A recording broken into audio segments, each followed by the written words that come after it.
Okay, we're back. Cool. Fix that issue.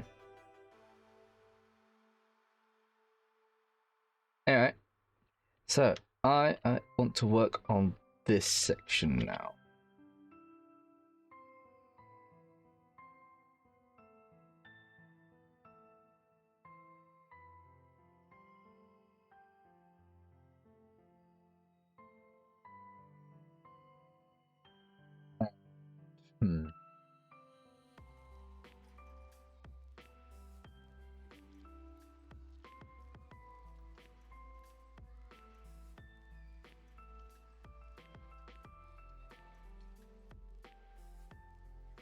Okay, let's just see how I want to do this.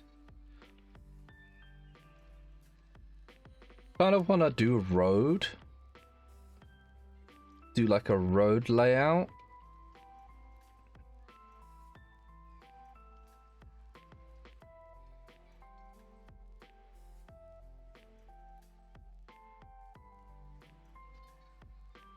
Yeah, this will be a defense map.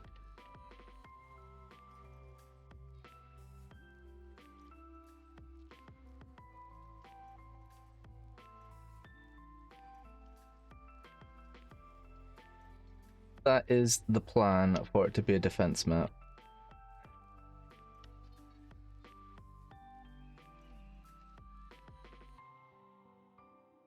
Quite large.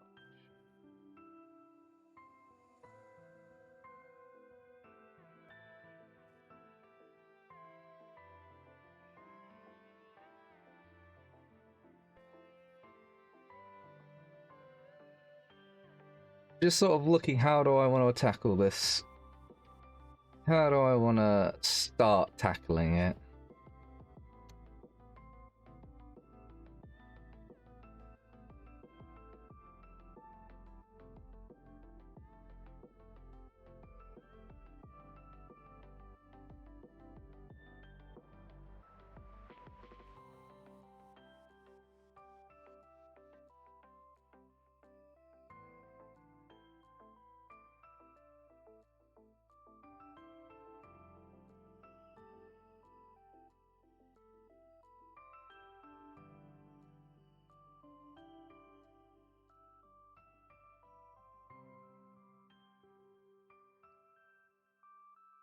Question. If anyone knows, how do I get a destroyed building? Because, like, if I go...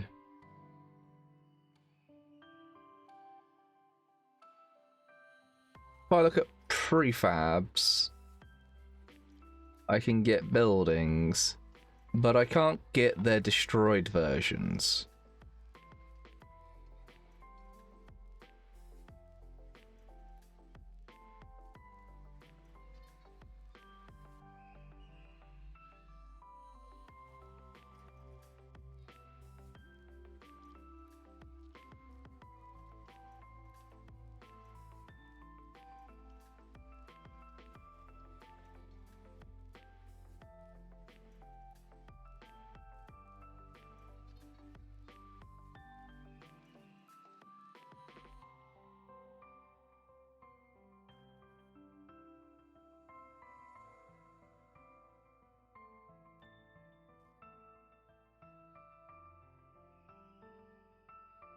So...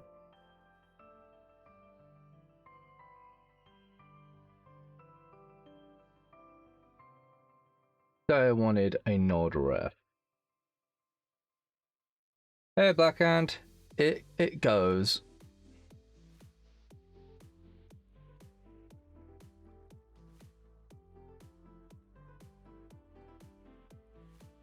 Nod refinery.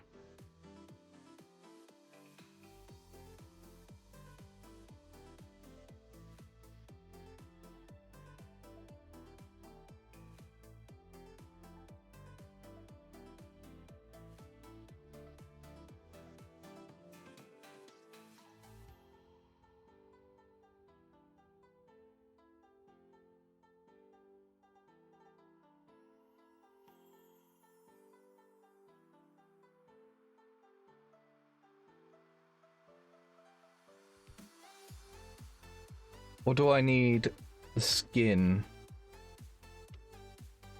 to get the destroyed version?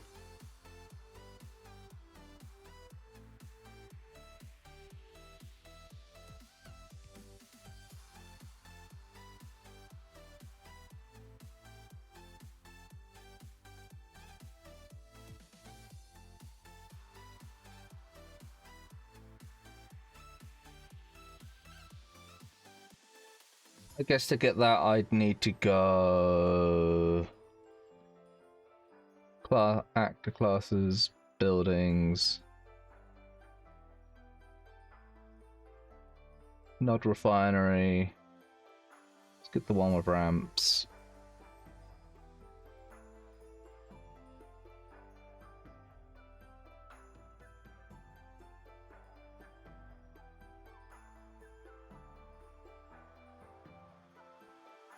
How would I get it a destructed version or a destroyed version?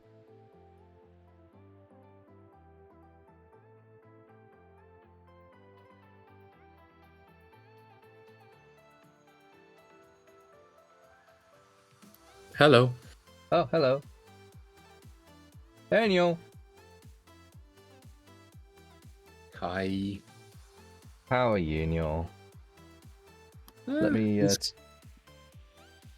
stream what I'm doing into Discord.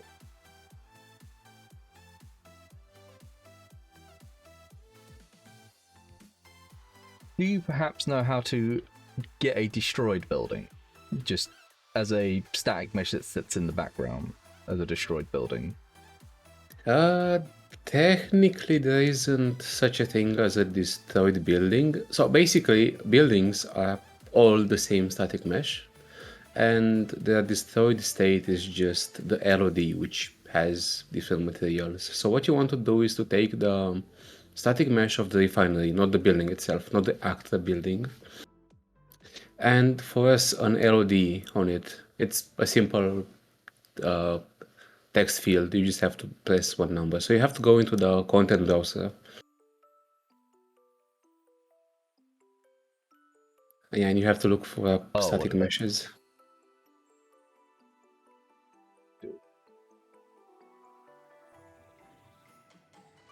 I do.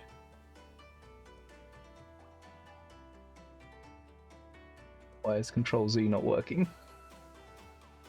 I think you might have changed the viewport. Look at some of the buttons next to the P, next to the modes. Yeah, over there. Try having the fourth one should be clicked. I don't know why it's doing that. Yeah, now go to the fourth one, the third one. Okay. I tried to type refinery into the content browser, but I wasn't obviously clicked into the window.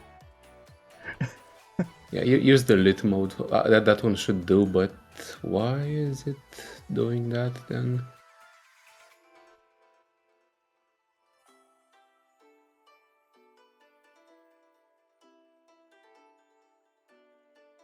Oh no.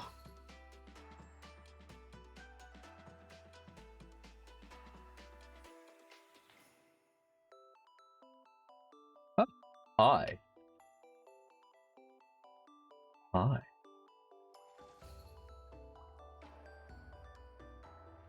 Well, interesting, but yeah, back to the refinery. So you want to search for the static mesh of the refinery in the content browser.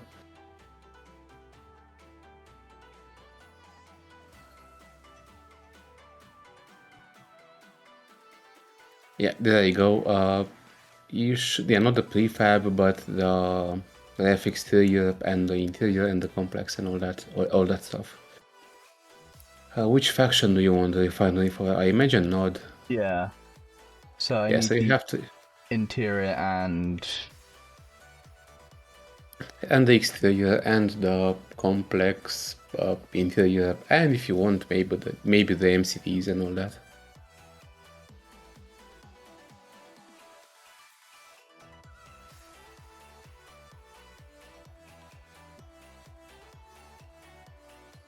the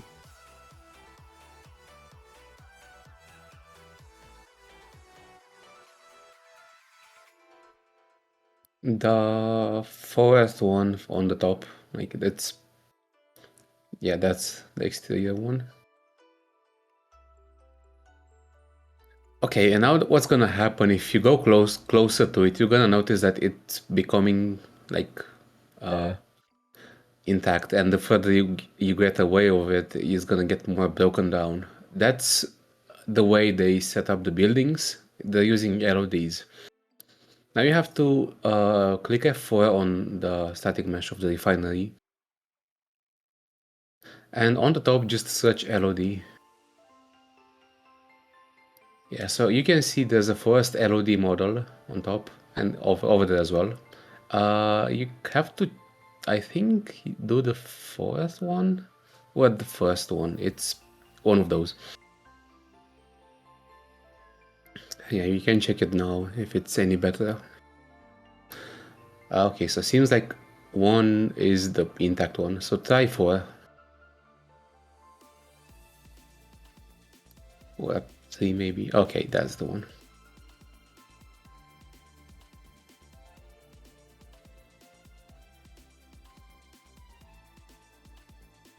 And now you should do this. Do the interior, right?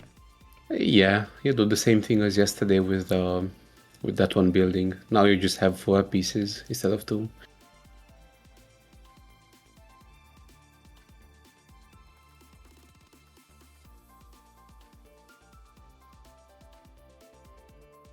So I need to go into here.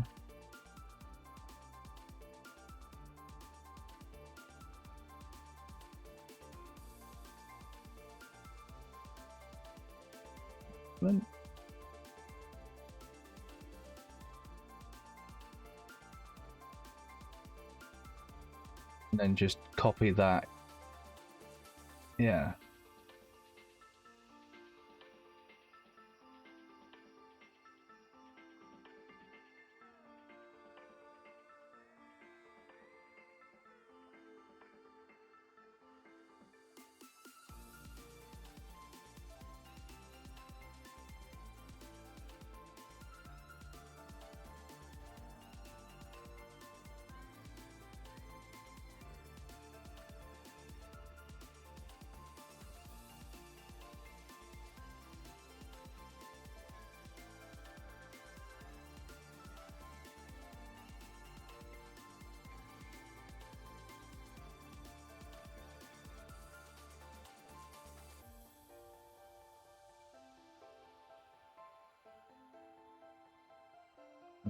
The interior. I also want to have the ramps because why not?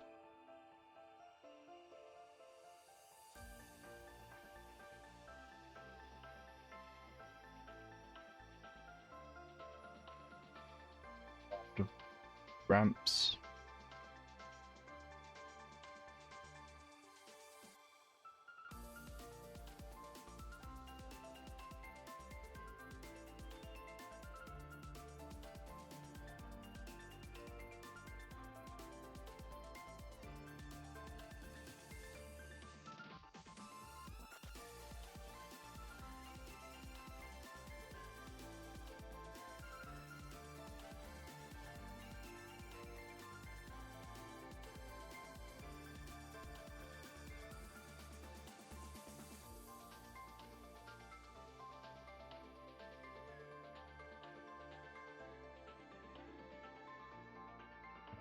Now, just so I don't mess it up, I want to select you.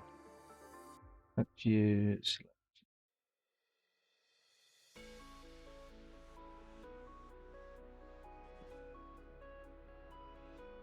you. Control G.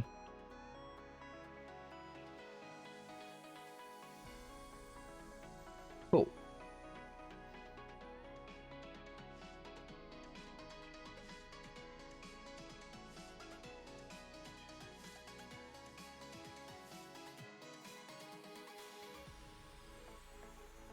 Obviously, since this is destroyed, it's gonna have something else. As you know, when a building is destroyed, it has all the sounds, all the effects and everything. And you will have to add that manually, but that's in the detailing stage. You don't have to worry about that for now.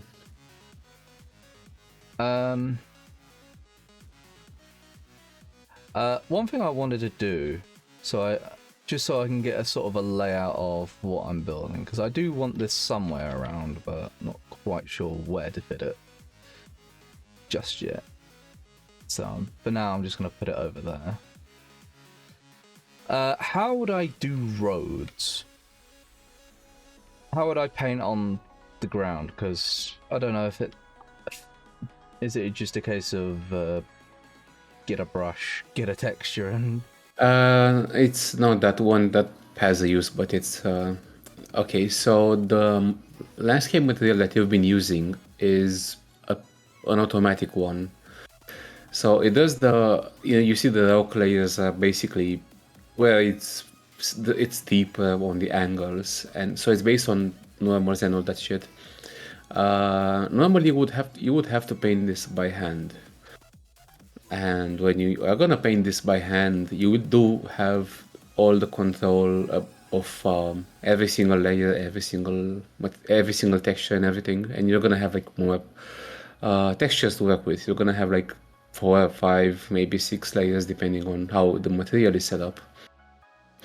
To do that, you may have to change the landscape material, and then you have to set up a few things. But you have to know that basically this entire mountainous area is just gonna become blank, and you would have to paint this manually. that sounds like pain. I think there is a version of this material which kinda is both of it's a kind of it has both of the worlds, I guess. I don't know how to express it, but you have 2 paintable layers and one that's automatic, I think, but I'm not sure about it. I may have to search for it. Okay. Either way, like the solution is changing the landscape material and setting up the layers of the landscape. So I can't just paint over this. Not over this one. Over other materials, yes, you can. Okay.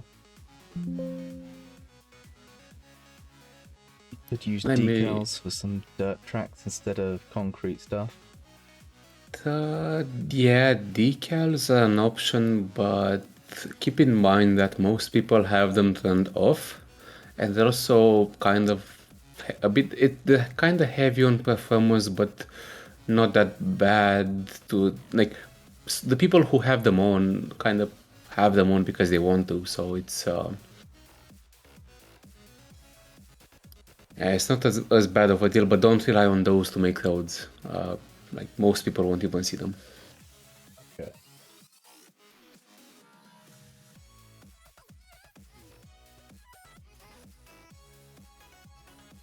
But I'm gonna need to. Is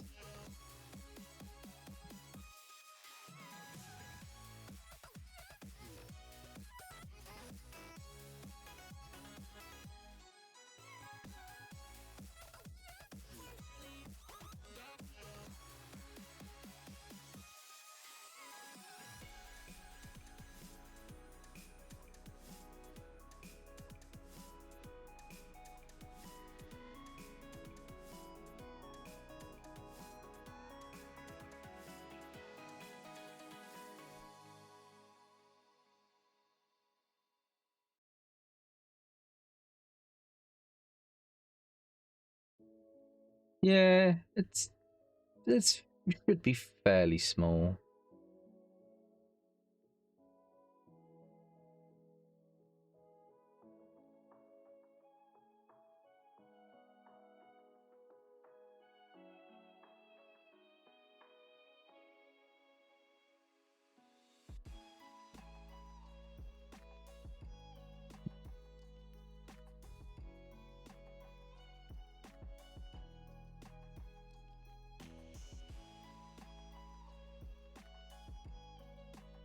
So I'd need to get rid of this. Is there another automatic? So how would I get a different automatic material on the as a base? I'm gonna look for that in a second. Otherwise, you can just pick one of the existing like manual materials, and then you're just gonna have fun painting on this forever. Which Yeah. I mean, it's what most people do. But again, for a start, is better to use those because it helps you see things better than if everything was one color basically.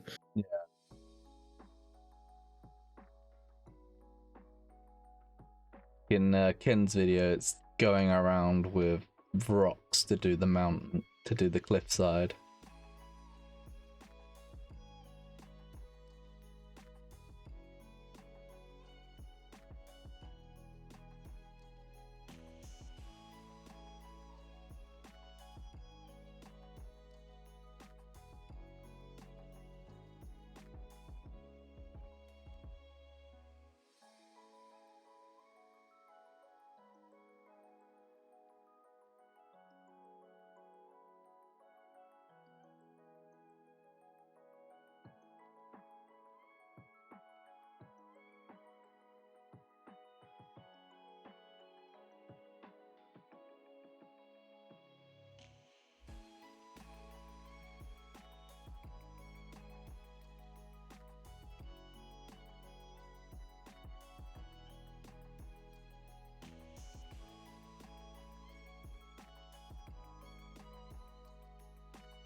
God.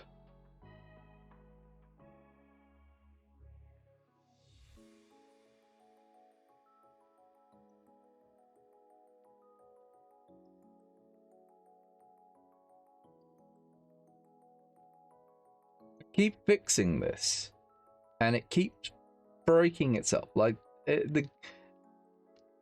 don't know how it keeps breaking itself. Like every time it I think asks to update, I tell it no, so it doesn't reset the config file. But I think it would be easier to just set up your screen resolution to a lower one, like 1080p. oh, it refuses. No. The dedication is real. Like the thing is, it's only resetting on the foliage. Like the landscape one remembers, but freaking foliage. You know what? Just gonna quickly save. Just quickly save. Oh, don't save. One second. I need a goddamn config file. So what killed the fucking server today? Because holy shit.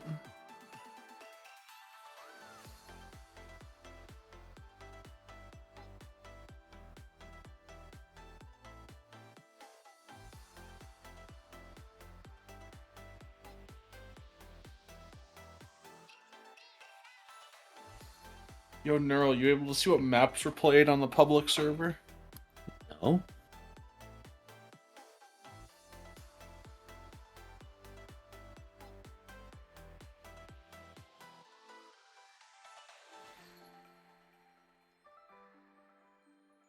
Just double check what Max sent me.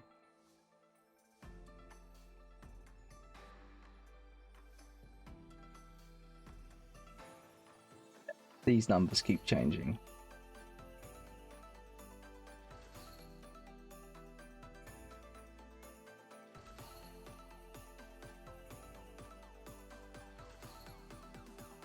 Welcome. Hello.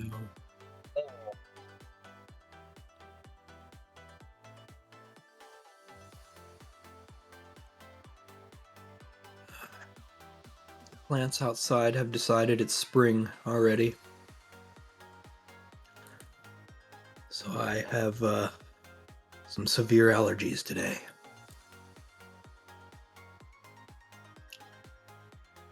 All the fun in the world. Teltar TDM killed the server, apparently. What in TDM killed the server? TDM match killed the server, apparently.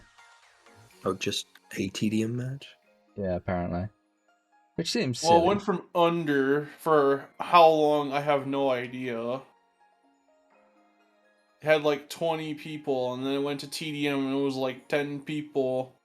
Now it's Field Winter with 4.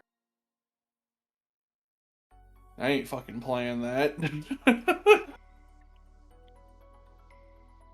Okay, Matuk, do you want to change the landscape now? So there should be a paintable version of this landscape. You have to go into the content browser and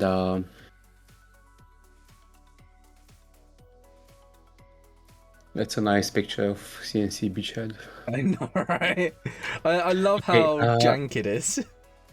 In the packages tab where it has the filter, look for landscape. Just search landscape over there. Okay, and on the landscape resource one, the last one. Yeah, just click on that one to open like its contents. Okay, and just search for paintable on the top. Okay, you have quite a few. Take simplified paintable. Should be the second one probably. Just open the properties of your landscape. Just click on the landscape itself. No, not the material. Just your okay over there, and right click and properties, and just try all of those materials into the landscape material field. Some of them may not just work out of the bat, and you may have to change some things, and that may not be.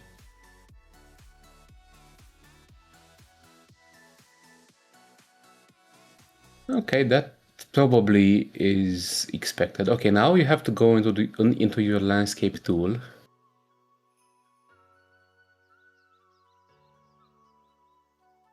And you have to scroll down a bit.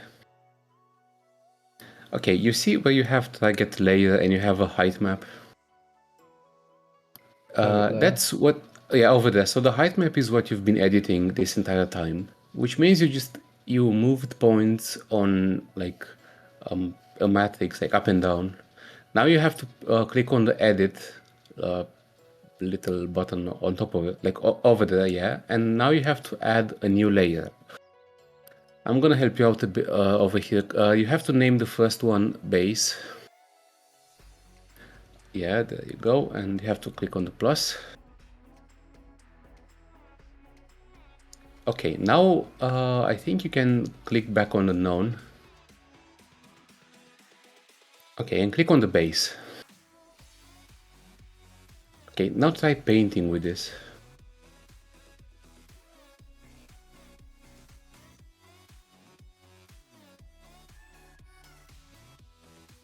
Paint what exactly? Just paint on the landscape with it. It should probably work.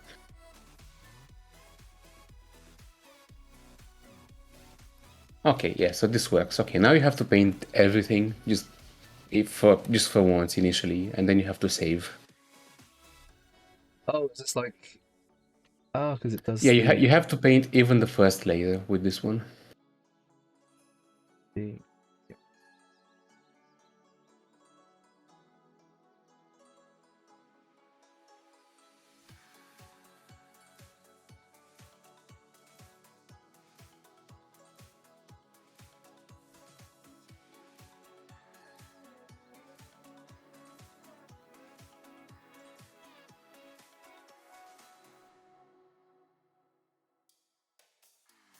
Okay, this looks good. However, if you're gonna close this landscape menu, you're gonna notice your map is just gonna turn, your landscape is just gonna go back like it was a moment ago. If you close this menu completely.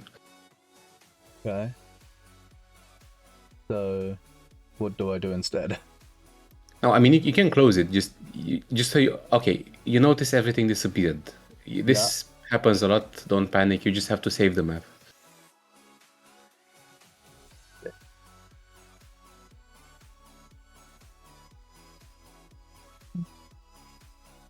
Curious.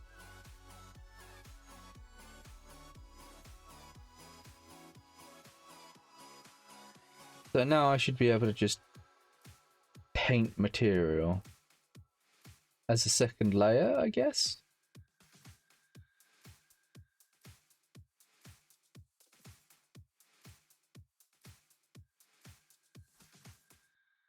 I sent you the names of the next 2 layers you have to add. It's gonna be easier that way. Secondary. And you have to do the same like you did with the base layer. And then you're gonna be able to paint all 3 layers. So edit their name.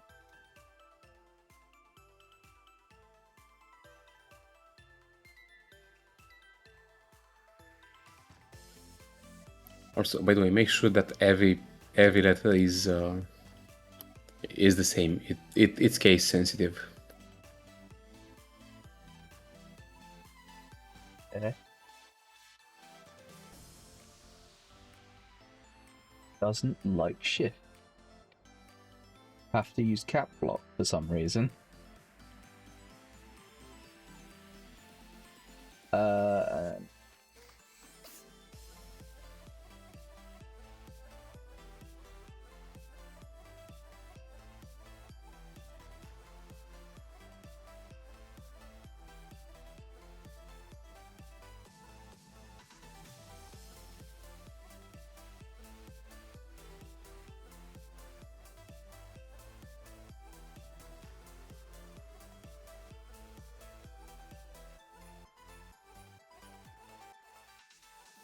Like that.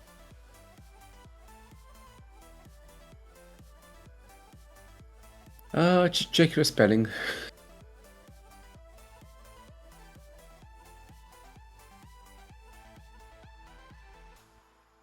I am a fool. I'm not sure if you can change the name of that, but you can just delete it and add it again.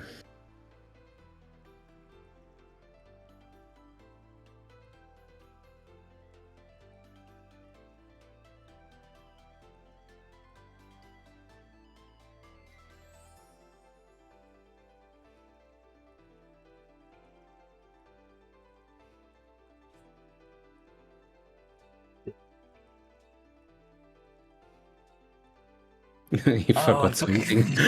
God damn it! It's like I spelled it correctly this time, but I forgot the extra word. Okay,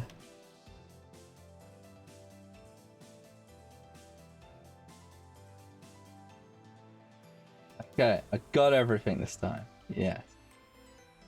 There we go.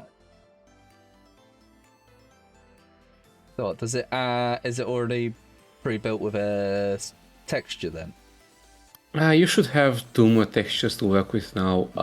Later on, you're gonna make an instance of this material or another one if you want, and you're gonna be able to customize it like to your needs.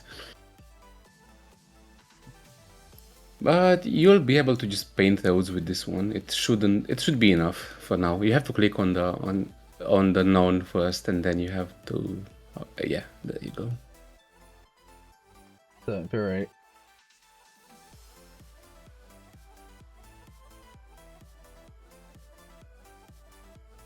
There we go.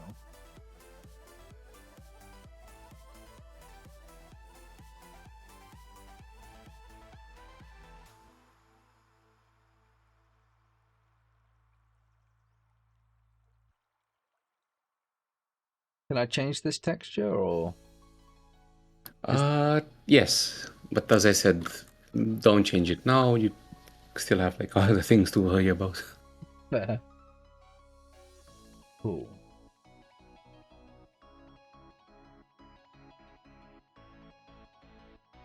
So, first things first. I know there's going to be a path, kind of road, goes along here.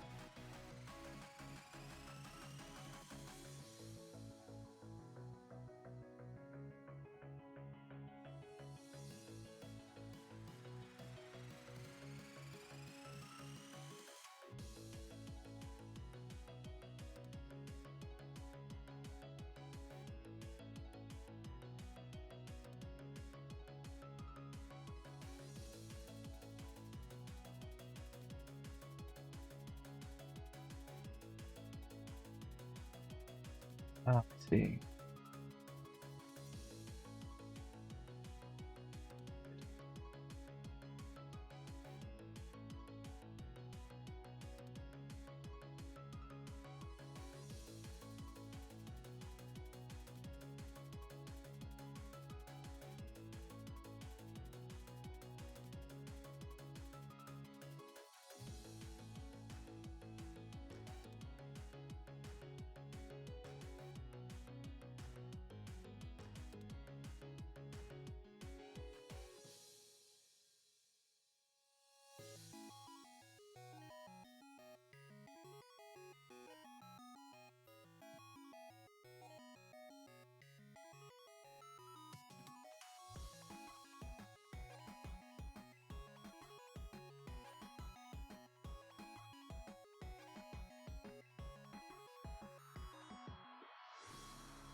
One thing I've always liked about maps is when they, instead of having like a fish bowl around them like you do in Field, you have like entrances that go off map and to make it feel like it exists in the world and it isn't just some closed off place.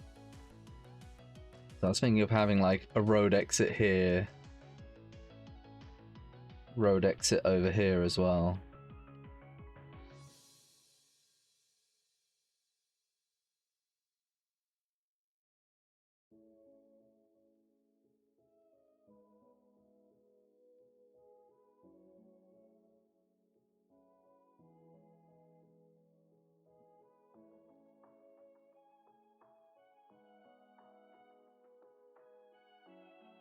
If I wanted to get rid of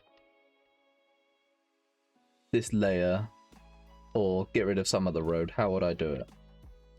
I think it's shift control. Shift control and then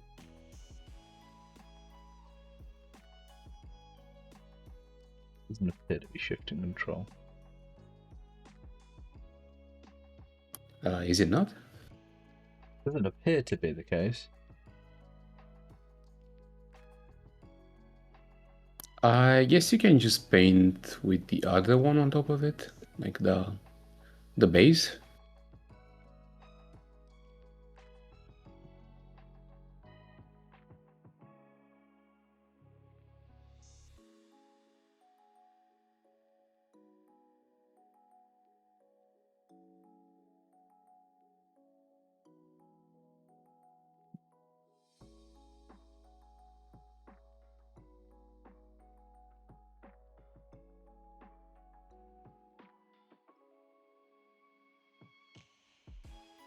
Kind of gives me an idea of the layout.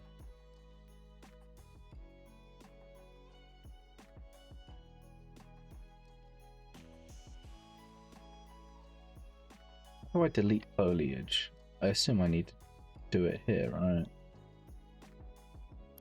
Yeah, it should, like this one actually should be shift control.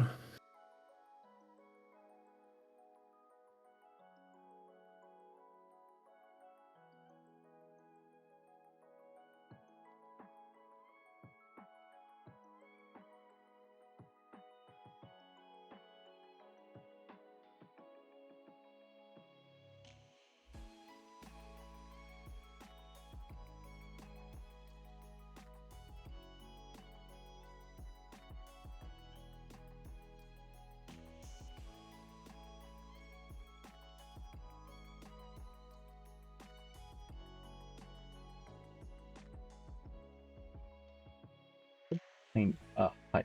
That's where.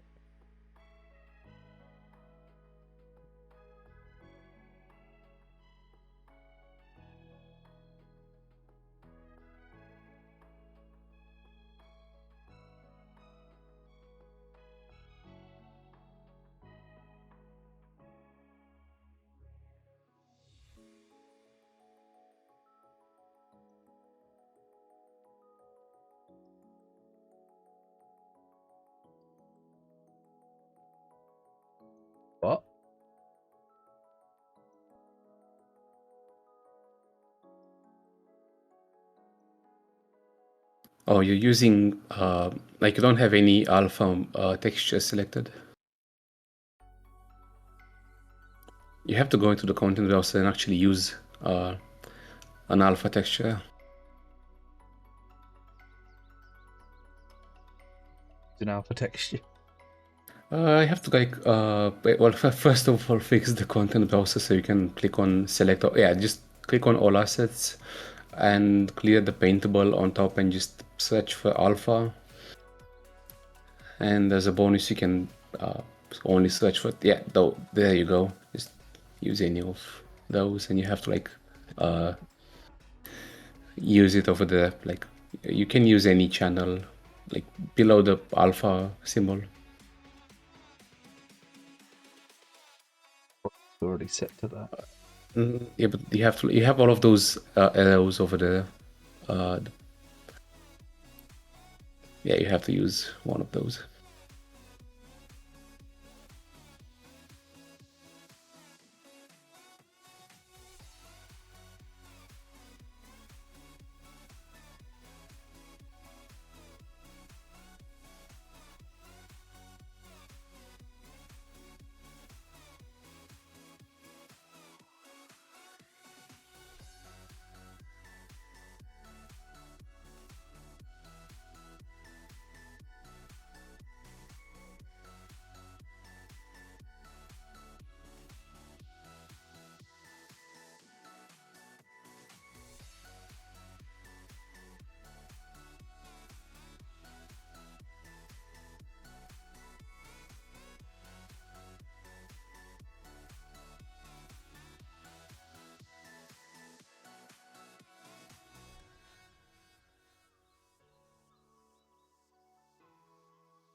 Yeah.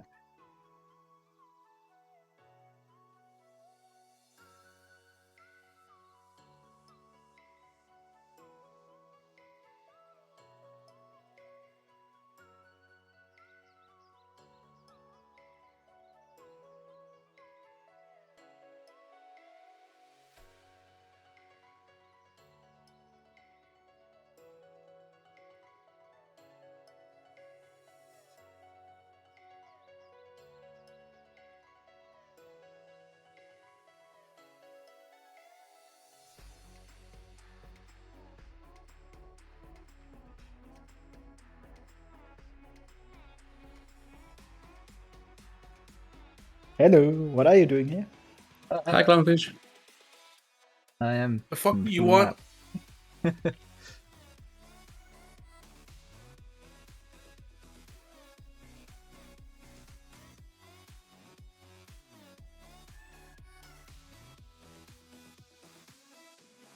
I see map making. Yeah. Focusing on this area now, or at least giving this a bit more love and attention.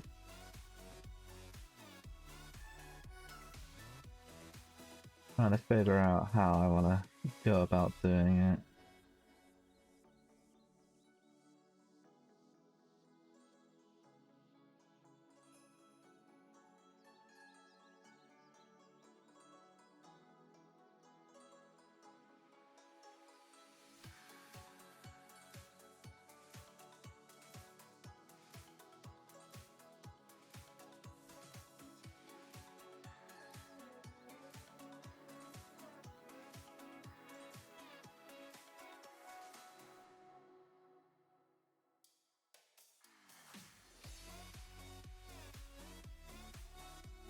Freeze.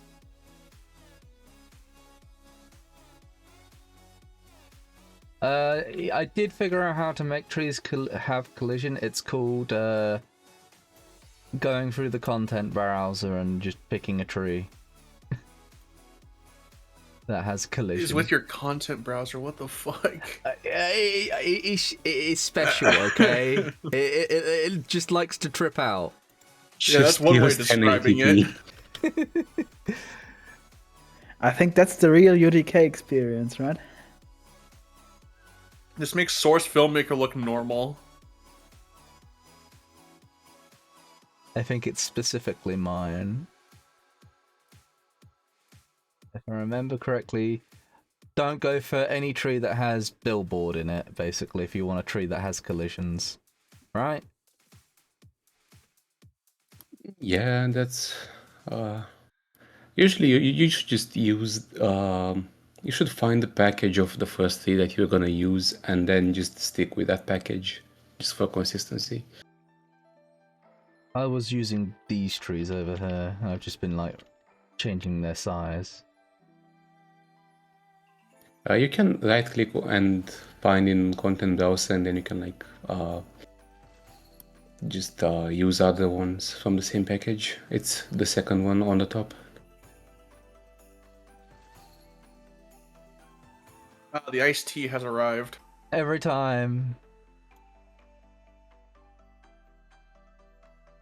Find in content browser. There. Then just find package. Oh, you're already in the package. Okay. Yeah, so you can use all of those. Those are from Fort, apparently. Oh, I missed this map. I think these trees are from a different package. Those are fine because that's from like a different pack of packages. Not packages, pack of trees. Those like a different style. Those are pine or whatever, and the other ones are the default ones we use for NX.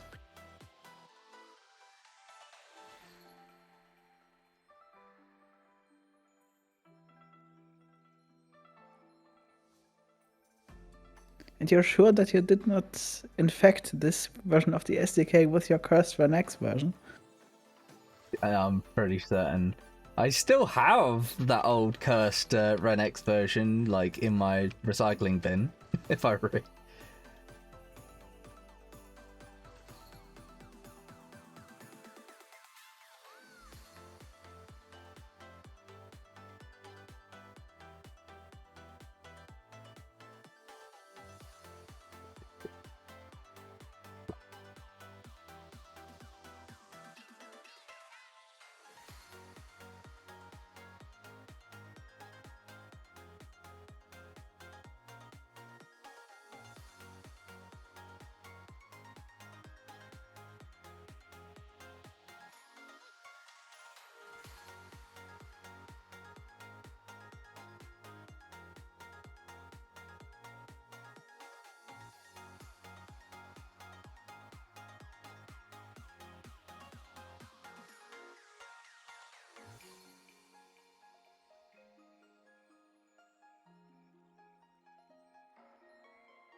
Be a slightly smoother hill than what it was.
thinking.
not much interesting going on at the moment. Just placing trees.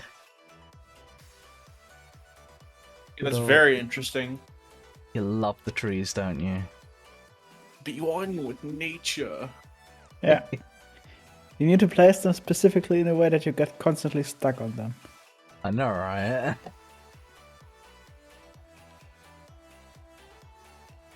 What else would I be doing? I guess the trees I'm using don't have collision. I'm pretty sure these trees have collision. It'd be If you go to the... So, do you see where the... never mind. yeah. This is the easiest way for me to test if the trees are real or fake.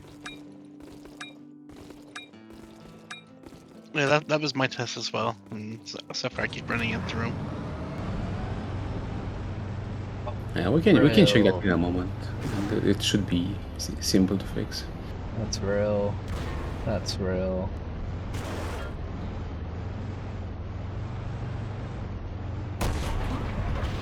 That makes me want to make a I'm- map. I'm assuming since you can't drive through them, then you can't run through them, right? Yeah. Yeah. But yes, these trees are real. But yes, Neil, show me how to test if these are. So, do you see where it says modes on the top left? Yeah. There's a drop down.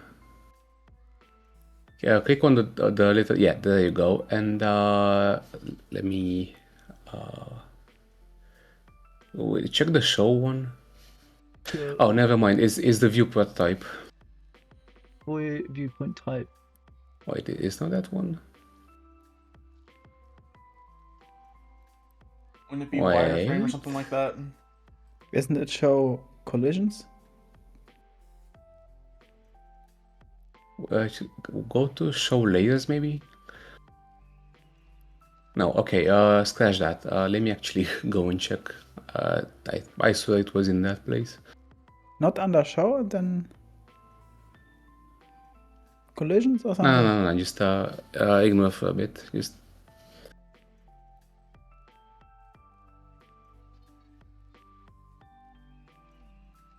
Oh, there is a collision modes under show. Oh, is it? That was what I was Oh yeah, saying. collision modes. Yeah, there you go. Collision modes. Yeah, and then go to rigid body. Yeah, like all of those have like some meaning, but you can just go to rigid body, and now you're gonna see what has collision and what doesn't. Oh, well that's cool. Some My other. trees don't. How did you use the trees? Because normally they should have collision. I mean, the others are just foliage.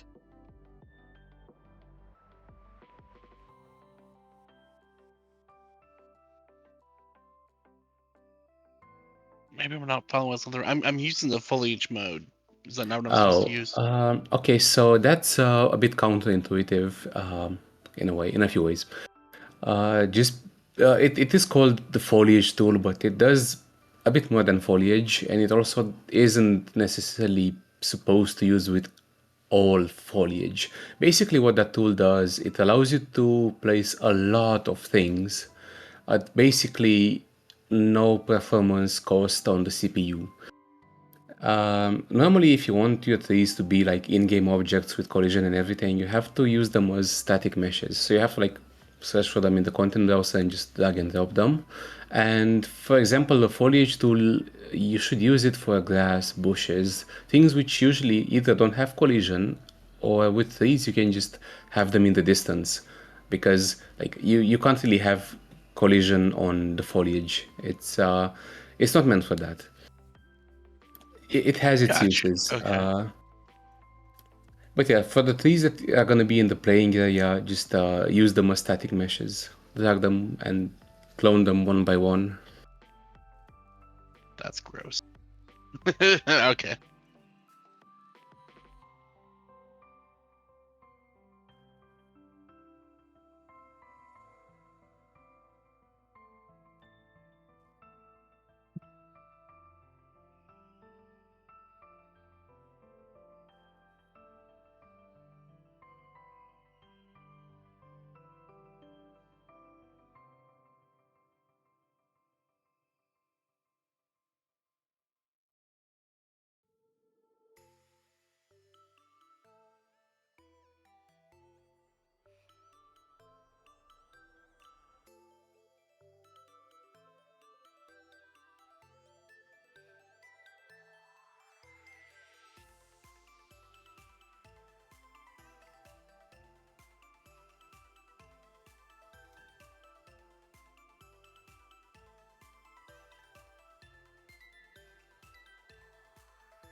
guess what I really need to test first before I wait.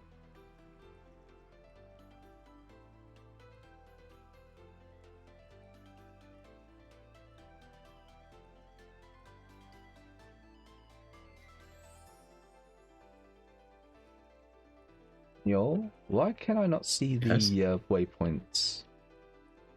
I think you might have hidden them. Go to the show thing you had earlier on. And probably did you hide anything in here maybe? Or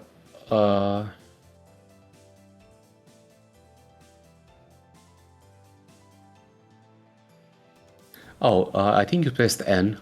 If you look at, yeah, you have navigation nodes. Yeah.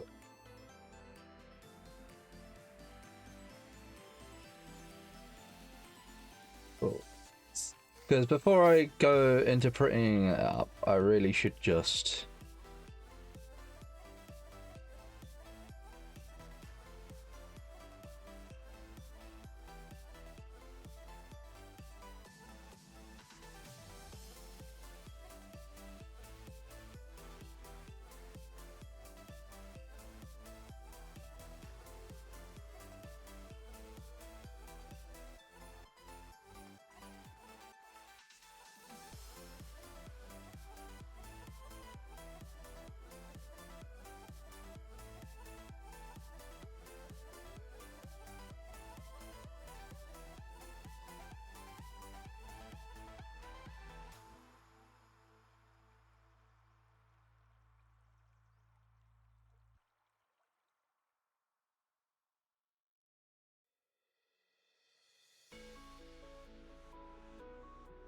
Apple.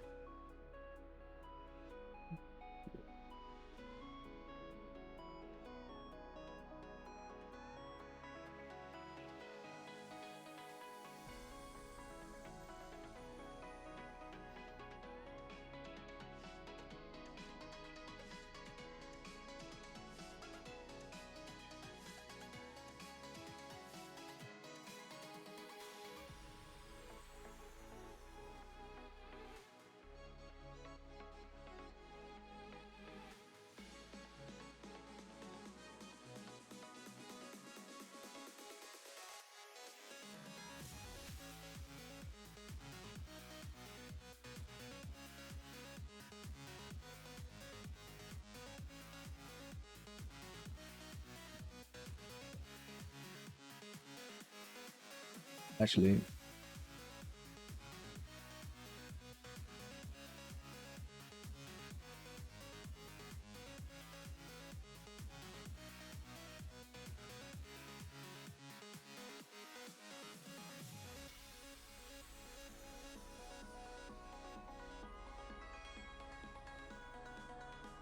I love it when it doesn't work.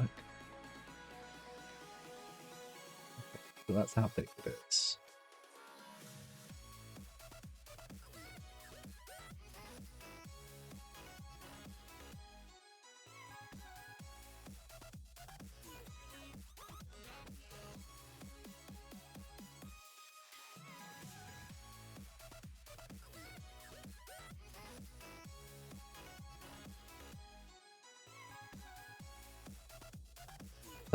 The hope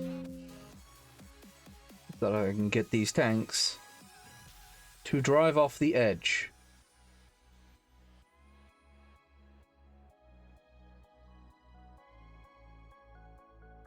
If they can't manage that, well, I'm kind of boned.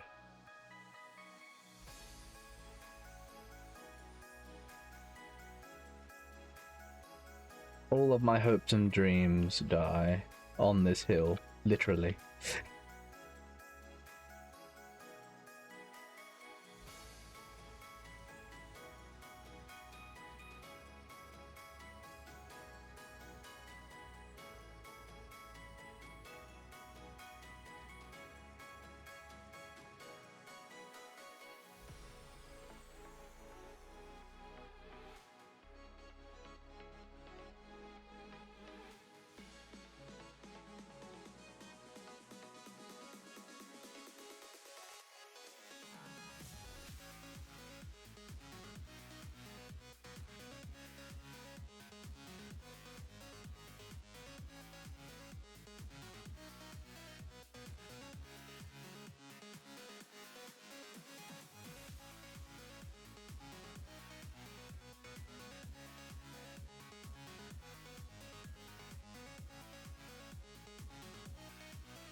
Good point.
Okay, build paths. Is that?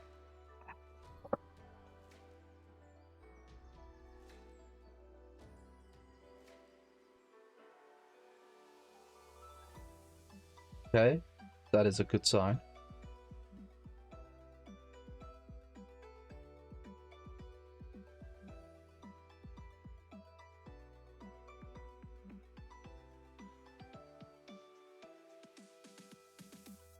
Yes, now we test it. Properties, survival way, vehicle way.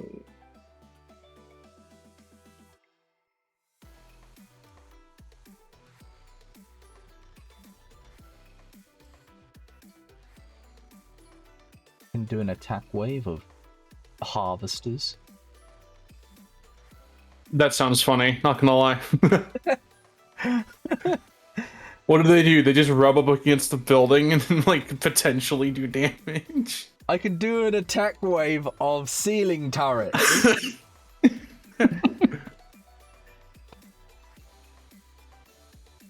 Do buses. Oh yeah. Yeah, there's the The true bus. test of how flat your base is. Can the bus drive in it? I can do a vehicle rush of C-130s.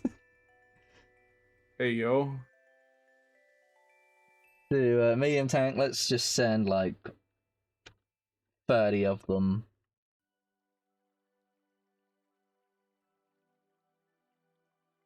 So they definitely spawn over here at least once.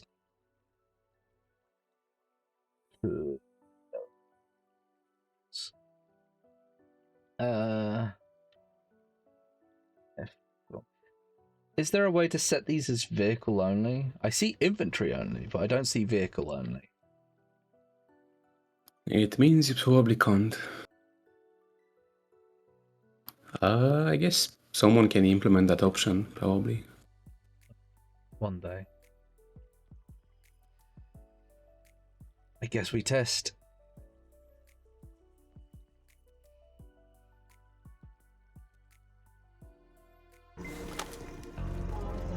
Please note that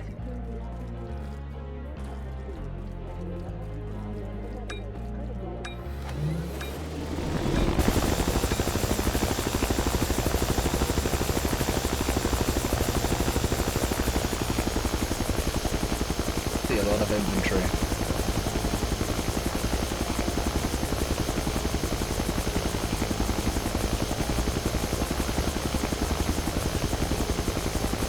Well, he jumped down. He jumped down as well.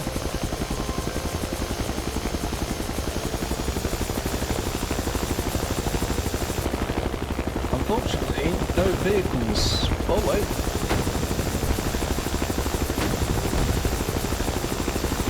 No vehicles spawned over here.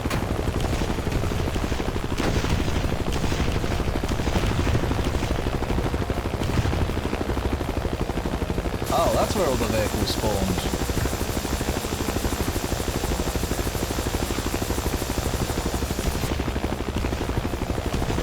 Yeah, the tanks don't like shooting the building, which gets me.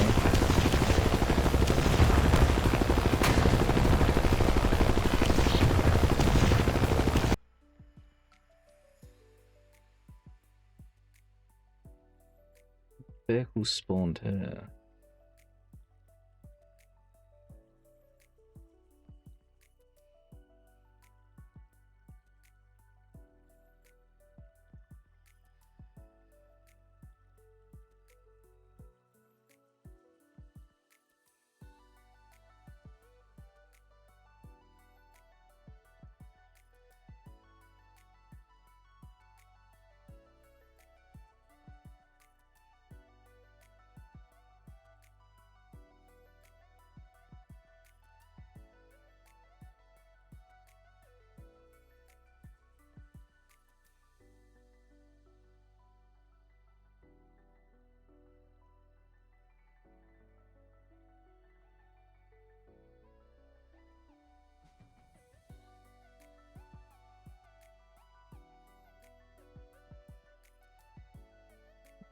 See if vehicles will spawn over here, so since this is technically the vehicle area.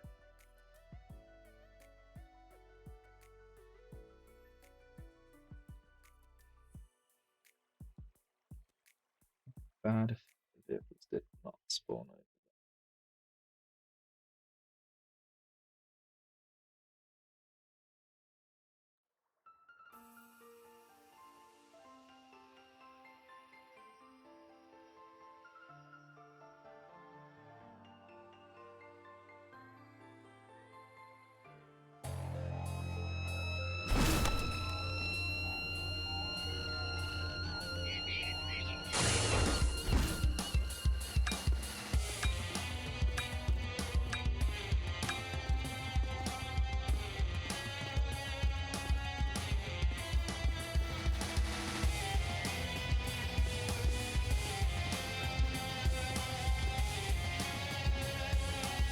Go. That's what I wanted to see.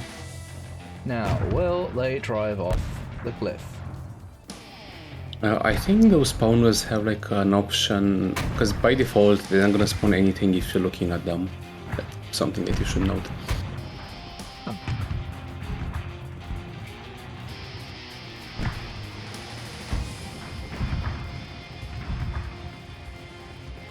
Fair enough. Oh, they appear to be driving over here. Driving over that mountain seems a bit... no.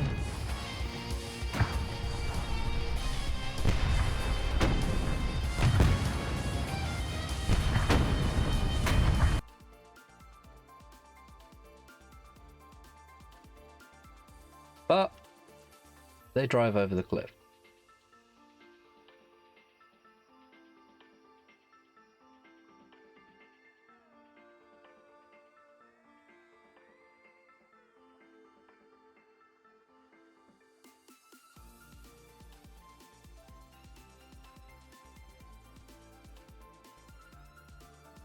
Um...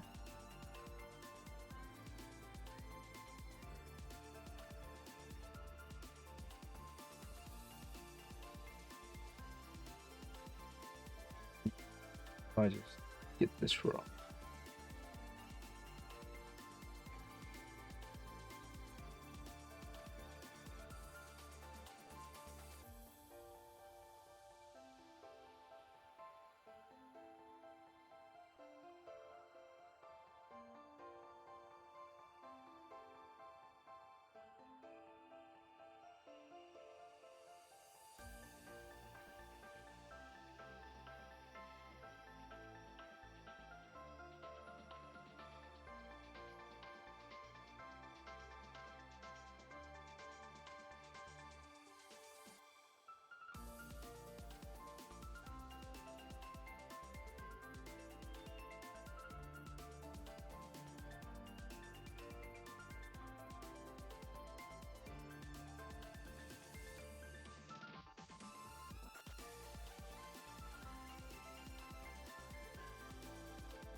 Yo.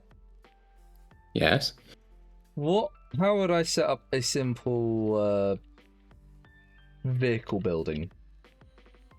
Being able to build vehicles without an airstrip. Haven't done that myself, but I guess the Dark Knight has specific case mat for that. Let me check it real quick. The problem with the Dark Knight one is it's broken.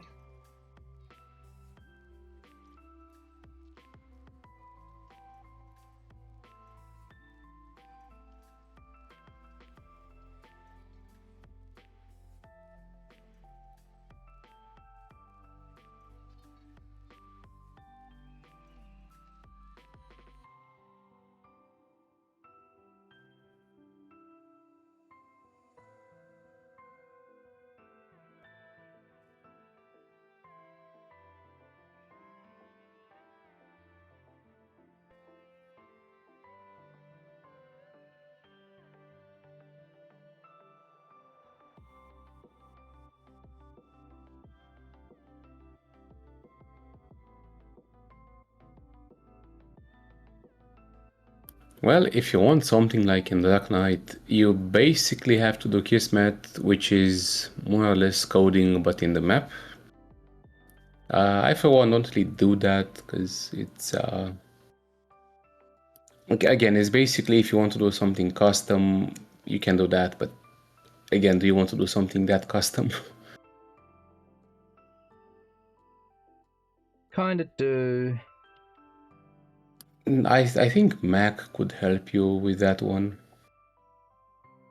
as he does have something similar for his Field 2025 map. And he would probably be like better at explaining what's going on. Yeah.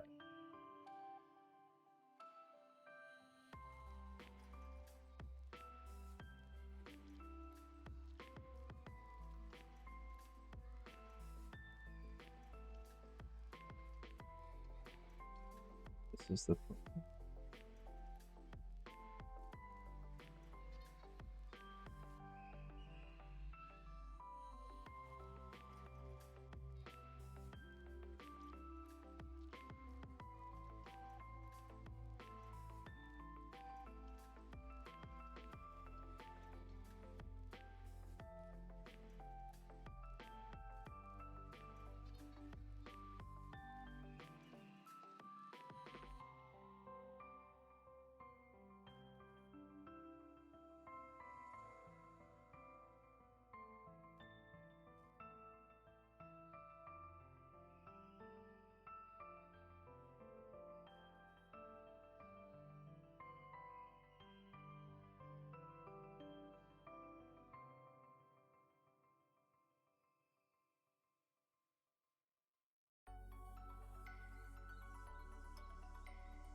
Okay, cool.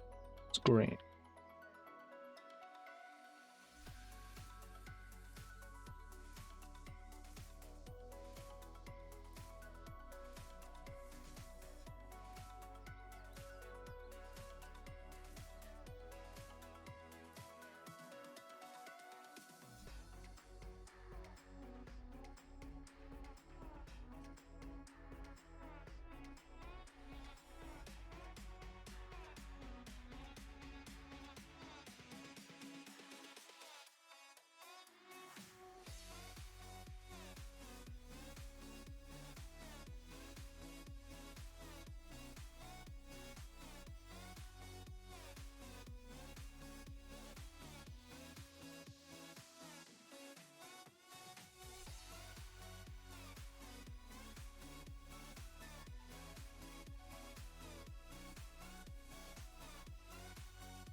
Why?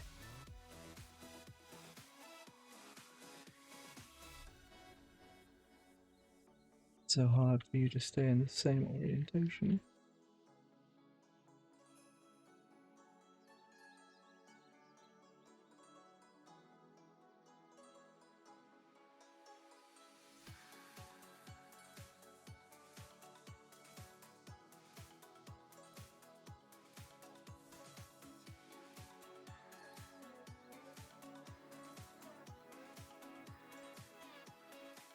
For some reason, every time I try and duplicate it, it reorientates itself. I was having an issue yesterday.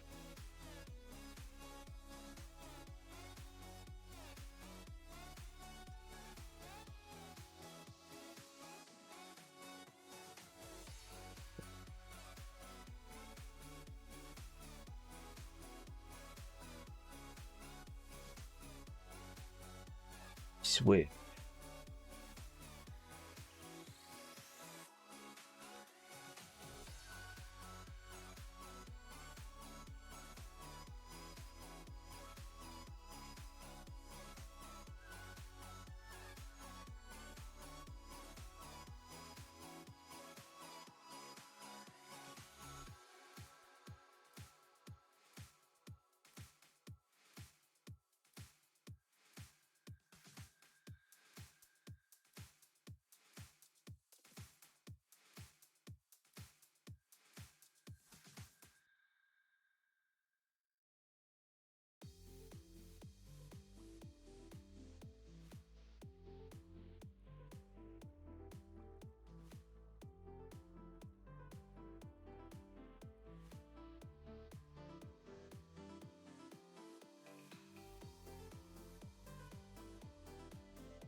Maybe.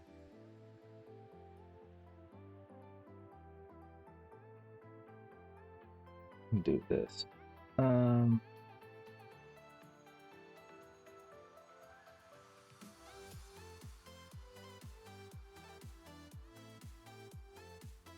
Lift it a bit more rather than curling around the base.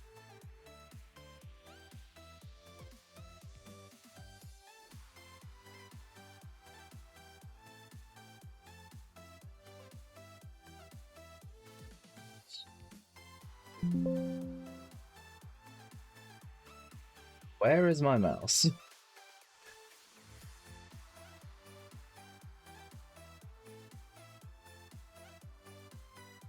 Oh no. Okay. That was scary. Let's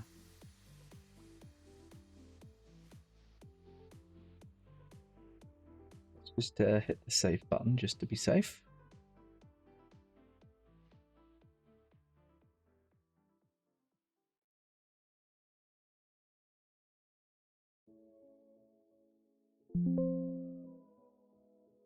Keep trying to select 500, almost 600 actors. Do you press Control A by accident? Oh yeah, because you're painting and you're probably like moving left.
Oh what? Different plan.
What is interior complex?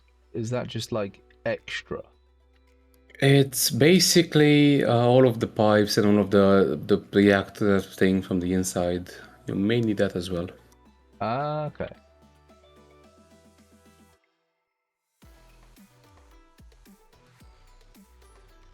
See.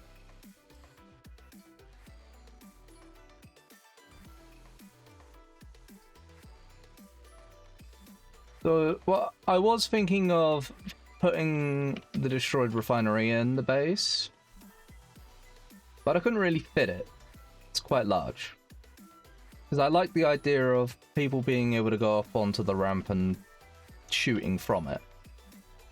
But, yeah, so I figured if I do it with the power plant, it's a smaller footprint, but it does the same thing, and it also gives them cover, kind of. And I want to basically give the idea that this base has already been kind of screwed over, and the Hon is the last thing left, basically. GDI are on their victory run, and they just want to finish the game, basically, and finish off the hand of Nard.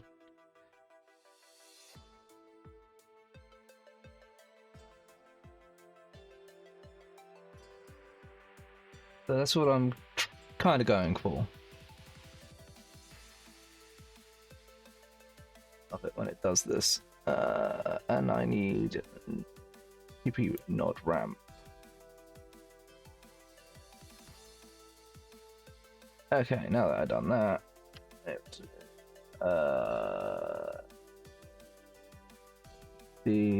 put that to 4.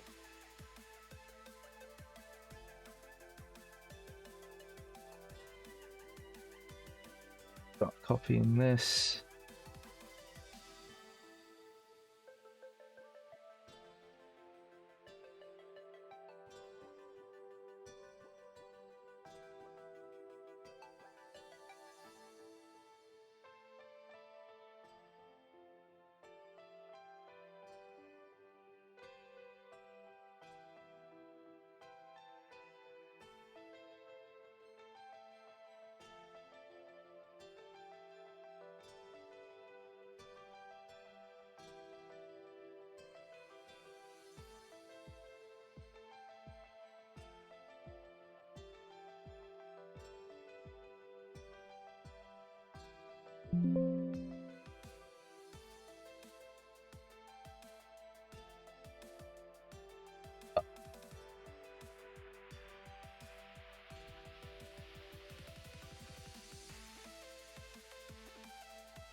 Place.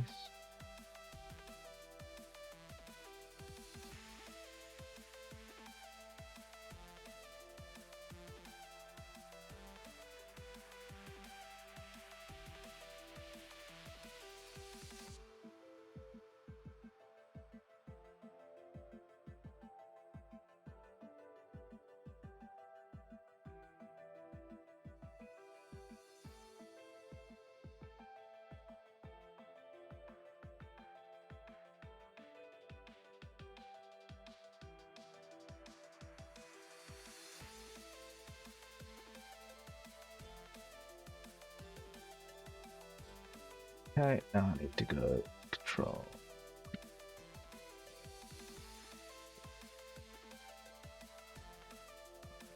G.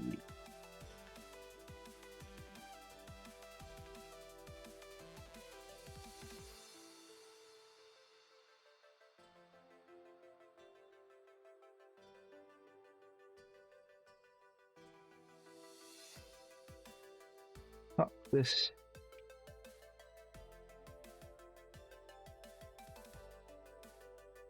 It's not.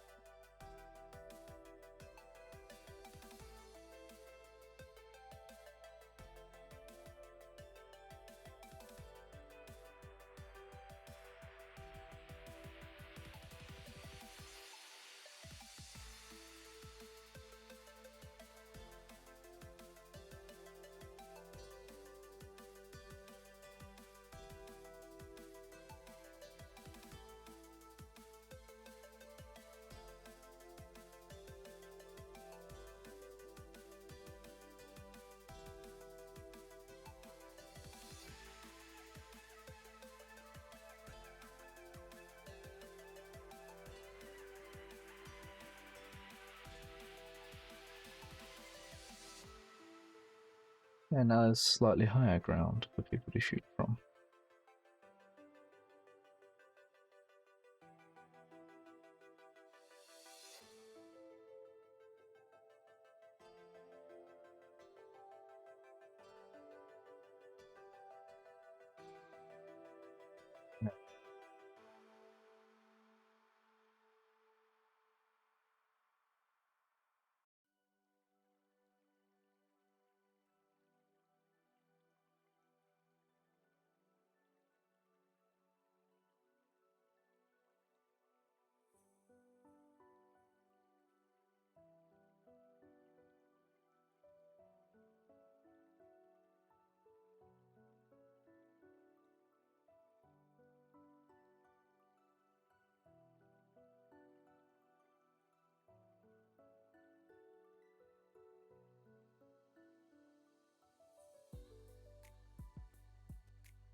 to turn green or white.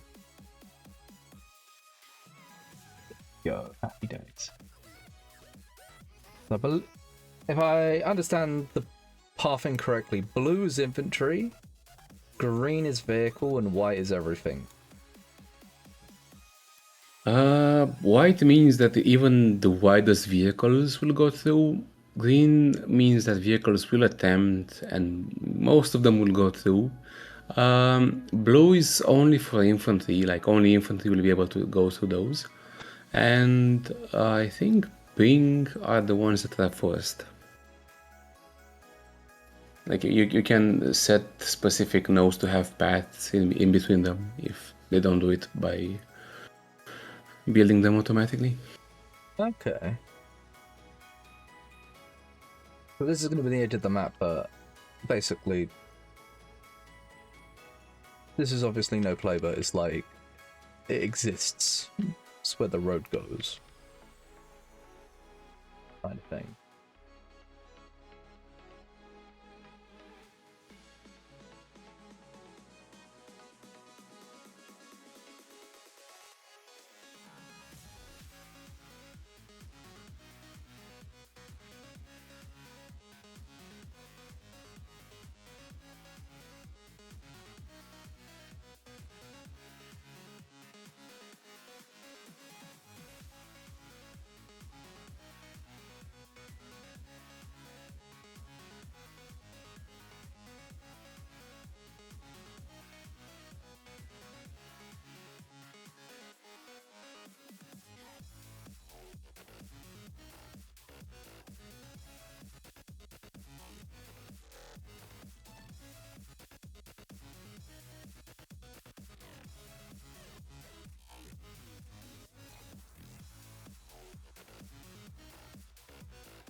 You want to play this as a harvester. The question I want to ask, I want to be sure of, is I want to be sure that there is a white path that leads all the way there, and it doesn't appear to be the case.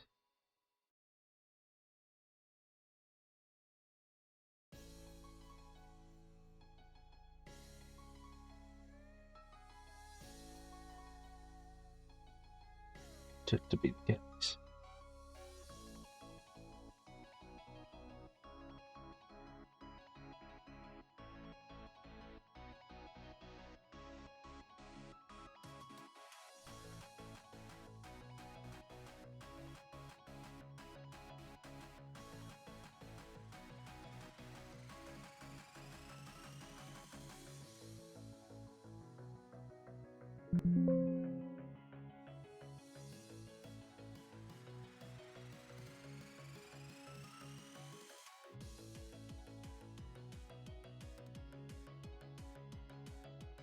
Bad about this.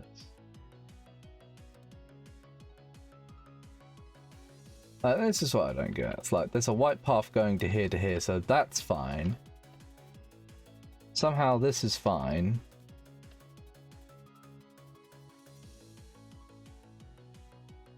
Oh, that's fine. That's fine. That's fine. And that's not.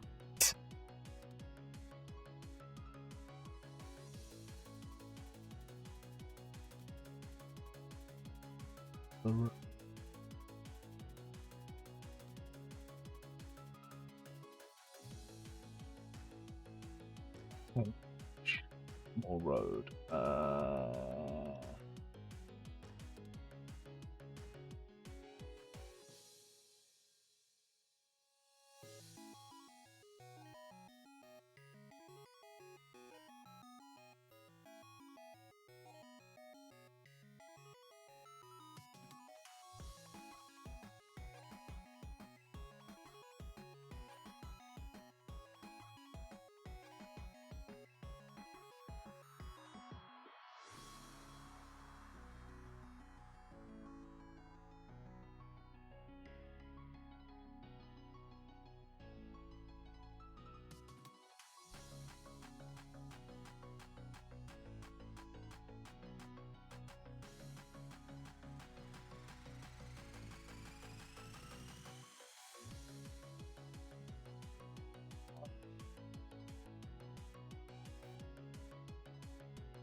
And green?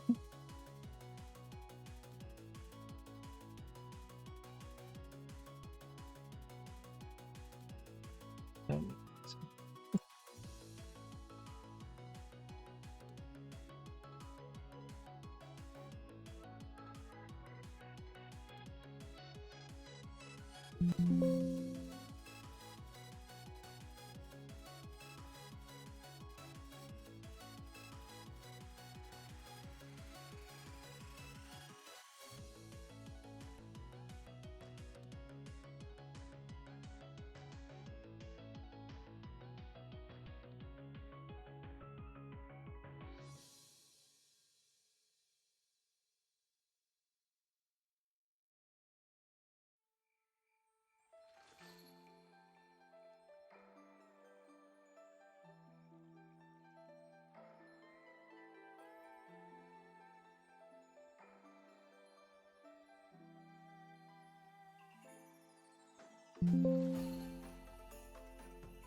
Alright, I don't know, Neil, does it matter if there is a white line going through a literal boulder?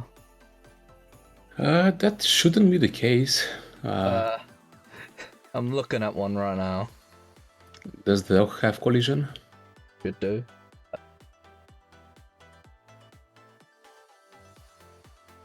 This arrow show collisions rigid. Apparently none of them do. Well, that's annoying.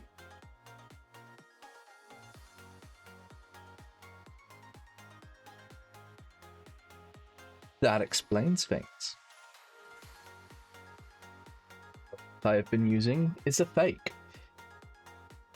You want to play a harvester that hides in a rock? I gotta find a rock. Okay, collisions normal. Okay.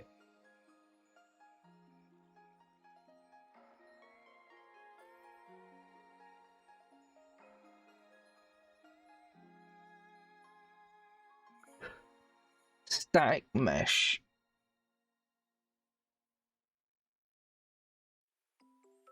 Is there a particular rock that I should use?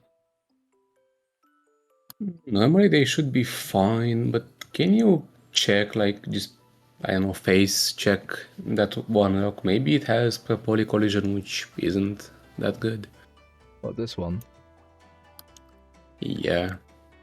How would I check? Just Well, I mean, like, the usual way you check. oh.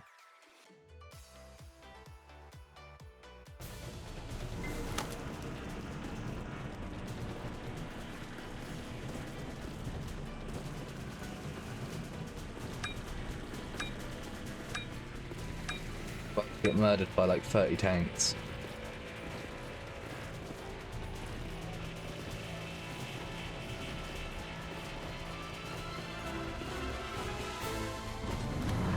Are you real, Mr. Rock? That would answer the question. Yeah, so you should search for something similar in the content browser. Well, This- rock that. Do you want to use that one, or do you want to use a different one?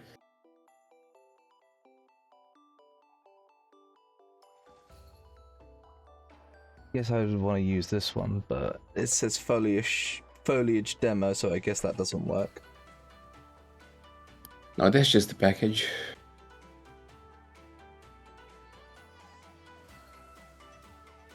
Do you want to use the default UDK rock?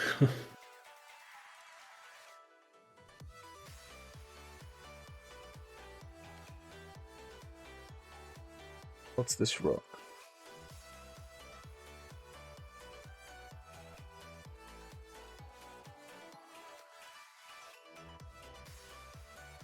It's a rather small rock.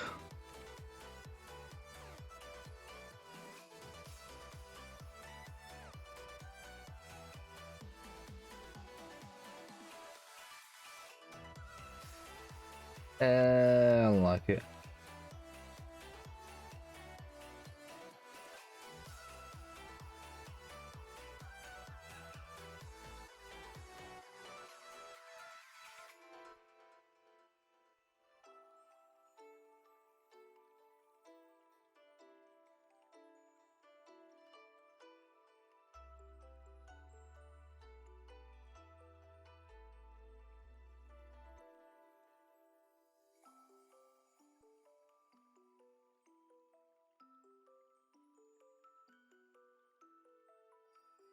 Destroyable.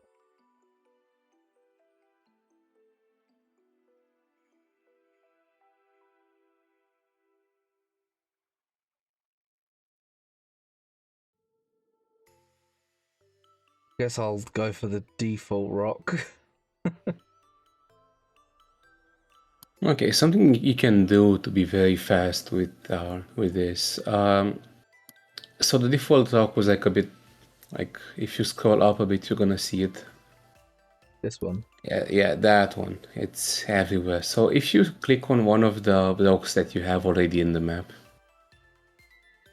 if you press Shift and E, you're gonna select every single mesh that has every single identical mesh, basically.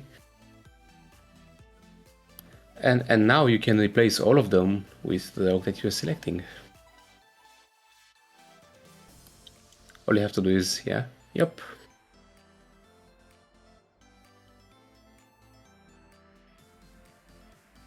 There is a replace with lower down the list.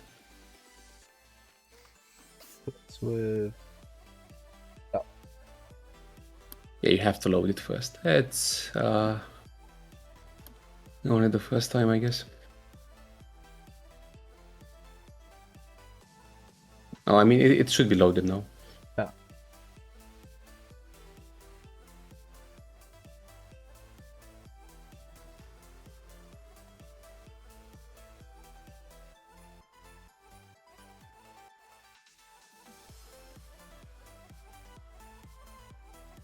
A mistake.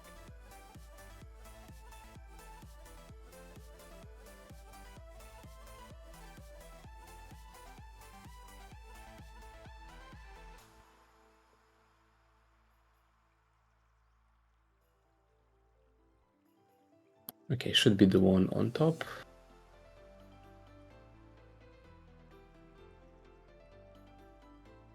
Oh. Well, I guess you can't do it that way. Seems like the rock is just too goddamn big. That's an absolute unit of a rock. There should be other rocks just like this one. Like they should have the same name, and they probably even have collision.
It's one-sided rock.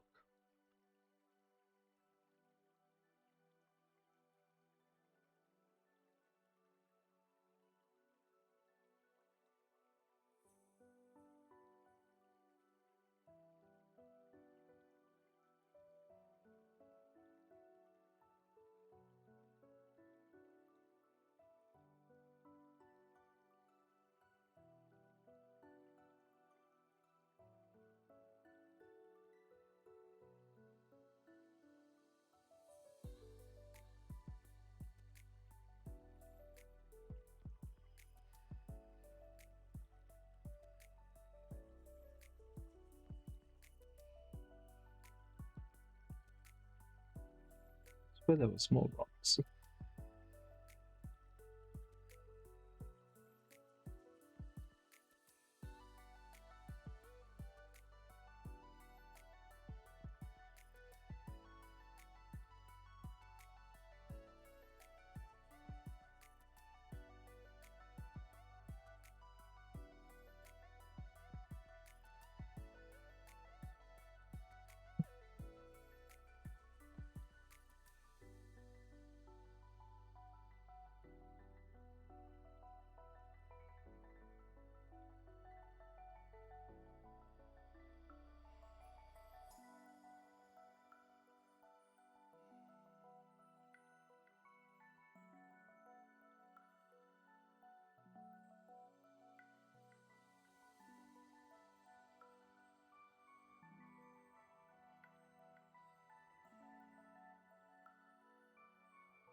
I'll just replace these rocks the manual way.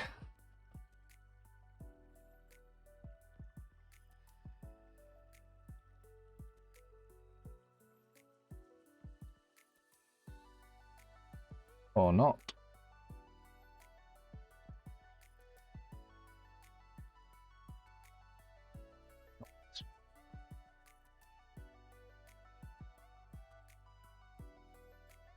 Oh.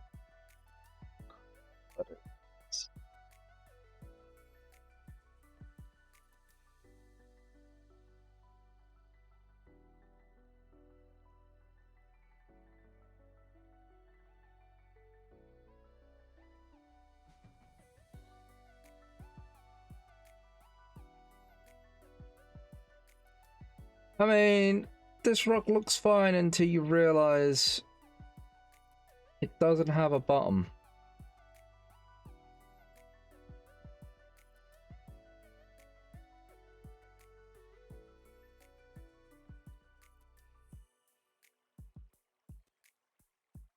Does it even have a mesh? I'm guessing it doesn't.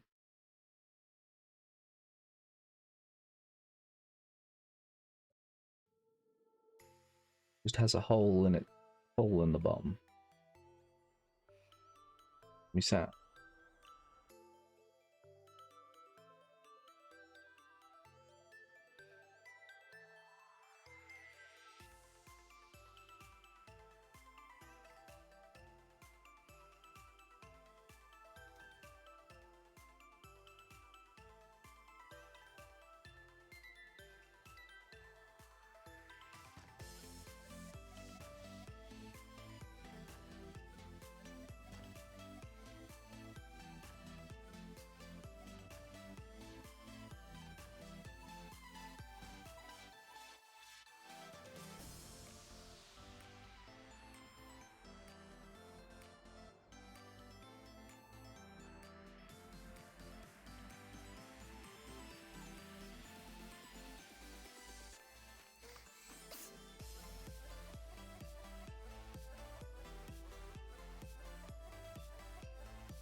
I want to keep to the same theme of rock, that's the problem.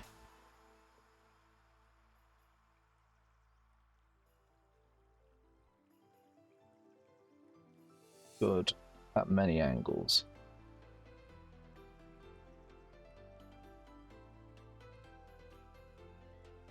Alright.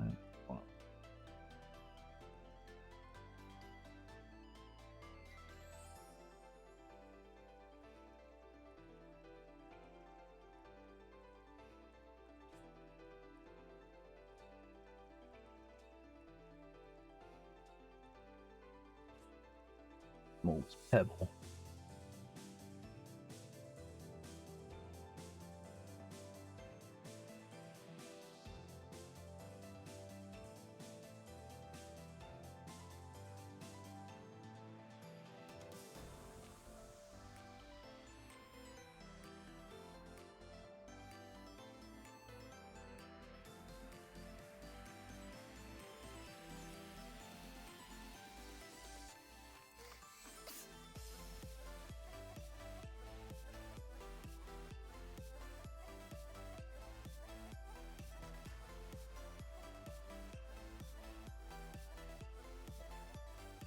You may be disappointed to hear, but those rocks are from Lakeside, and Lakeside was done in a very specific way, where basically every single rock is united into.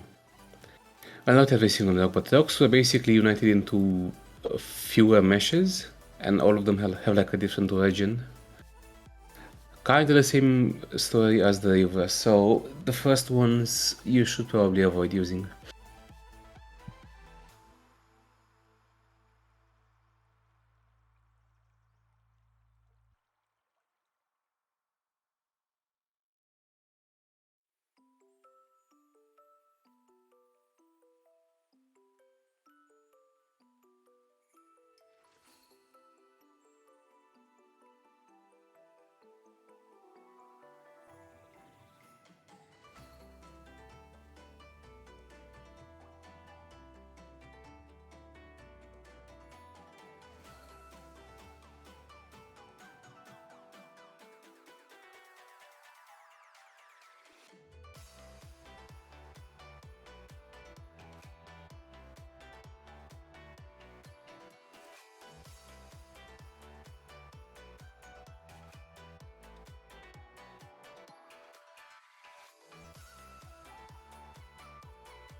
Mountain rock.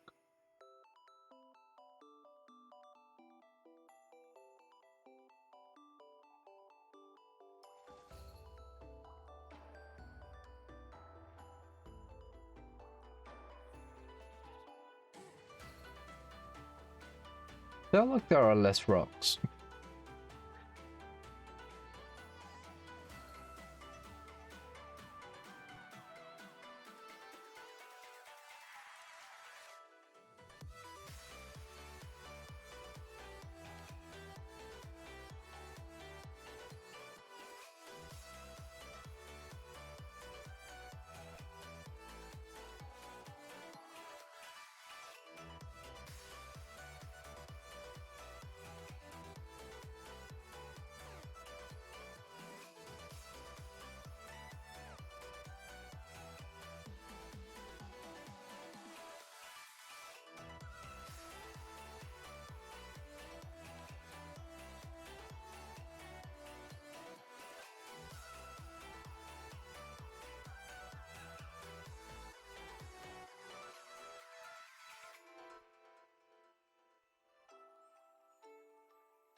Just use these two rocks.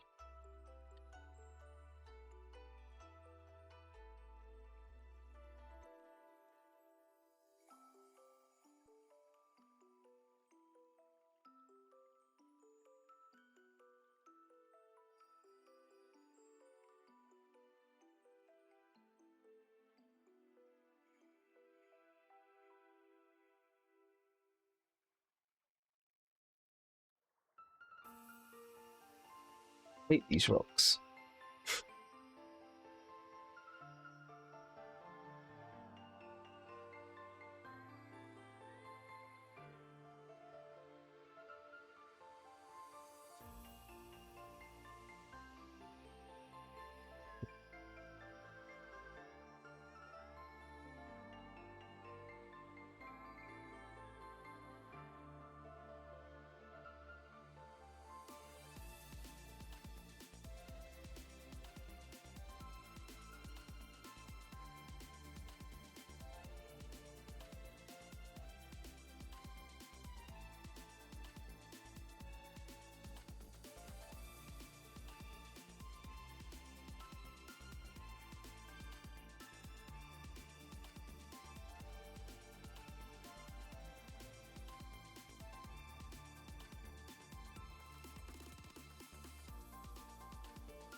I guess I use these rocks and just live with it.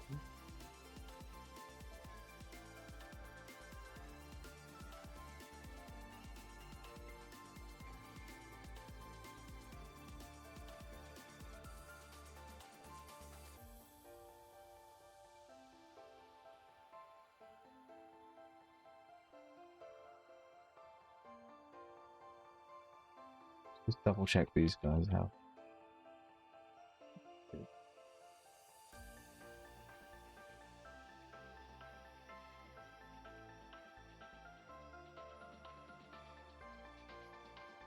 They do.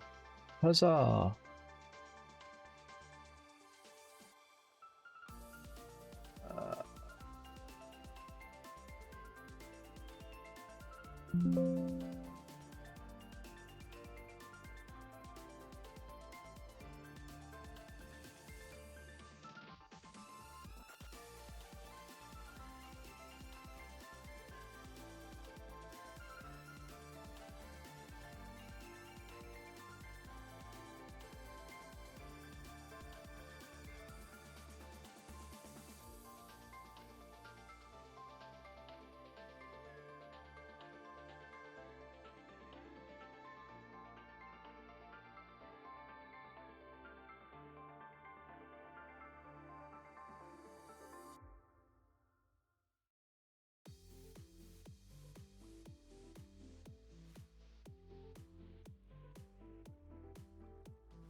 You.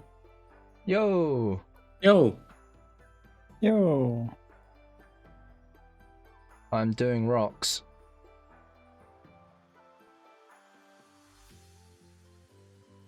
My favorite.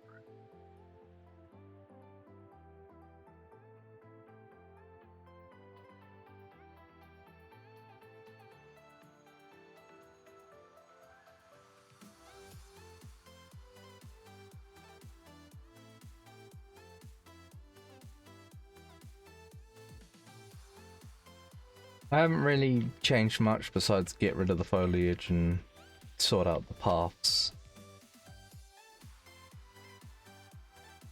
Got a destroyed building as well now.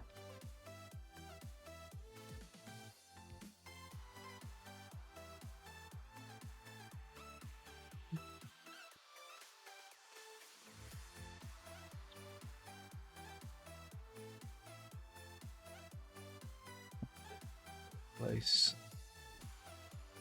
that one.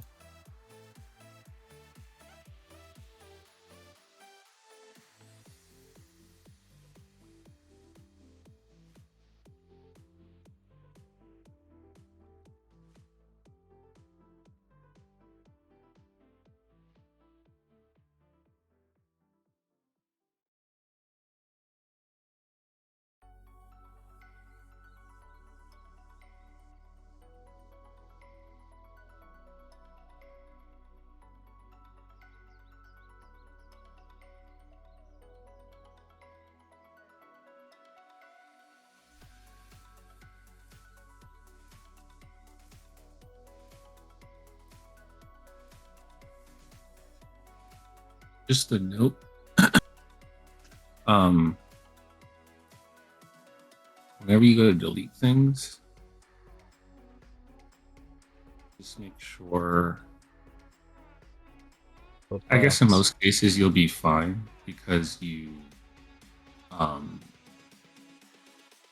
autosave on, but deleting, especially if it's like volumes, like blocking volumes and stuff, has a high chance of making UDK just crash. So if you've done a lot of stuff and you haven't saved, just sometimes take a second, save, and then delete stuff, especially if it's a lot of things. Right now, you should be overall fine for this, just because you're not going crazy. But I've got into a groove, working a bunch, no autosave on, go to delete some gigantic thing, and then UDK just blacks out, crashes, and then Right. contemplate a lot of things.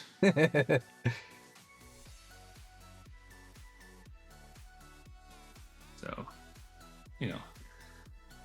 something to keep in mind is all.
Can't you just use save brush as collision to make simple collision boxes around rocks? I mean, maybe. Yes, you can.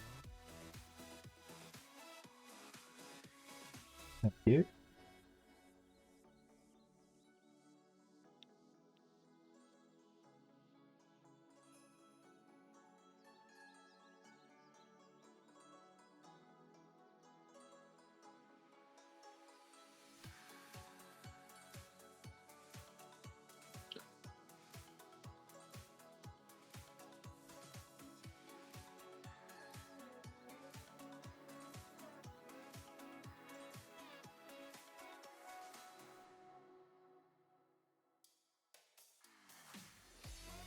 At least the ones people aren't supposed to jump on.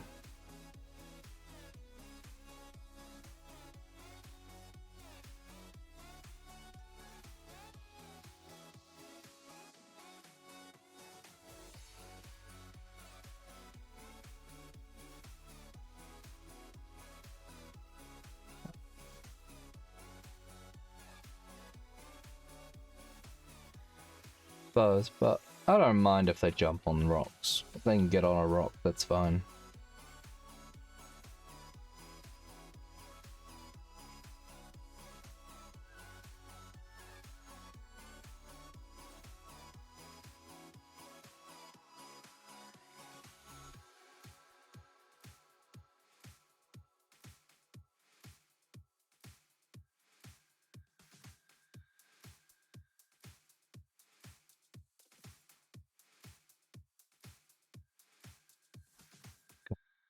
Build the paths.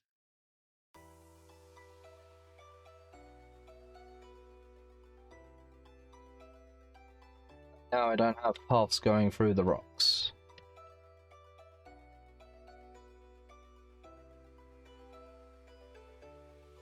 Important question is,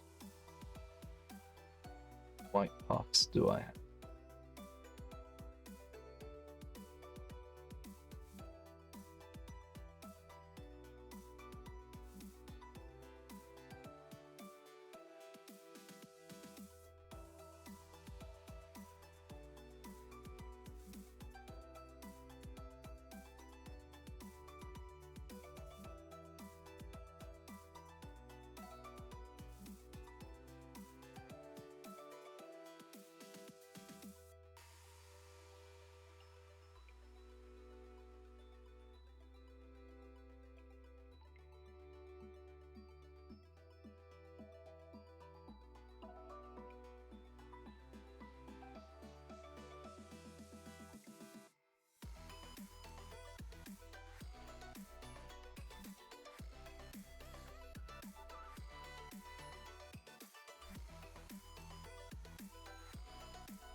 Yeah, Tilter, I added roads. A layout of where I'd want roads. Yeah, looks good.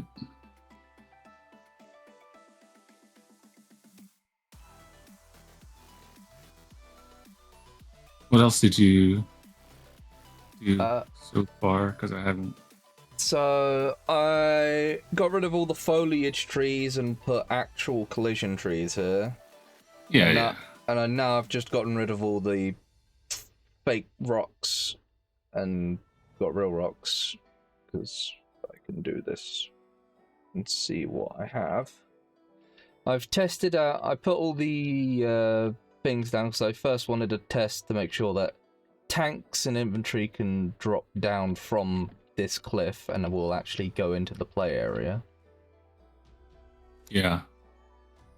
What button was it for the collision thing? I always forget this one for some reason. Oh, it's up there. Show collisions and then normal. Yeah. now I'm just sort of trying to make sure that there is at least a white path.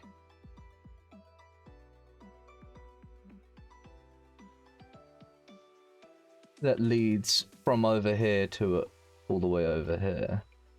Yeah. Because if there's a white path, then there is. If I drop mammoth tanks over here, they will make their way. They won't get stuck. In theory. Yeah. But the case of. I think they should also be good with green. Huh? Shouldn't they also be okay with a green path? Theory. You can always just test it to see. Make your first wave just drop mammoths everywhere. Whoa. You.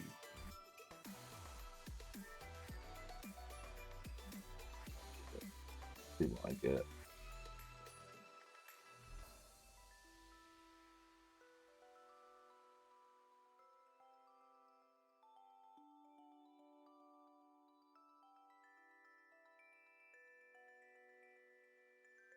Sake of it, I'm just gonna drop this here so they don't start cheating over here.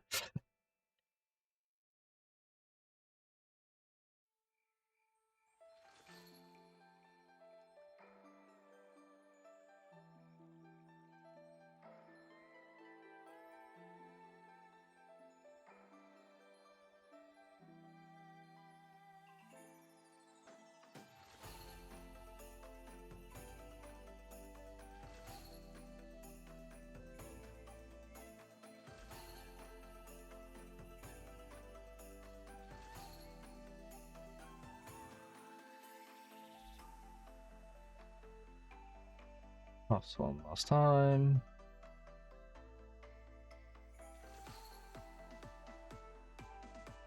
Weird green light there, but what? These. Instead of a medium tank, let's make them all mammoth tanks. Make 50 of them.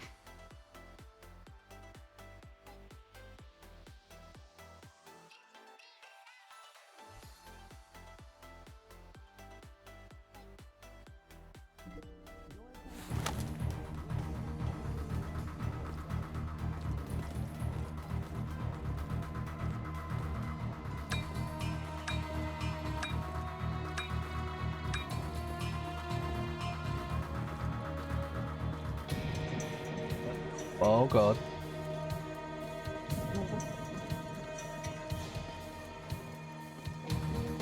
One mammoth tank's already flipped upside down, so... Wait. Oh, yeah, don't do too many at a time. Let's... Well, let's see if they drive to me. Like they're trying.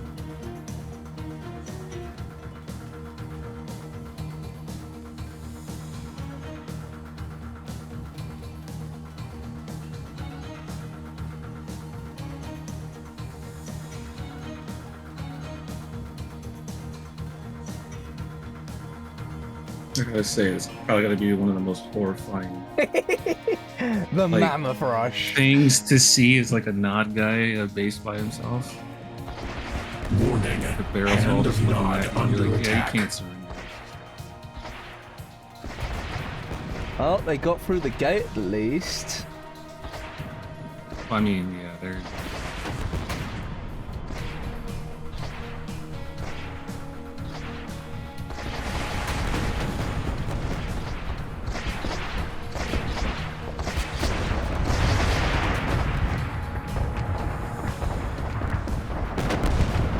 I guess they kind of Your did. base.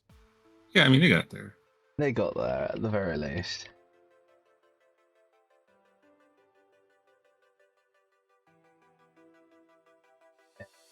I figured with a destroyed power plant, they can, and a ramp on it, they can get up here and Use it as cover and shoot. Yeah, not bad. I did try with the refinery at first, but the refinery is just a bit too big. Yeah. So I was thinking of putting the refinery somewhere over here, with like a tip field nearby and a harvester wreck, as a way to say this base used to be sort of more spread out and more controlling of the area, but it's just been wrecked to the point where there's just a hon left. Yeah, you can do like harvester, refinery, even like a busted silo or something, caved into like the ground or whatever. Whatever you want to do. But yeah, that makes sense.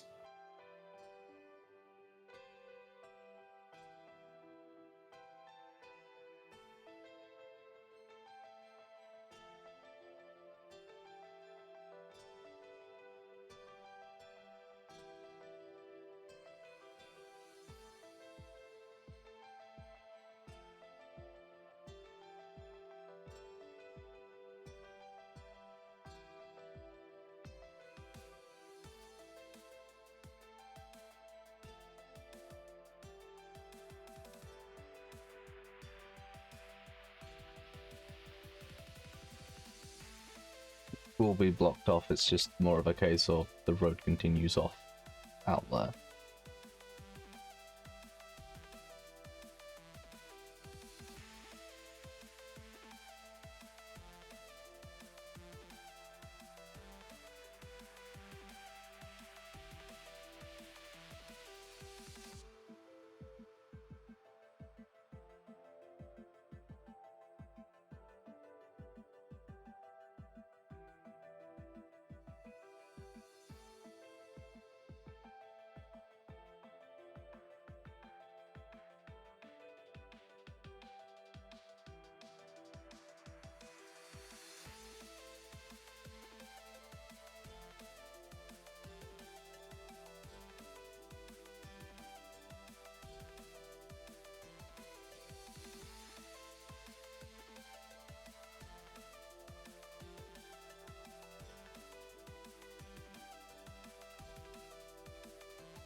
Thanks for the hydrate.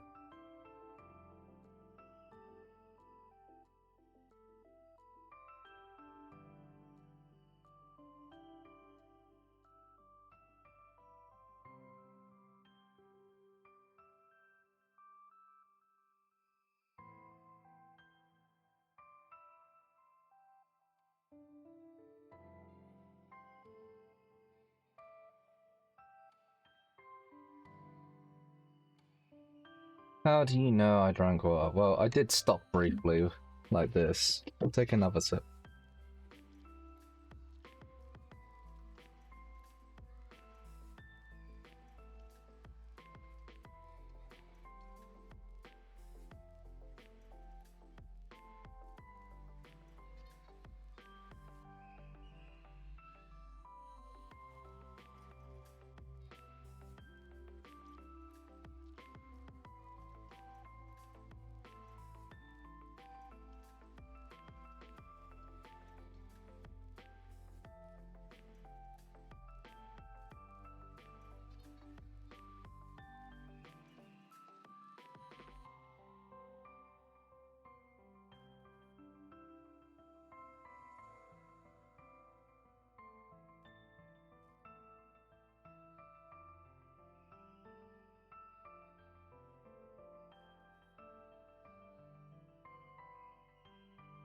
Giving like, oh, just putting like some rocks to give like some natural cover. If anyone wants to be out here with a Sydney.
The only other thing I can think of adding to this area is maybe extending it a little bit more. Make it a bit bigger just because it's a vehicle path. It's a vehicle fighting area. Because the kind of thing I kind of want it to feel like outposts. In a way. Where you have multiple hills and you can just sort of flank as you like.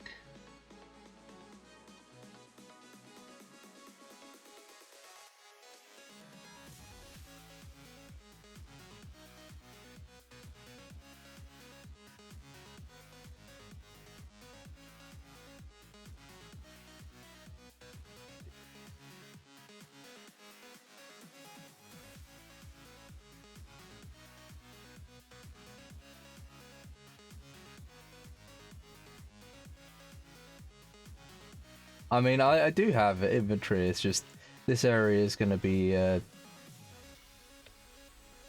mostly for the vehicles. Unfortunately, I can't set the spawner to vehicles only. Which is sad.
What kind of object type would I need for a ladder?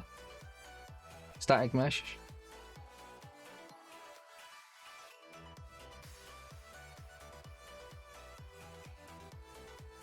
So you want a static mesh for the object itself, but the thing that makes you climb is actually a volume. Okay.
Seems I have to build a ladder for this model.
So, a volume, you say?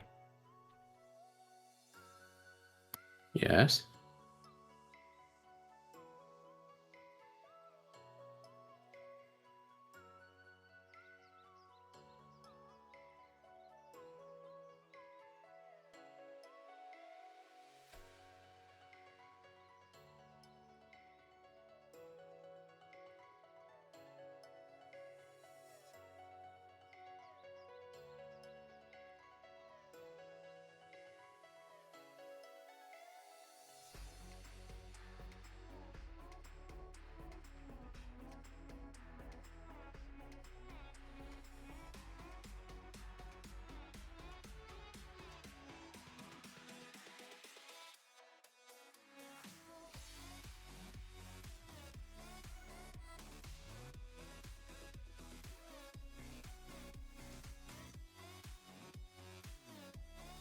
So I need to go in geometry.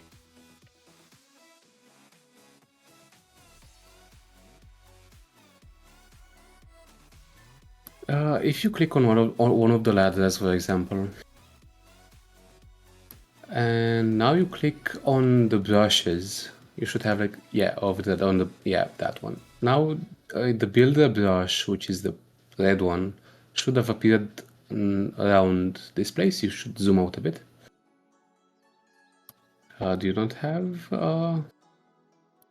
volumes? What? Button would that be? Okay, go into the show thing again. Okay, yeah, make sure the builder brush is checked over there, yeah. Yeah, and that's your brush, and with this you can scale it into the shape of your ladder. You have to select the red cube. There you go, and you don't have to go into geometry mode necessarily. You can get it done with the scaling, the scale tool.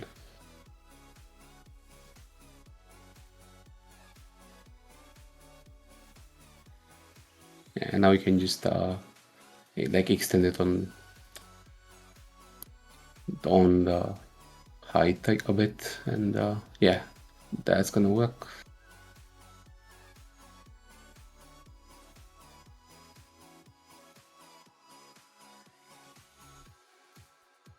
That's a bit too big, and then you can adjust the position slightly.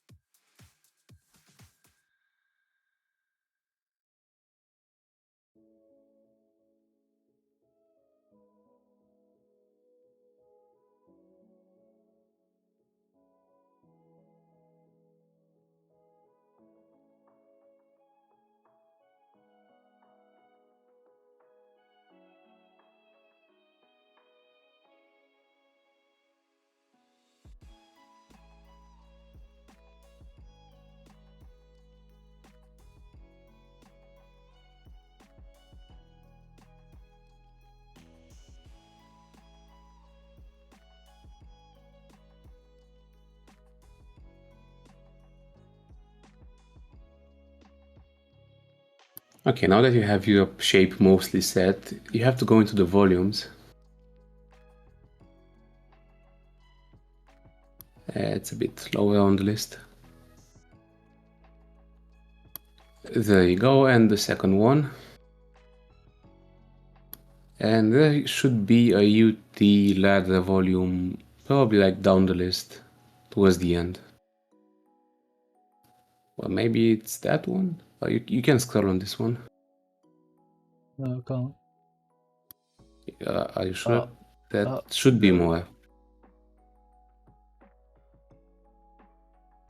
Oh, in that case, it's the ladder volume from above, I guess.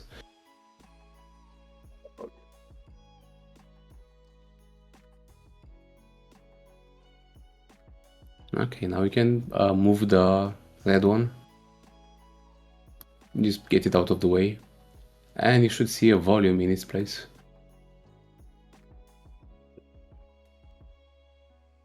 Yep, and now that one is your ladder volume, which you can also edit with the geometry tool or scale it up again. As you may have to do adjustments, but you can test it, like, just to check if it's too big or too small. Yeah. No shot redemption. I don't really want to be drinking.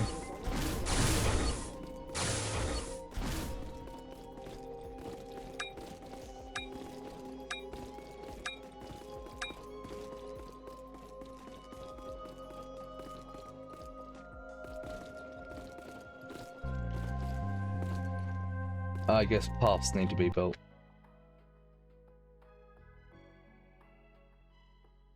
Also click on build geometry as well after that.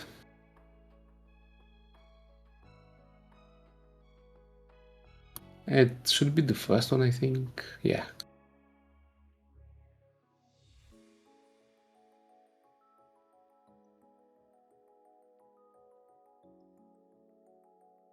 How do you don't want to drink while you make maps? How do you think you'll finish mines? Did you drink a lot whilst making mines? Of course. How else could I just force bottle to do it? Oh, but paths need to be rebuilt. I just rebuilt below.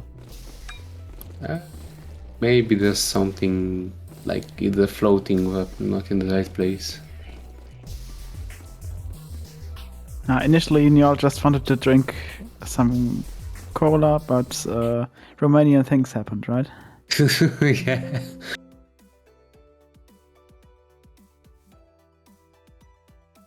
Now, paths won't do anything to that. Maybe the volume is too big. You can try making it a bit smaller, maybe. This brushes. Do it like this.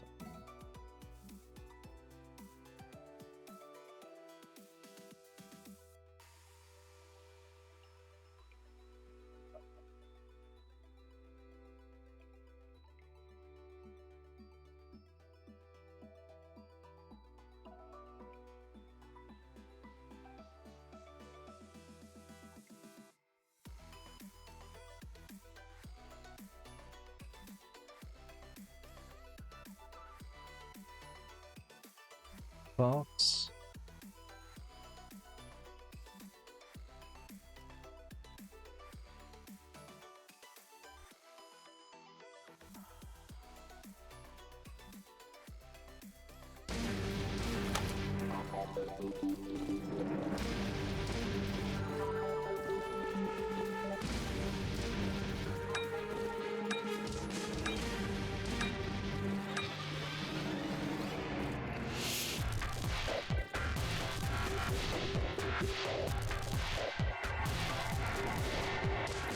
Give me a second to open the editor. Maybe it's not the right volume. Maybe there's not another one.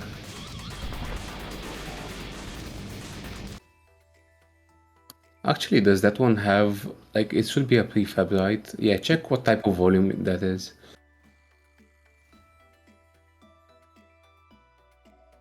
Oh wow, this is a tiny volume. Yeah, but can you check what type of volume that one is? Like, can you right click it? Or is this like a prefab? The prefab, so... Oh yeah, you have to convert it to normal actors first and then you can see what type of volume it is.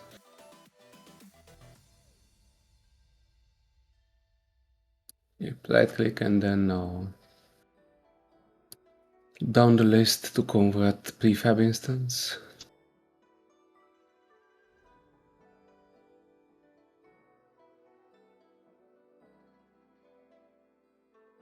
Yeah, now right click that one. Ladder volume, okay. Then what's wrong with the other one? Well, I'm seeing a symbol here and a symbol up there. That's for bots as far as I know. Whereas for this one, I'm Basically is seeing... the thing.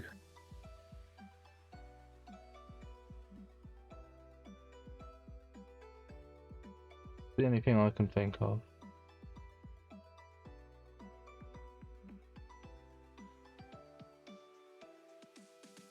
Oh, I think there might be another thing. I think the volume itself needs a direction. Can you click on it and check its properties?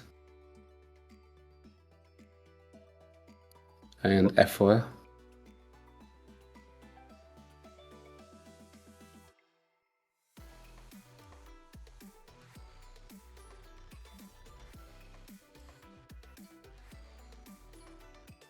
Oh yeah, check the wall direction and maybe you have to change that.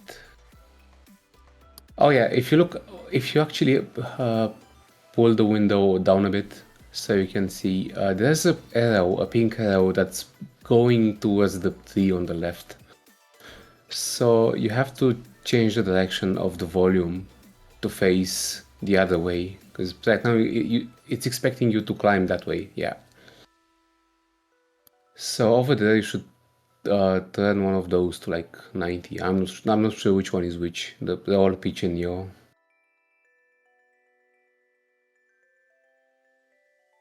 Yeah, over there you should try one of those increments of 90. Should do the trick.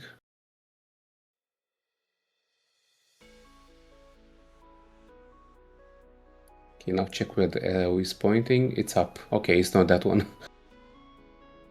I want? You have to set that one back to 0 and change another one. direction do I want it to be pointing? Which one? I'm not sure which one. That's why I'm saying just try all of them and just set all of them to 90 until one of them points the right way. What's the right way? Should be towards the wall.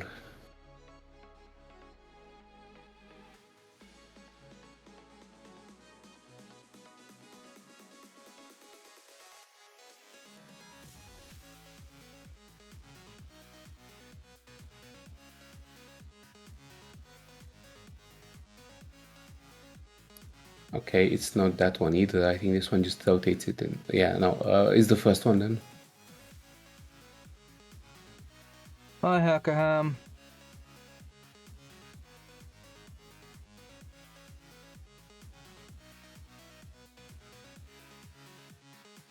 Does it not change anything?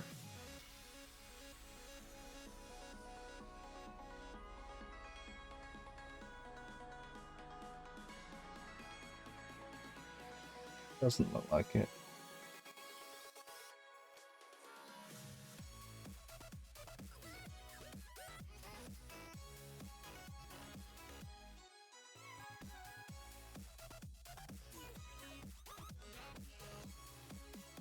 This one go.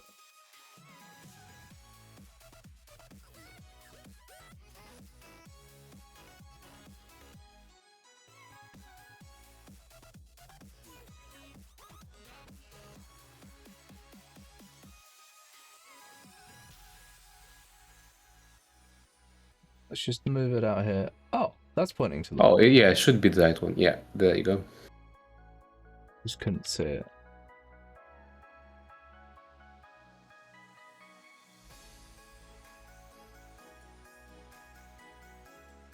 Well, given how tight the volume is on the other ladder, I probably should make this pretty tight.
See. Can get up the ladder now.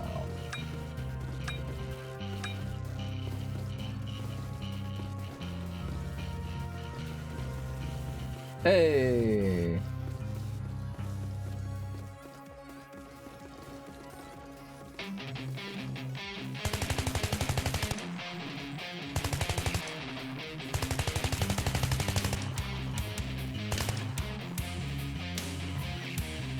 Cool.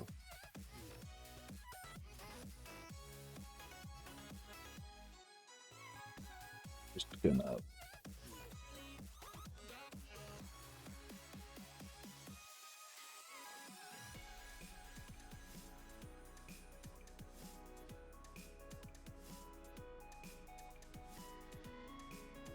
so Control G, and that should all now move together, right?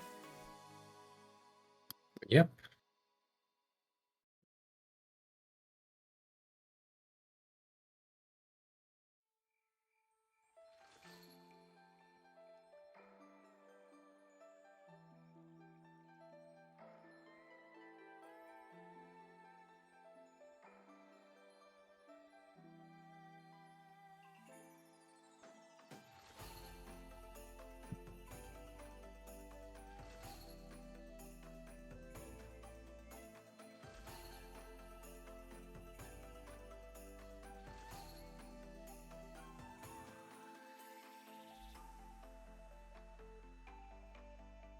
reckon that sees too much or not enough?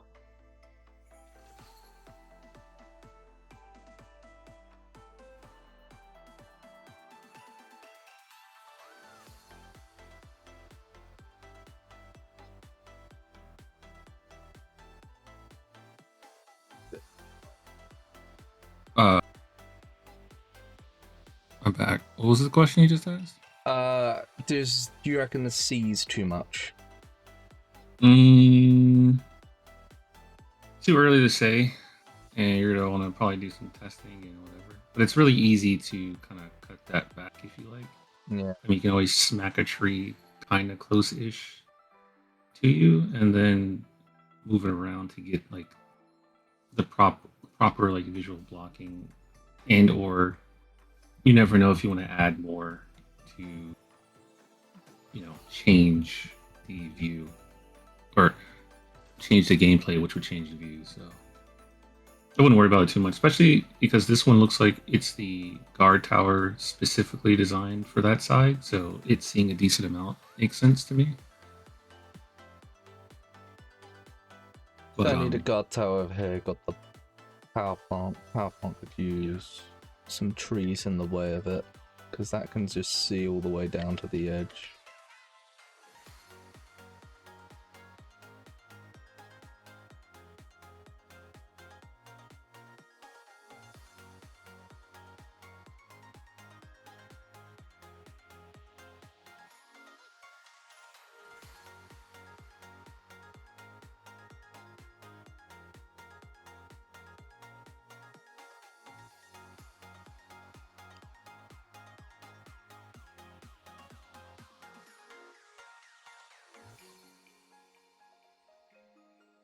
What I can do is I can get rid of you here.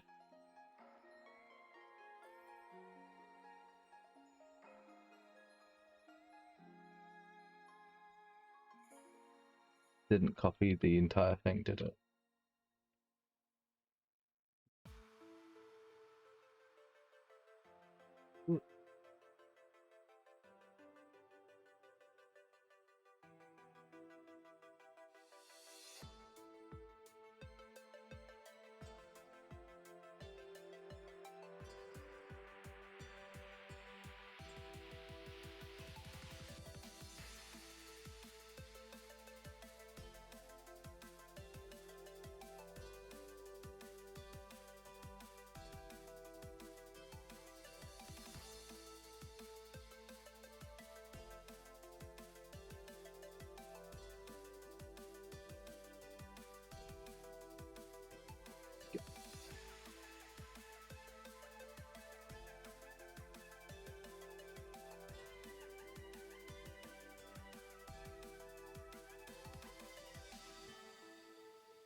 Do so.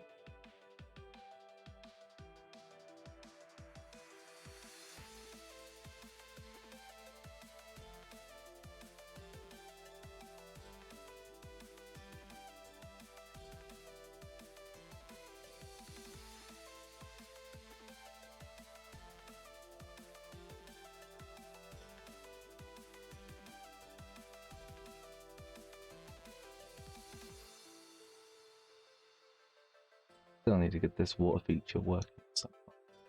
That's the point. How do I get this water feature working?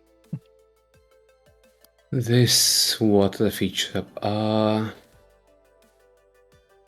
So what do you mean by what type of water do you want really?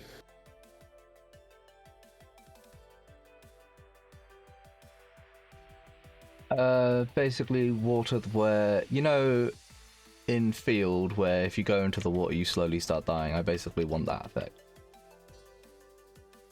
I assume Oh, so you just want a volume for swimming and handling all that? so it's a volume, is it? Yeah, swimming is mostly controlled by a volume. And do you want to have like a bigger body of water where this river flows into, or is this like all the water you're gonna have?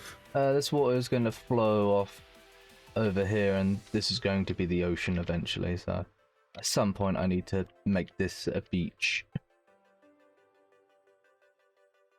Got a lighthouse.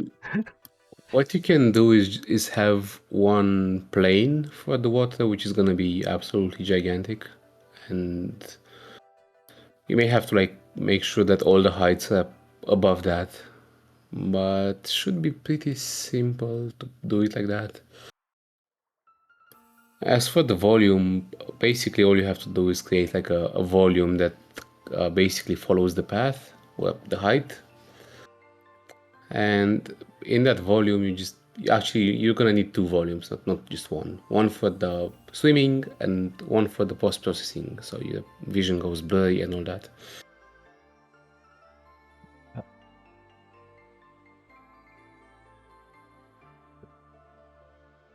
How did you do this water? Because I haven't really This followed water it.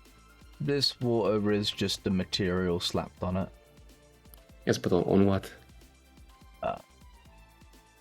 Okay, so next to the place where you build paths and geometry, there's a blue box. No, on the top menu. More to the right, and the row above that. Okay, yeah, not the one next to it, to the left. Yeah, so when a material has translucency, like the water, you must have that one checked in order to be able to select it.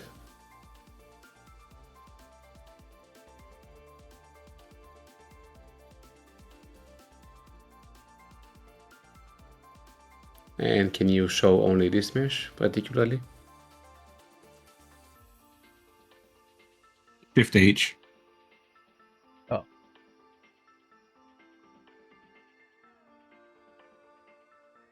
Control Z, Shift H. Oh. What have I done? I guess you're making a desert map now. What did you do? I pressed H on its own. Yeah, okay. There is a Control Z. Control Z is not bringing it back. Okay, go to the eyeball on the left side that has an X on it. Down, way down. Left side. There you go. Eyeball, X down. There you go. Show all. Back. Okay. Control, Shift and H. Shift and H. There you go. You done it. Is this just one mesh? No. It's a few planes put together. Ah, I see. Yeah, it's a full plane, a few planes put together, and then I group them together. That's all. You can use one singular plane, or you can even use a surface, which will probably allow you to control the UVs better. But and this way you're gonna get to the ocean as well. Okay. So what basically, for example, on mines, that entire lake is just one gigantic plane, probably like this exact plane. And most maps pretty much have the same thing. I use this just just to put water on because it's a river. Yeah.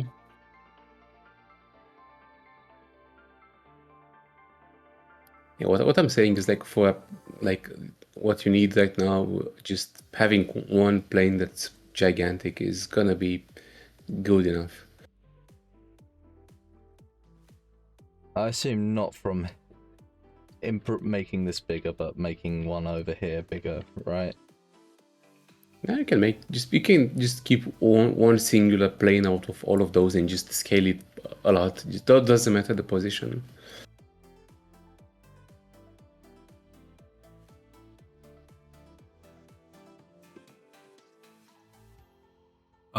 Wait, what's going on? I wasn't paying attention. Getting rid of all the planes and making it just one big plane. Yeah, you can do that. There's only one potential problem, but you can test it. So grab that one and duplicate it, like any one of them. Just drag, duplicate it. Okay, now hit F4. Wait, are we talking about doing this for the water on top or the water on bottom? Like, obviously, this is about to go into a dip, and then it's going to go into like an ocean, right? Yeah. So are we talking about making a massive plane for the water on the bottom for the ocean, or the water on the top for the I'm river? guessing for now it's water on the top. If you're going to do this for the water on the top, then you would need to check and see if this is okay. So go to see where it says static mesh component and it has that arrow that's going to the right on the left side of your screen. Far left side of your screen is second option. Nope. In the window. There you go. Up. Static mesh component, click that. Go to rendering. See where it says materials at the very top there? Get rid of that material by clicking on the brackets on the right side, far right side. Far right. There you go. This is so it's easier to test and easier to click on this thing. So you can close this, by the way. So another quick note that I meant to say earlier and I forgot. Whenever in the future, don't worry about it now, that you turn on transparent clicking or whatever selection, when you are done doing stuff with the transparent selection that you are using, you need to turn it off because lights also count. So you will randomly click a light on the opposite side of an entire map. Oh, lovely. Very weird. Also the same thing with particles and so on and so forth. Anyway, take this plane, put it back where the water is, like kind of in the middle of the river. Just slide it over. And that's fine. Okay. Now just take it and make the size like gigantic. The reason why you're doing this is because you want to see if that happens. There you go, right? So there are places where you can extend it, but you can only go so far with the current layout that you have. So the way that you have those other ones where they're kind of like all over the place is not bad for the top part, but for the bottom part, you can always just take one piece and expand it out as big as you need it to be because it doesn't actually matter. Now, if you want to just have one singular piece on the top, then you would just adjust landscape around it. But you don't need to necessarily do that because you already have it set up, and the landscape around it already seems like it's in a pretty decent spot where you wouldn't want to change it too much anyway.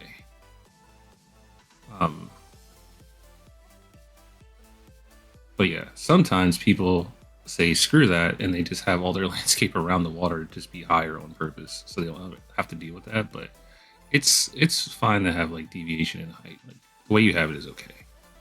Anyway, take that piece, put it on the bottom side where the water is going to be, and expand it as much as you need. And then you can go into that same area where you found the rendering to get the same exact water, I guess.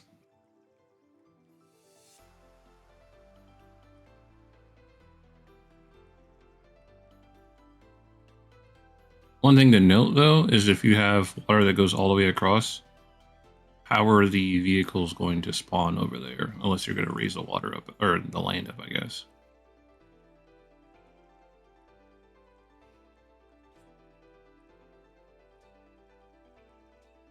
Probably lower this water a bit more. And then bring where I want the beach to be down to it. Okay. That works too.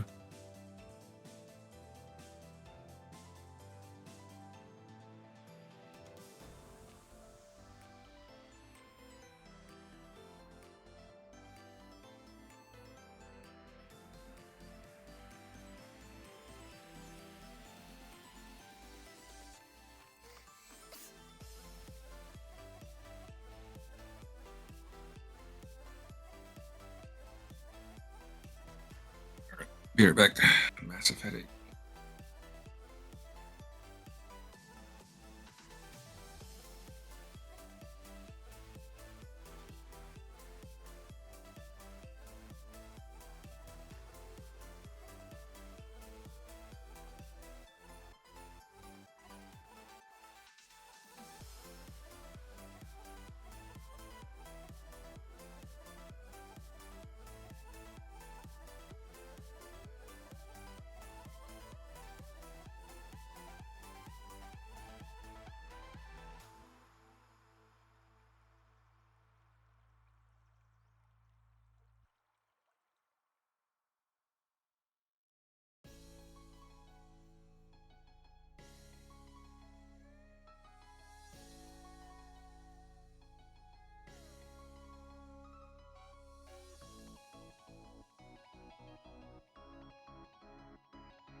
Alright, I'm back. Just muted mostly because eating soup and drinking tea. I feel like shit today.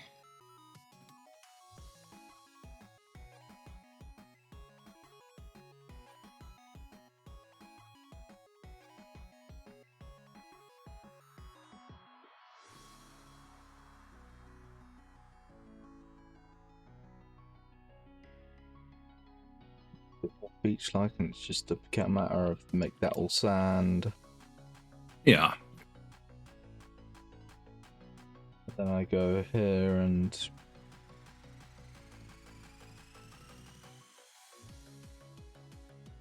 Up there. So what you're gonna want to do? Lock this window on the right. Click on one of the waters. You have to hit the tab thing again. To the left. and then hit F4, and then hit the magnifying glass, and then hit the. You can close that one. Don't open the browser. You don't need to. Then go to the green, and then the green again. Well, a different green, but you'll see it. Hit the green, and then hit the arrow. There you go. You don't have to go to the content browser because it is selecting whatever you had there, right? So.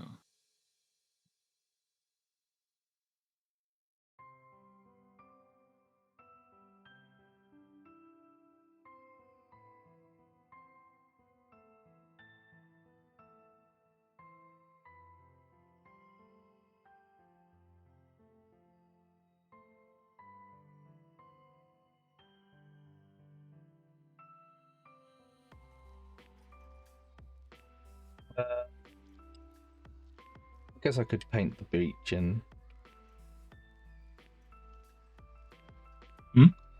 Paint the beach in the Path color, whatever. Well, I only have these layers. Yeah. How do I add more? I mean, you might want to do that later. Okay. There's a lot of steps, but for now, just paint it with the path color, I guess. Near the water, just so you can have like an idea. Currently, you're in smoothing as well, by the way. There you go. And then go to scroll down. There's secondary. Yeah, just paint a little bit with that.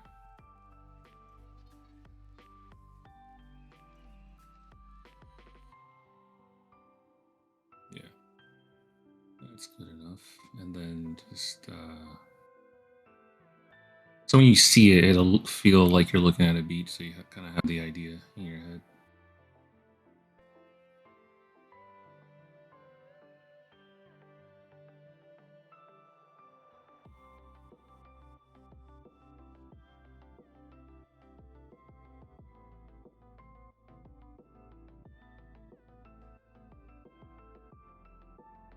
Cool.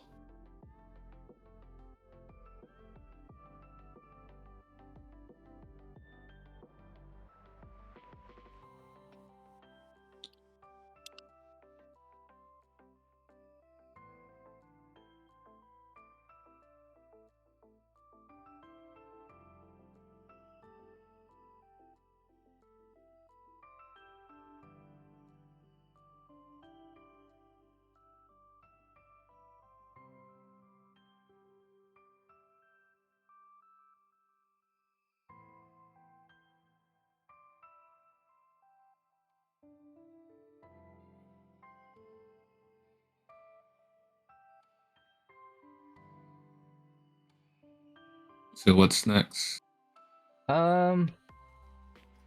Thinking of extending this area out a little bit over to the left to cover this bit here and just sort of have this area be a part of that. Yeah. That, I think Giving that's, him another direction to attack from. yeah, either come in over here or just to come in more around the side. Yeah, I got you. And then you're about to say something. You think that's... I'm thinking. So, what I noticed from the last little playtest is that they all sort of followed this main line here, which, don't get me wrong, is nice. But I'm thinking, what if I cut off some of the path nodes, so some of them go around rather than straight down the middle. I mean, sure, I want a few going straight down the middle, but it might be worth. But not everything. The easiest way to do that is not even so much the path nodes themselves, but taking the spawns and moving them farther away from each other, sideways. Because right now, they're so close that they're all going to just run to like this, same direction. Like you can go like pretty wide out to get like a different, setup really. I would go even further out because you're gonna add more to that spot, right? So like go all the way to like almost the edge of that cliff Hmm. with that one. Yeah, something kind of close to that. And then with your right spawns, like I would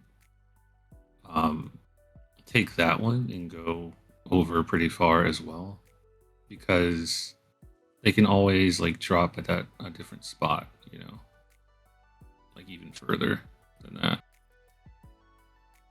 I would go about there, yeah, and then give them the path nodes that they'll need to drop off of like that slanted whatever. You can even extend how wide the drop off base is, I guess, if you want it to all be pulled up that far. But yeah, another thing this will do.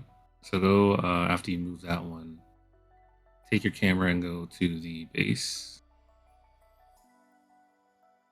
and then turn around and look. So bring your camera a little lower, kind of like wall level. Yeah. So what this will do is like it's going to feel like you're coming from so many different directions. Like you're coming in the surround. Like you're going to be coming from the left, the middle, and far right. And the nice thing is like you can't capture it all in your camera, so it's going to give like a better like feeling of like, oh shit, we're being pushed by whatever this is. Also giving you reasons to play in different spots instead of just sitting in one spot and shooting them like fish in a barrel, right? Because part of the fun is making it to where there isn't a god spot that's going to make it to where you just shoot everything for free. But if you sit in this spot, then they can attack from this direction, right? Like if you're on the far left in the power plant, you definitely can't cover the far right easily, and vice versa. In some cases, kind of how you want it to play anyway, you might be better off pushing up a bit to kind of cut them off before they get close to your base, because once they're close to your base, you can't cover every position easily. So just, food for thought and all that.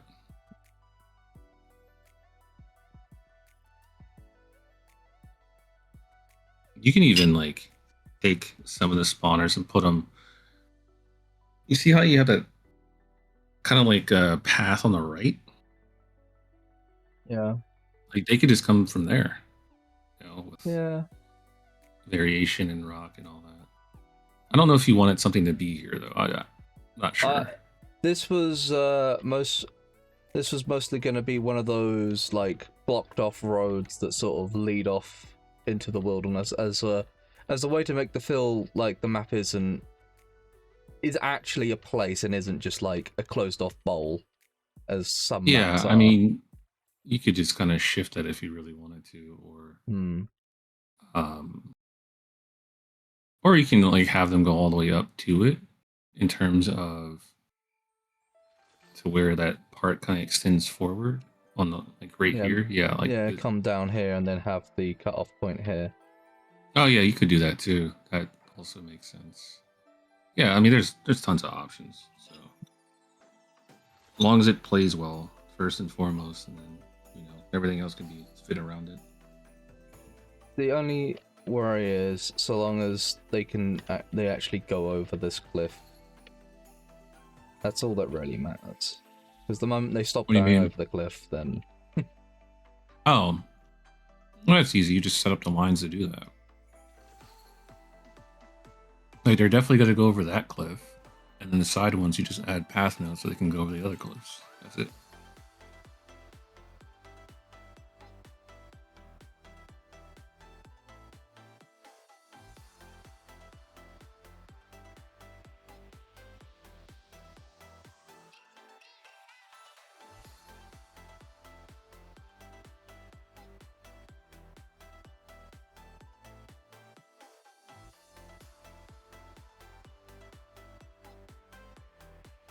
I think I won't use this. Yeah, it's not there. G. Select it. I guess we. It might be Um, good to have that at the refinery. It's just kind of like a little design piece of. in parts at the moment because we. It was a prefab, so I'm just gonna. You didn't put it in a group. No. Oh wait! Don't do that! Don't do that! Don't do that! Hit Control Z until you get it fully back. Okay, so zoom out a bit. Nope. Let's say put that back. You can keep this thing and just move it somewhere else, but for now, zoom out and kind of put your camera over it. Yeah, that's good. Hit Control and Alt, and then marquee select, like it's an RTS game. You may get extra things, but don't worry about it because we're gonna fix that.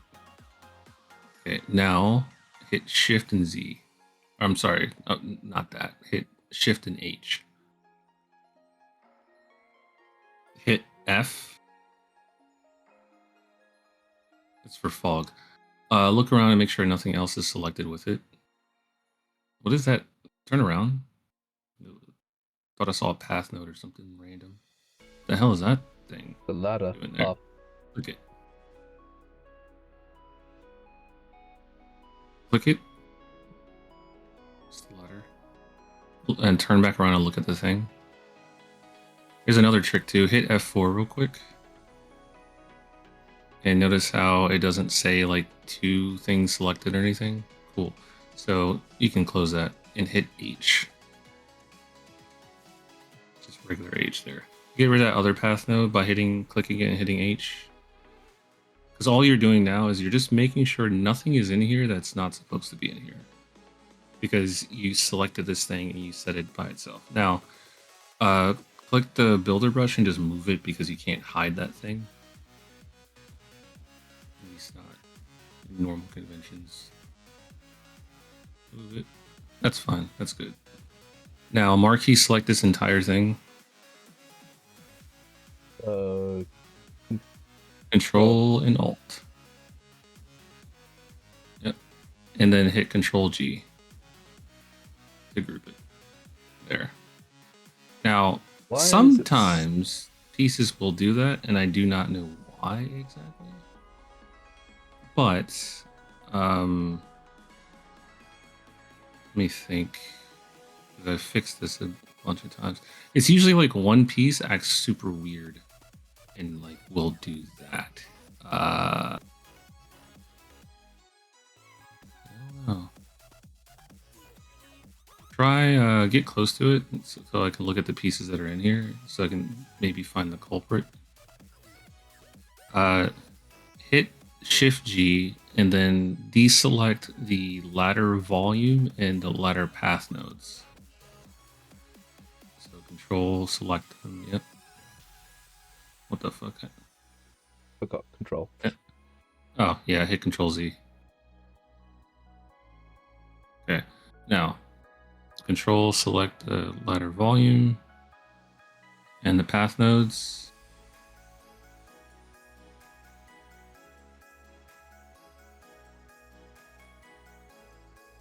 And then hit Control G. Okay, did it again.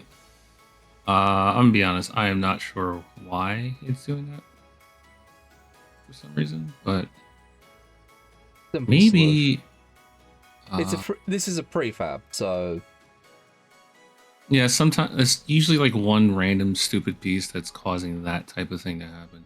But I think the only thing you have selected is the prefab, so to check, I guess, hit Control H to bring everything back. Okay. Then hit Shift H one more time just to ensure nothing. Actually, hit Control H again. My bad. Just gonna do one thing. So click on it and then hit Shift H. Because if anything that was hidden comes with it that shouldn't be there, you'll be able to see it. It's like weird shit.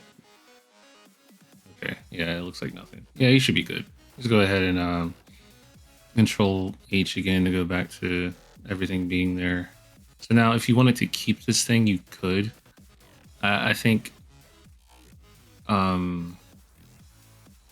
don't know, like, since it Fine. has that weird position thing, if you really wanted this for like the refinery thing, it's probably better just to pull in another prefab later. Because I figure you can maybe make the refinery area like a little, base over there, like a little extension. But you can just delete it if you don't want it. It could be this light volume. Is it? Deselect, hit escape. And then click on the thing by itself, just the prefab thing. Nope. But that's a good guess. I don't know why it was highlighted. Yeah, you can just get rid of it. It's better just to get another prefab later because this one's all fucked up. And then just, delete those two. Before you delete, that's fine. No, don't Control Z. It's fine. I was just gonna say, just to ensure you run into no problems, you could have saved, but that's what auto savings for, I guess, right? I think it's fine.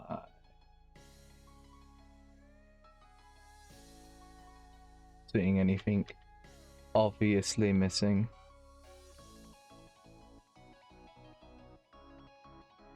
When you said the vehicles acted weird during a playtest earlier, was it you talking about a mammoth thing, or are you talking about something Yeah, I else? was basically so a mammoth tank spawned, and before it got off the spawn point, it spawned another and catapulted the original away.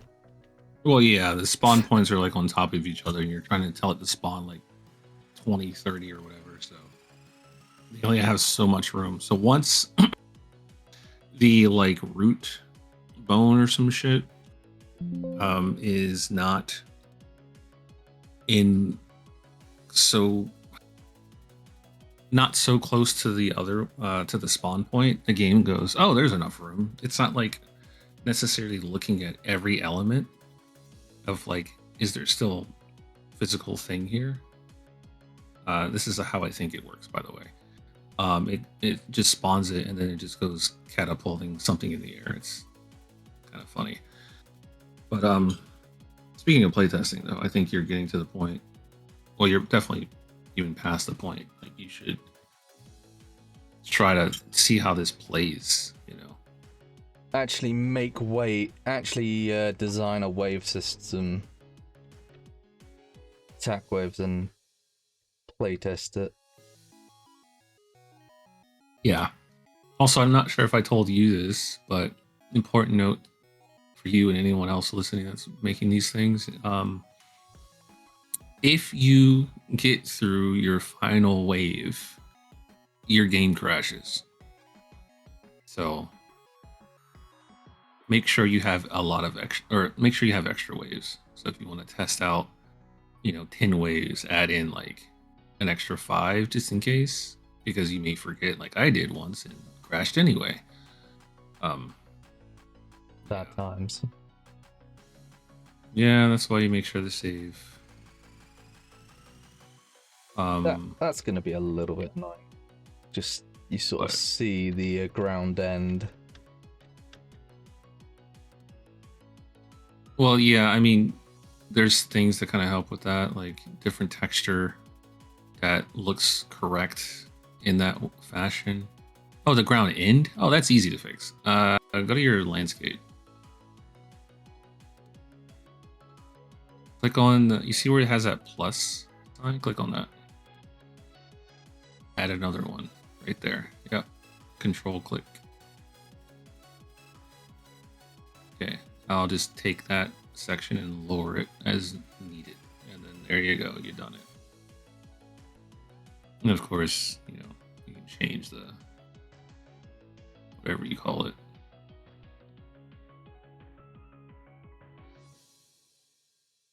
You closed your thing so you can't see it.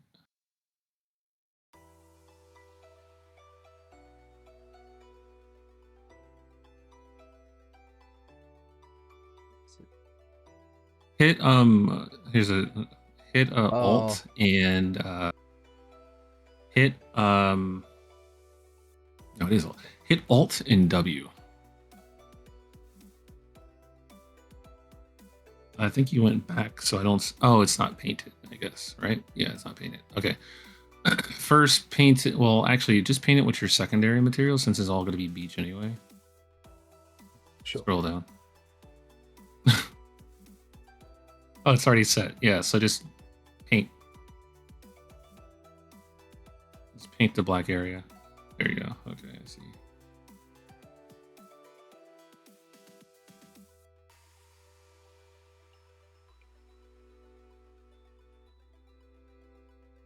Okay.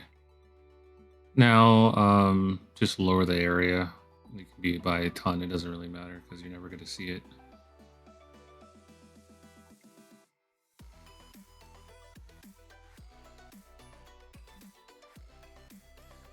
What are you doing? Painting still, aren't I? Oh yeah, height map, brother. There you go. Just go to the flatten tool. Now that you've already painted it. Yeah, flatten based off of that. What the fuck you got? Oh, hit. No, the brush. See, down. No.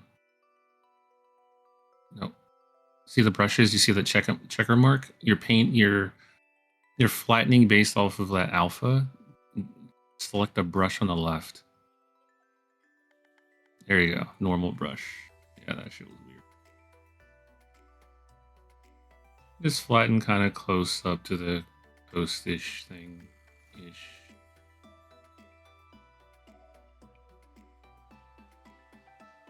You should probably turn fall off on a little more. Oh boy. Hit Alt and W again, just so you can see what that's actually looking like. I'm not sure if that's the way you want your beach to look, because you definitely kind of changed the higher part a bit. I mean, it's not terrible. If you want to keep it, just smooth it out, I guess. Yeah. Yeah. And then turn fall off back to like 50 because, you know, it helps with the smoothing and other things. Brush is gigantic. There you go.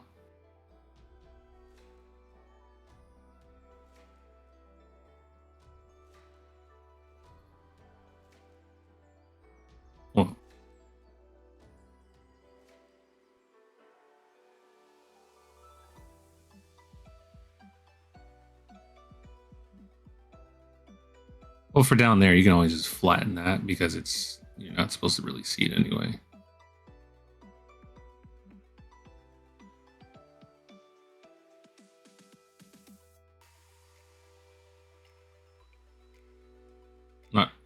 I wasn't talking about that, but yeah. Anyway, I wouldn't worry about the extra land right now. That can always be. Oh, well, actually, no, we will fix it. Go over to the extra lane that's on the other side of the water.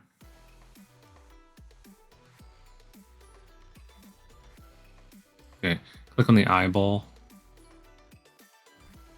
To your right.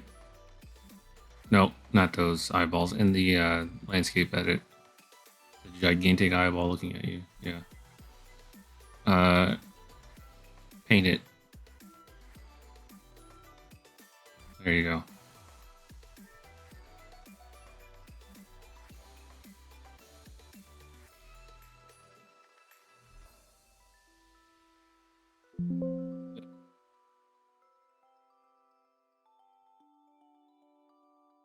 And then turn that eyeball off so you don't accidentally, well, after you get rid of that, yeah. So you don't accidentally cause problems.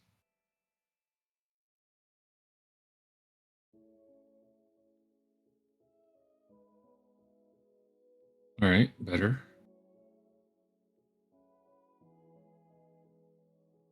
You will probably use that additional component tool more so you don't have these abrupt cutoffs around your map, but don't worry about it right now. For now, I'd say let's unless you had another plan, probably focus on setting this up to see if it feels good to play in for a few ways. Because right now it's kind of up in the air.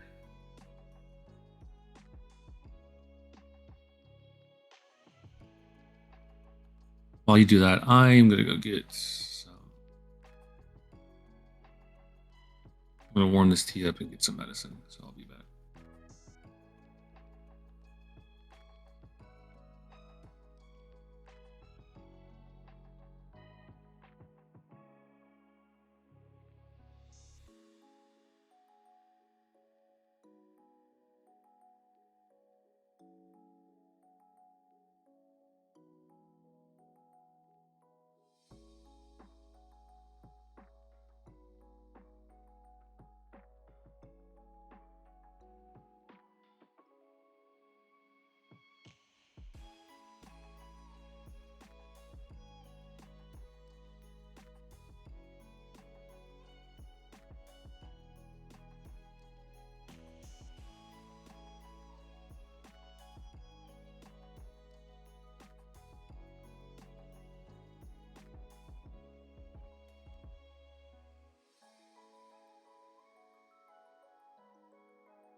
All right, I'm back.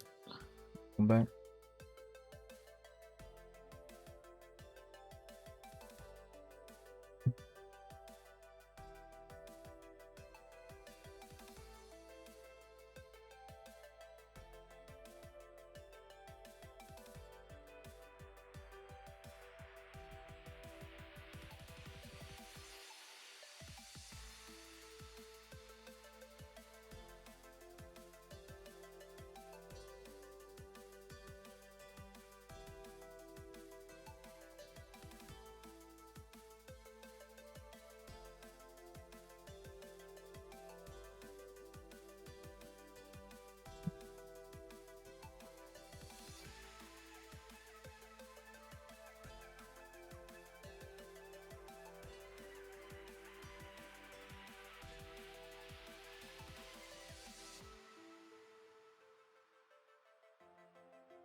Oh, wait.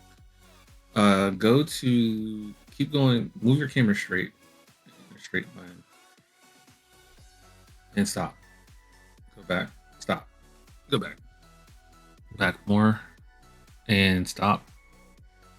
See that light bulb thing right there? No. Right there. Yeah. Grab that. And then don't rotate it. Take it and move it up in the sky. Hold shift while you do it so you can go with it. There you go. And that's good. Scale, go to the scale thing at the bottom right of your screen and change it to like 5. Nope, left. Nope. Click on it again because you deselected it. On the numbers on the left, far left. There you go. Yeah. Change that to 5. Okay. This is your world light, I'm pretty sure. So you want that to be large so you can find it and make changes to it in the future if you need to. This. That is your fog, I do believe. Hit F4 to look at it. Okay. So that's your global fog. That is your global light, like your sunlight. So you want those to be big in the air, out of the way. Yeah. You can put them wherever you want. Like, but for the light, don't rotate it unless you want it to be rotated physically in the map, because it will do that. But you can move it around out of the way. It's a good habit to do even when like you first start a map. Like take the light, make it bigger, move it out of the way or just in the air, and then yeah. Because once you want to do stuff with it, you want to just be able to find it easily.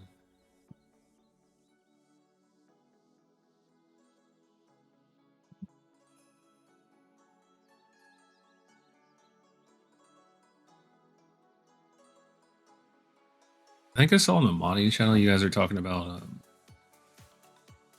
making things, and then I think it was something that popped up about like Blender or whatever.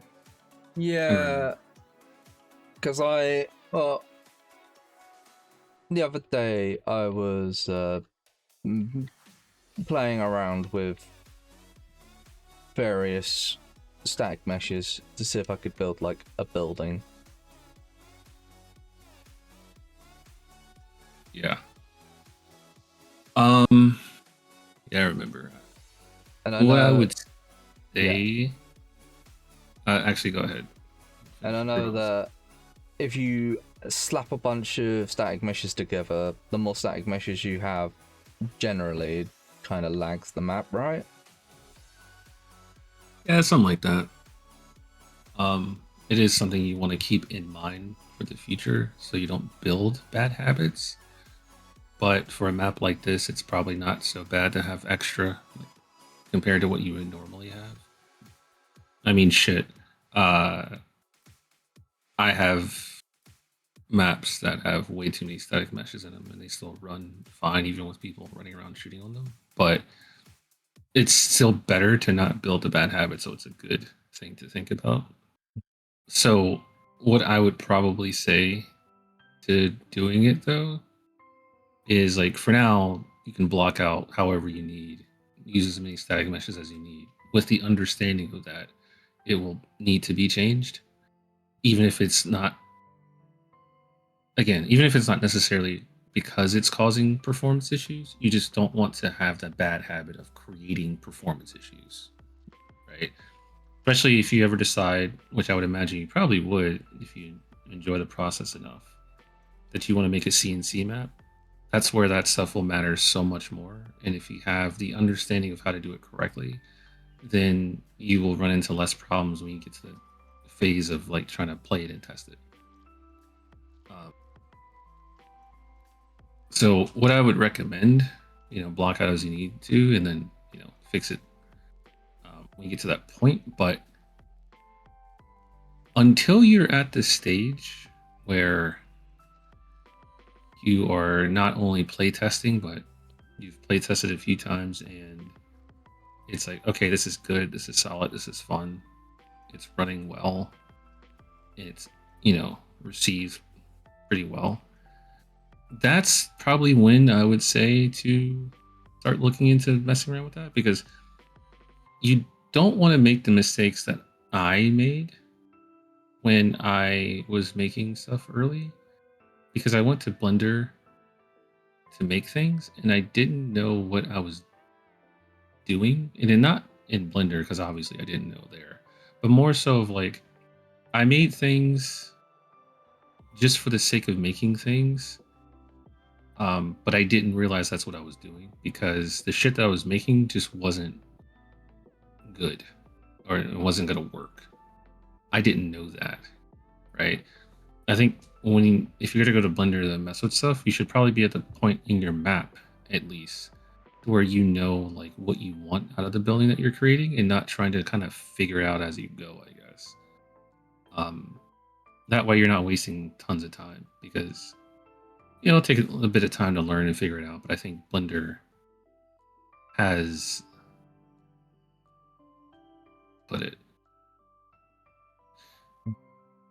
it'll, I don't know if more straightforward. It's going to make more sense once you get rolling a bit, right? Like you're going to be making, relatively simple things, simple shapes, so on and so forth. And once you kind of figure out some stuff, it'll be easy to kind of continue to do that and get the results you're looking for without going crazy.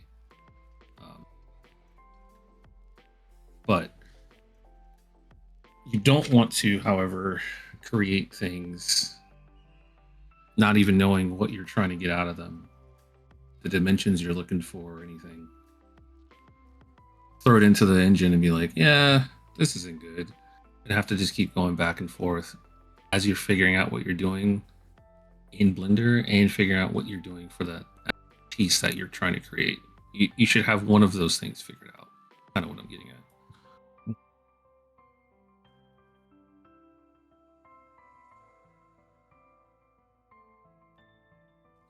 Block out to your heart's content in here, get the kind of gameplay that you're looking for, then go to your third party like software to figure out what you're going to do. I have a really good example of that. I think you might have already seen them, but I made some buildings that could kind of fit like a environment more like in the Middle East, and I blocked them all out in Renex. And then I was like, all right, these are good. And then I eventually went to Blender and redid them. But at first, honestly, I didn't even do that. I just created them as static meshes in the engine because they just worked completely fine. I only went to Blender to do something else so it can work in like Firestorm if needed, because I was testing stuff.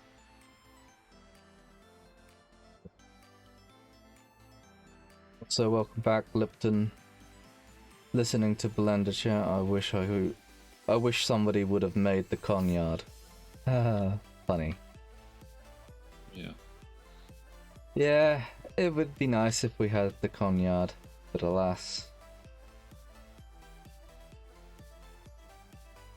Yeah, the Conyard would be a lot. Because good luck taking the Conyard and putting it in like 20 plus maps.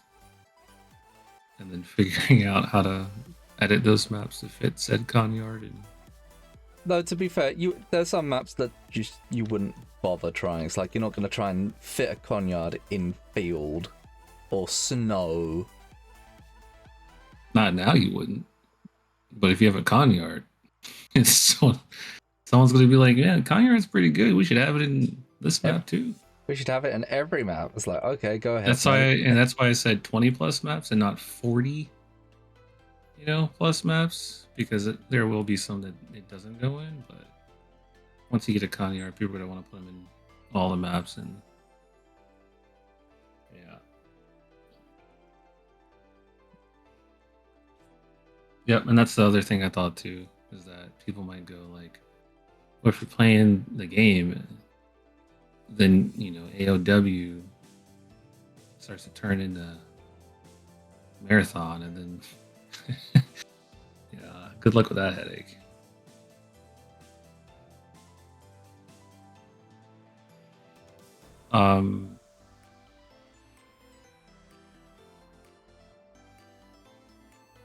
Also, I meant to say this before, but if there's like other people working on things, you can always feel free to hop in here when we're doing stuff and can help and answer questions. It's not just like a Martok only thing. It's more of like a community coming together and talking about stuff and working on stuff. So it's actually in the voice chat, Lipton. He's just. Well, yeah, I just mean for anyone else listening as well. Like, yeah. People that hop in and are talking about creating and working on stuff. Like, it's completely fine. It's not just a Martok only thing. Because I am interested to see what people are creating. Have you seen in the map making channel, Lipton posted some pictures? Yeah, no, that's cool. I like that. I like recreating maps. It kind of makes me wish we had like another game mode that was about like basically playing single player missions in co-op. That'd be kind of cool to see. I think actually we I kind of like have doing it that. on OG Ren. Oh, they had that in OG Ring, that type of thing. Yeah, on the W3D. Nice. I think we have a co-op mode. It just isn't really fleshed out. But I mean, actually, I don't even know what the hell goes on with that mode. I kind of want to look into it because I think that's the type of thing that would interest me more than defense. Personally, it's just like my own thing. Is a mode where there's different objectives and then you can kind of like set up things in terms of what's the priority here and there. Yeah, see, that's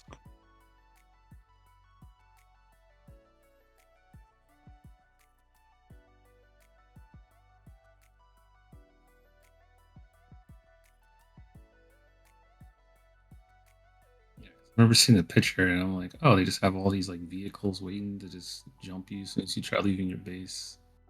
It makes a lot of So sense. I don't know if I can actually set them where like they'll attack wave wise. So I'm just using destroyed vehicles. Yeah, I would have to look into co-op mode to see how they do it. Because I know there was a guy that made a community map and I tried it out. And while it would need a lot of work, it's still like a really cool idea and concept. But yeah, there's like spawners for. Let me load up the editor and take a look. So there's like specific spawners that you set, then it gives you options of what spawns and whatever. And then you can kind of set up, and this is for me just messing around on my own, learning these things, so it might work differently in co-op, but you can set up things to happen once all of those vehicles or people from that spawner die. So you can kind of get what you're looking for. I'll try to find out the information here as I open this editor because you can probably get exactly what you're looking for. Just a lot of work, but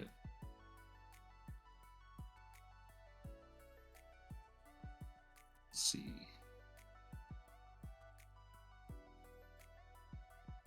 It's crazy compared to like what I used to double with on the UDK compared to like these past couple of videos from Martok, and how much further now that I kind of have a better understanding. Oh yeah. Not that Ken did a bad job at explaining it, just now it was a little more slowed down and it was easier for me to follow along. Yeah, like Kim's stuff is really good. That's what Oh yeah, it really is. me and Neural looked at a lot, but there's also like it's also nice to kind of see some of it firsthand, especially with different tips and things that are specific to what you're trying to do. Because all of the information that I share, especially the stuff where I was stopping, like, wait, do this, is because I probably spent over an hour trying to figure out these things, or I figured them out way later on. It was like, good lord, I wish I would have known that beforehand. And those are the types of things that you're not going to really get in a in a video as much, because like there's a different type of goal. Getting people going, getting them started. All of like the little headaches and best use cases are not. If you were to try to put that in a video, the video would be like 20 hours and no one would watch it. Let's see. Still loading. Holy shit.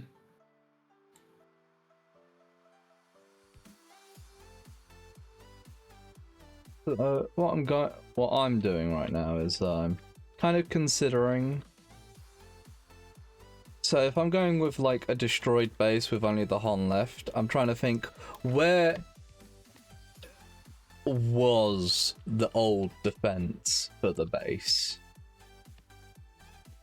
and sort of trying build out where the old defense is and sort of try and destroy it, make it appear damaged.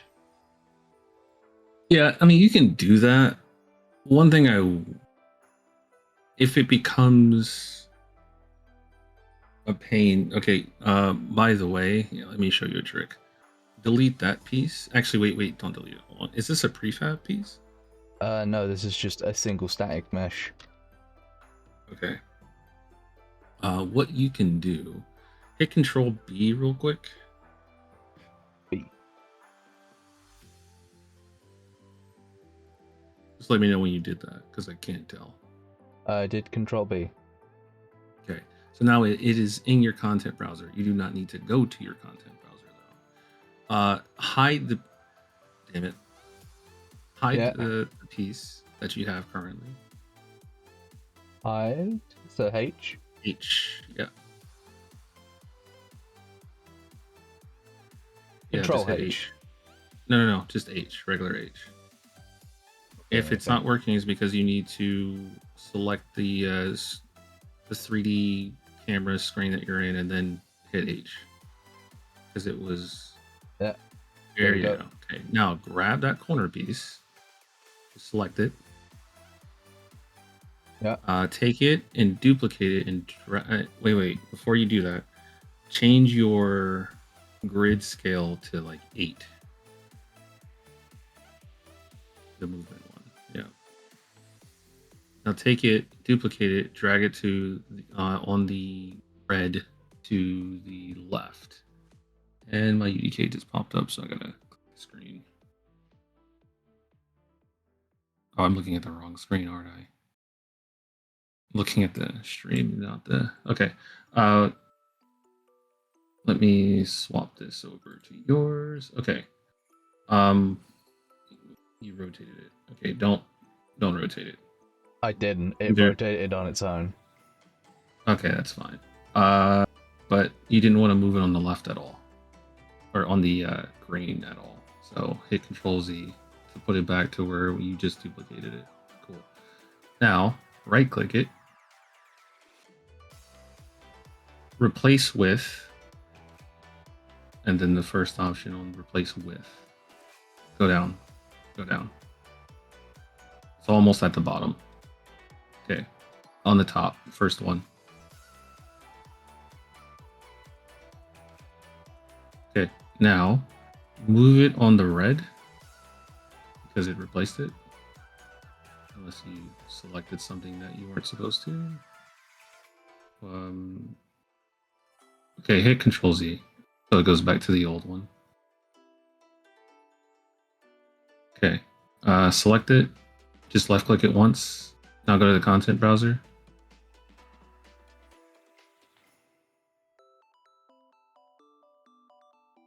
That's weird. Okay. Into my life. Let's try this again. So go to, click on the corner piece. Yep. This corner piece. Yeah, in the 3D world. Yeah. Right click and just hit add, and then add the static mesh. I just want to see what it does because it shouldn't have done what it did. Yeah, the top. Or it's adding a Okay, I see. Okay, got it. So click replace with, or go to replace with, and then go to add static mesh. I guess it's the top one. What the hell is going on? I'll try it, see if anything different happens. That's just weird.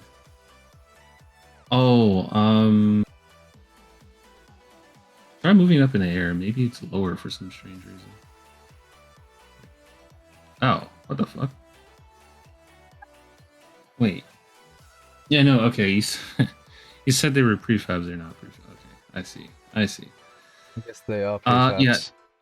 This would work if it wasn't a prefab, but essentially all I was trying to get you to do is, instead of trying to line it up in that weird way, you're moving around on like one grid scale and you're trying to get it perfect. These things are built to snap together. So all you would do is essentially replace what it is and rotate it in position, but it would perfectly snap together without you having to like do all that weird eyeballing. And then next thing you know, your walls are all misaligned and fucked up looking in a way that's gonna piss you off. And speaking from experience, if you can't, already guess. So for prefabs, it's just gonna be a little more annoying, I guess. But overall, there's still a way to kind of do the same thing. So what we'll do, just for the sake of you understanding how this works, is just right click somewhere, and then you can right click right on it. It doesn't matter. And then do add prefab. Yeah, do that. Okay. So now take how do you do this? Hit or click on the corner piece, and then hit F4 to go to properties, and you're going to go to movement, and then you're going to right click and copy the location.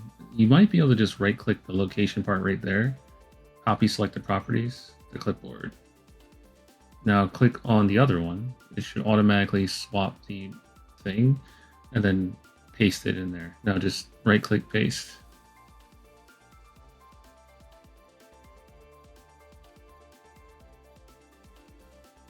And then go into the 3D world and just like move your camera. Okay. Click it. Maybe it just doesn't work for prefabs. Yeah, that sucks ass.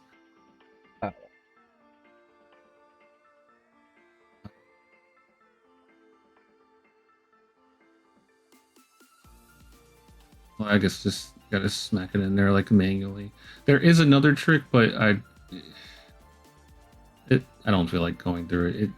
It's a lot for,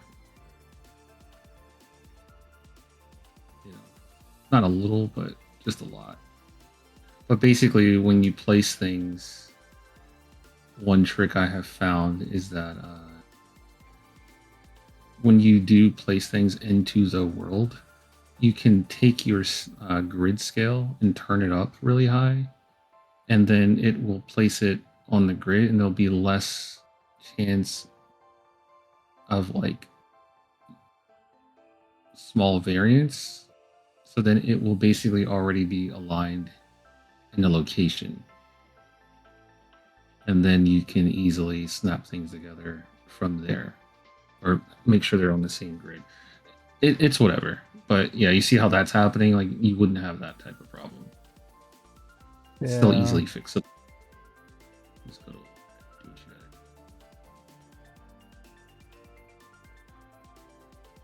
gotta. But what I will show you is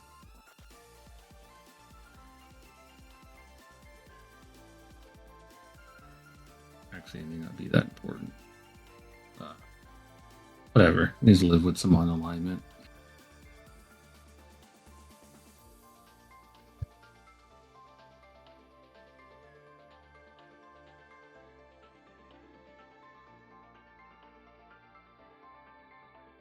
Okay, so let me look through this defense map to see what they did, or co-op map to see what they did.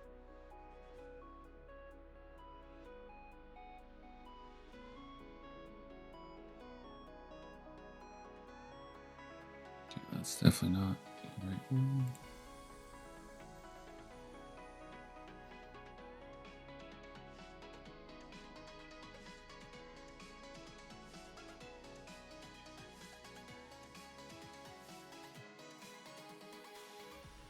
That's annoying.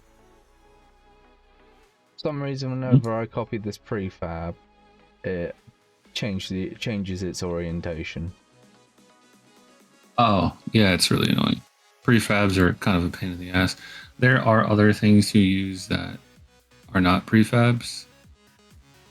So you could do that, or you can, I don't know. It's a pain.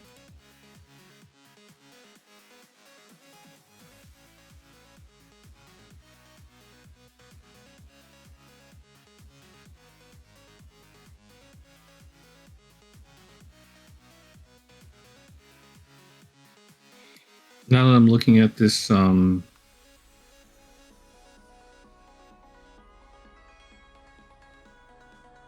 this co-op mode, good news and bad news. Good news being that you can get it to work. The bad news is, you're gonna have to fuck with Kismet. I'm fucking with this.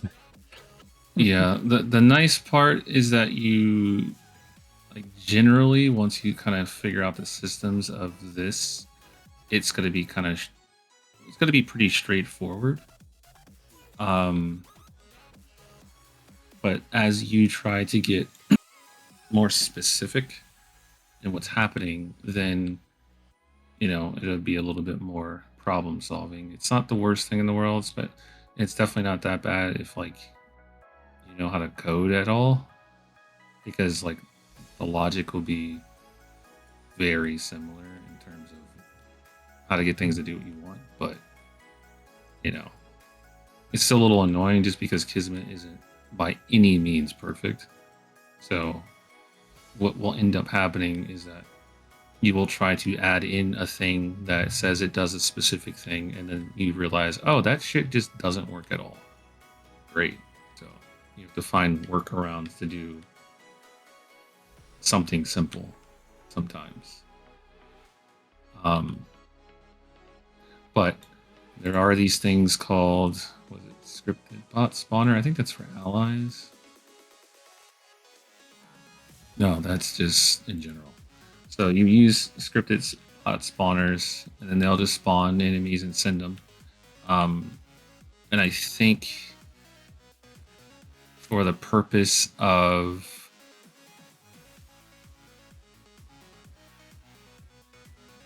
let me see.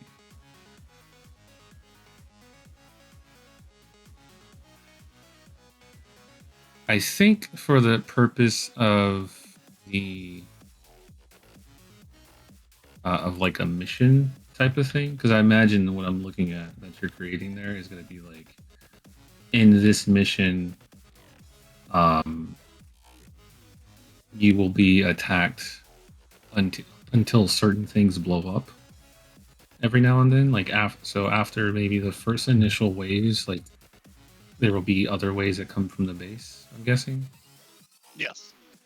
Okay, so you can set that up. How do I put it? So I think what you can do is you can take one spawner and tell it just to do that. So on a timer, you send this. Now, if that doesn't work, I can already think of a workaround, which basically says, like, this can be activated an infinite amount of times, and then at the end of this whole sequence, it's going to play into like a delay, spin back around to the start, and do it again. So the way that would, like, the easiest way, the way that sounds is like every 3 minutes you get attacked by a wave that may have some tanks and some infantry, whatever. And then after 3 minutes, that's where you start doing more coding type of thing. If this thing still exists, you check if it still exists, and if it does, play it again. So if it's like a vehicle squad rolling in, if you haven't destroyed the ore factory yet, it'll just do it again. Spawn them somewhere and send them to your base. So I think that's how you would do that. At least that's how I would do it. And then whenever problems or bugs pop up, you figure out how to solve them. Because I kind of created something similar, but I didn't have that type of logic. I think it'd be fun to try and make it where, if you destroy the war factory, then just basic units will come at you then. Yeah. Or instead of orcas will stop coming at you if you destroy the helipad. Yeah, exactly. And all you need to do is like have a check in there that says. Actually, it's even easier. You don't even. It'll be an event, and it says, like, if this event happens, just turn this whole sequence off. Yeah. Because I've done that. Because I was basically scripting out like a level where you start, a bunch of dudes spawn if you hit a trigger. And then once you kill those dudes, all these doors close and other people show up from other doors, kill them. Same thing happens, and then another room opens up. Go in that room, it locks behind you, and then waves and so on and so forth. It's all just set up to be like once these guys are dead, now these things happen over and over again. So yeah, it shouldn't be too hard to set that type of thing up. For once this blows up, then this no longer happens. So the first thing would be is just figure out some ways, make sure they like work and roll in and fight, and then test out, can you blow up a building to make it stop? And then yeah, let me think. That's when you have to that's when you have to see if certain things work in Kismet. Like a event called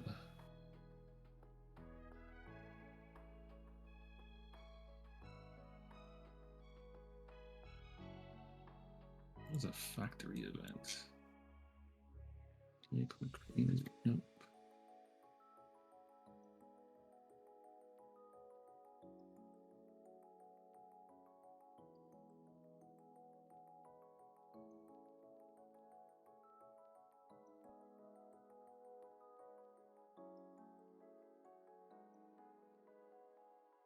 There is a team building event that has destroyed, being repaired, under attack, armor broken, whatever.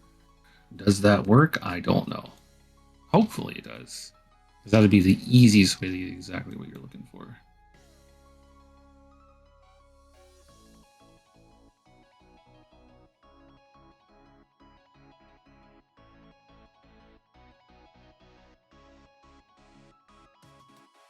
Do those base buildings work currently?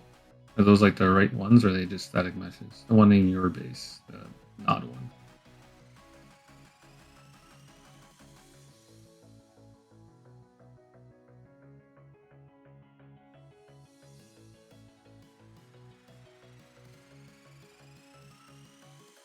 Looks like it. Wait, I think. Yeah. Okay. Cool. You need to change your starting team though. Yeah, let's pretty do sure these that. all work. Yeah, they look correct. So you can exit out of that. But just so to change your starting team, go at the top to view. Go to world properties near the top. Go to yeah, make this window bigger because there's a lot of shit here. Okay, go to, I want to say world info. Change, see how it says my map info? Hit that blue arrow. And then change it to, I guess, cooperative or survival? Either one. Actually, go cooperative because survival is going to change other things that you don't want. Yeah, you can hit OK. And then on the left, there's an arrow now. Yep. Go to cooperative, I guess. Player team 1. You can enable building alert if you like. You might as well because you're going to want to, hear that. Now, just right click in and try to play and see what happens. Should put you on nod as a soldier.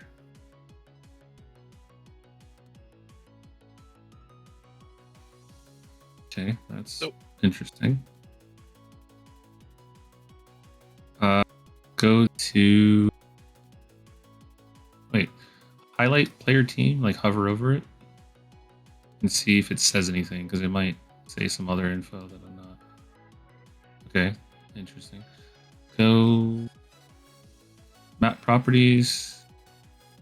Go up. Right under the other thing that you were working on a second ago. Under enable building alert. Renegade X Map properties. Yeah. Just trying to see. Yeah, it's not in here. Go to the. Just open up like the next two. Or actually, no, just open up globals because I know what characters does. Okay. What is UDK map info? Probably nothing. Okay, yeah, you can close both of those and then open up game type, I guess. I don't think there's anything special in there. Oh, game types unsupported map. Yeah, change those to the right thing. Cooperative. And then in the middle one, do the same thing. So hit the green arrow on the, or the green plus on the right. Then go in there and change that cooperative.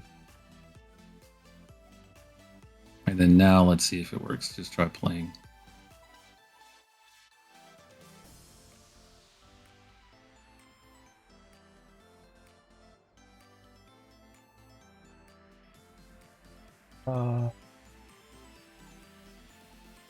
Doesn't let you spawn, does it?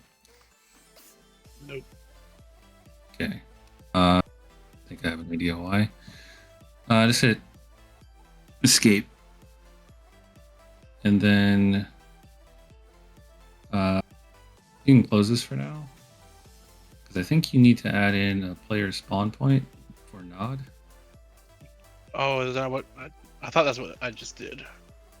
What is that?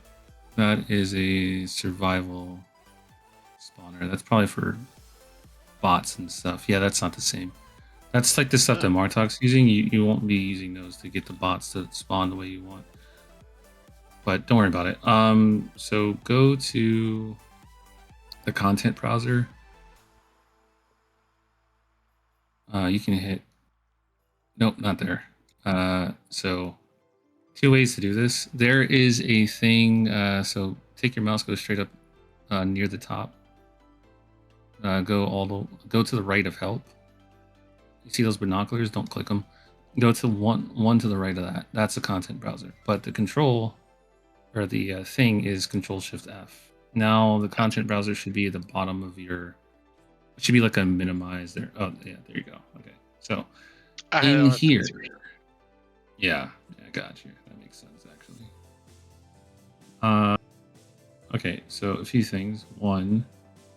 I feel like okay, so on the left side of your screen, you see the word packages, kind of down. There you go. Click on the thing to the so go all the way to the right of that bar thing on packages and click on that. Yeah, right there. That'll bring up stuff to look the way it should because you're gonna be looking through packages or whatever. Now, what was it? Okay, you're not gonna use this window, so go all the way to the. Well, you're not going to use this page of this window. So go all the way to the top where it says Content Browser, Actor Classes, Levels. Click on Actor Classes. Now click on where it says Spawn and type in was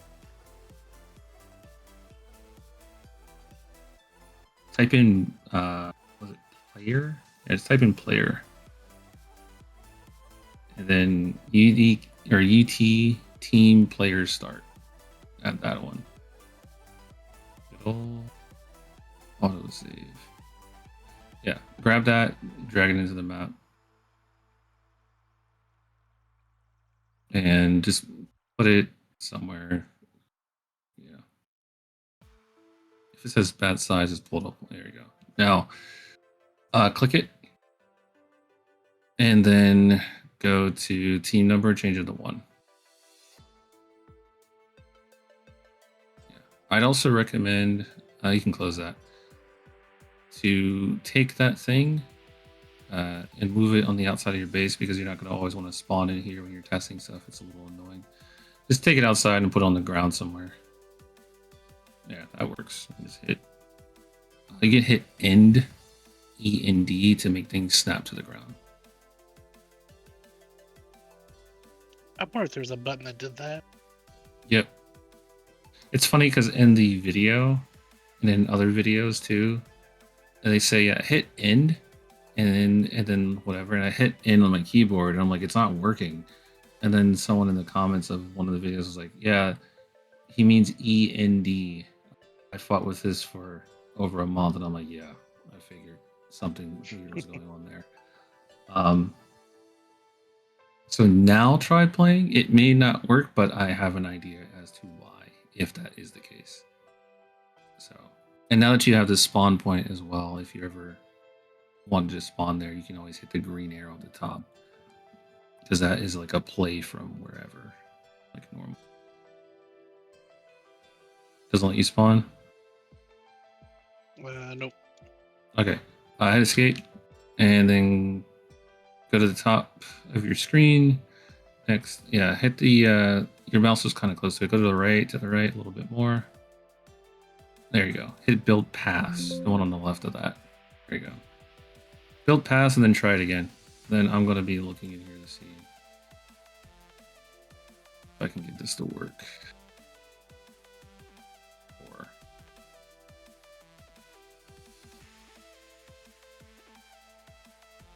Yeah, they just use those. Okay, that worked. Oh, it worked? Cool. Yeah. So whenever you do stuff like that, sometimes you have to build past because the game needs to know who goes where, does what, and why. All right, so that basic setup is working. So I think the first thing to do is to create a wave that is going to attack you. And so you can kind of get like a feel of that. So you hit escape. I think you already had one of those wave things kind of pulled up, which is nice. So let's take a look at it.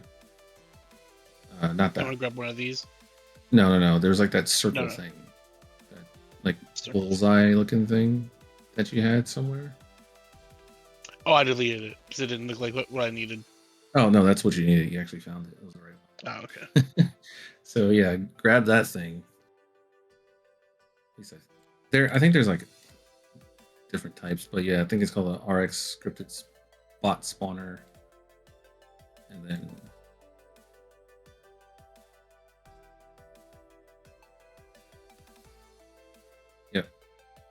that,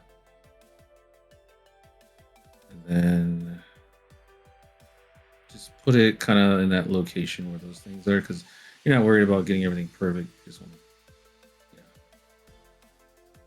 yeah, perfect. Okay. Hit F4, and now you're just gonna be messing with settings. You might want to make this window bigger. There's a lot of shit that's gonna pop up here.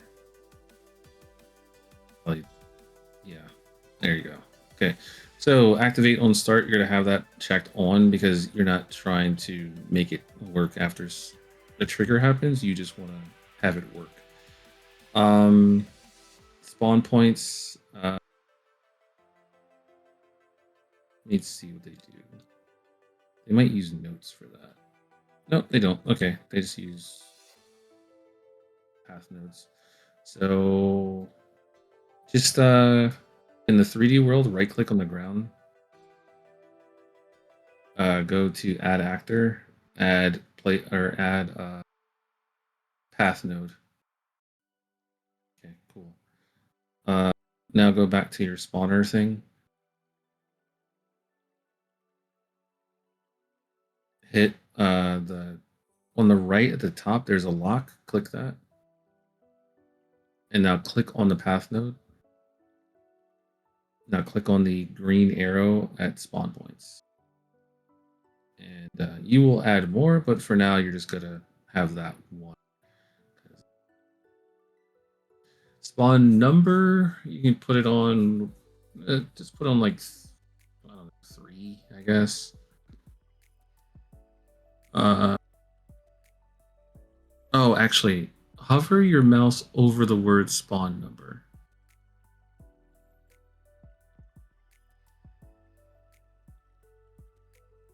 Okay.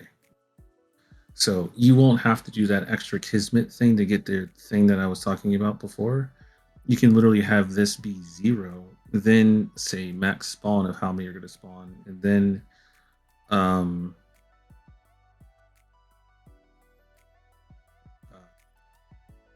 essentially it's just going to send waves because you'll just do a time interval or whatever. Gotcha. Okay. Yeah. At least I think that's how that's going to work. So, character types is where you're going to pick what characters you're going to choose. So take your mouse, move it over to where you see that little kind of break, that bar that's going to the like. So move your mouse to the left a bit, right there. Move that over to the left. That's good. Well, it doesn't have to go all the way because some of those words will get bigger. So go, yeah, that's fine. The reason is go ahead and click the green there. Yep. Now click that and pick a character. I wouldn't do any OG stuff. That stuff probably isn't going to work properly. Just scroll down. Oh, I didn't see until the you OG. My bad. get to art. No, you're good. I'm actually surprised that's even in there. So yeah, that, and then you could add more if you really wanted to, but for testing purposes, there's no point. And then team index 0 is correct. Spawn interval. Hover over that. The word, so I can see if it says anything special. Nope. Okay. I would say I can leave it on 0 for now. Squad ID doesn't matter. Open up an objective because I don't remember ever seeing that. Oh, I guess what you can do is put like an objective little path node down, and then you can go from there to make them go attack or defend or whatever. Okay, you can just go to combat because I don't know what that's going to be either. No. There's a different way to do it. Well. Oh, we can change their skill. Vulnerable bots, damage them. Custom inventory. Oh, there's Trevor survives. That's actually really cool. So, someone was asking about that for Dark Side. Yeah. I guess this is how you do something like that, but it's not currently set up for defense, I don't think. Could be wrong. Anyway, you're good to go. So you need to, you can close this. And then you need to add in, okay, so take these vehicles and just either move them or delete them.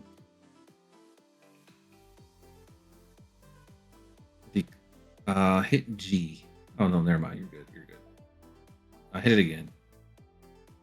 I thought you had accidentally did it at one point. G is just game mode, and it basically is showing you what it looks like with all the stuff turned off, as if you were playing the game. So yeah. Anyway, grab all those vehicles, take them, either move them or delete them. If you plan on just moving them, then you should probably group them as well, so you don't have to individually click them all again. But I was trying to figure out how to group. How do you do that again? Control G.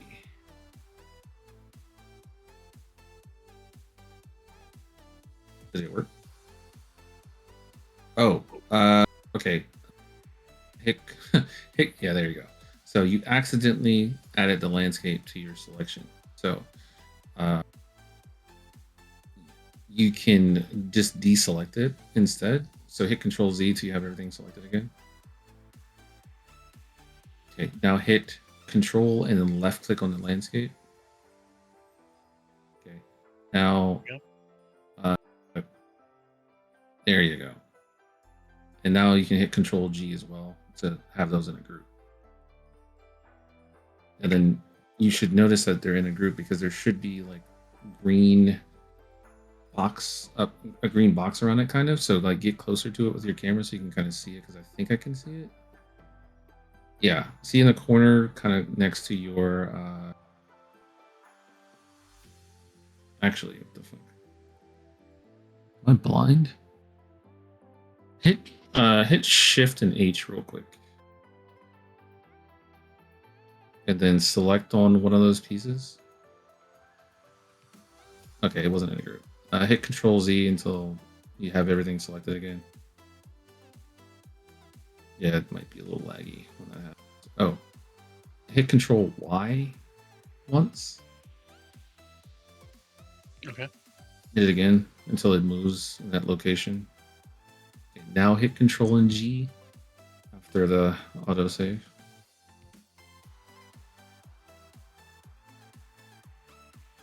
Okay, strange. Hit Control Shift and G once, and then hit Control G after that.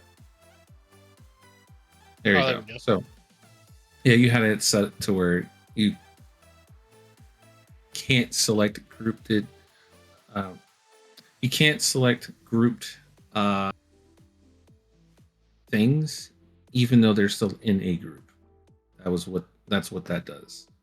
So if you ever wanted to say like take the like one of the Humvees and move it closer in or something, but you don't want to like deselect a group and do all sorts of stupid stuff about that, you would just hit Control Shift G, grab one of the Humvees, move it in position, and then hit Control Shift G again to put it back to a point where you can select a group.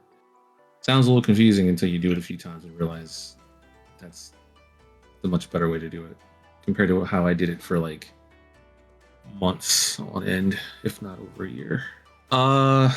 Okay, so now see that path node?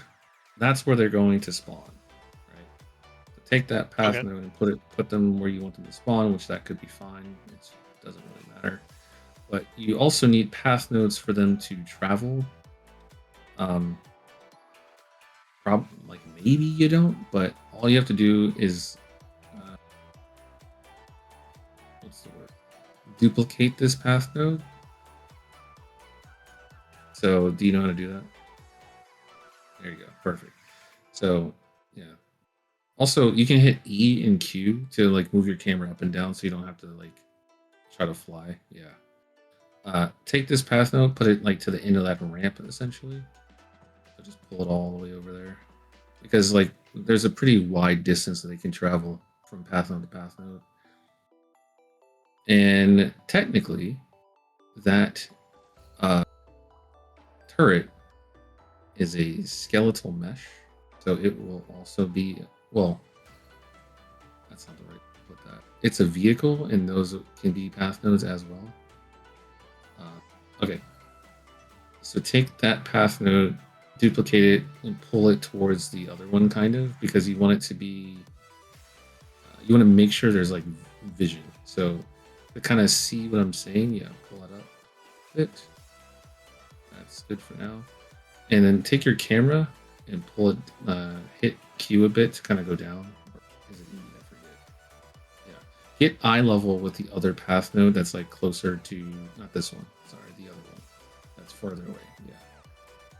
If you can't see the other path node, you may not be able to travel to it. That's just something to keep in mind. Anyway, just put this one in between the two and you should be good to go.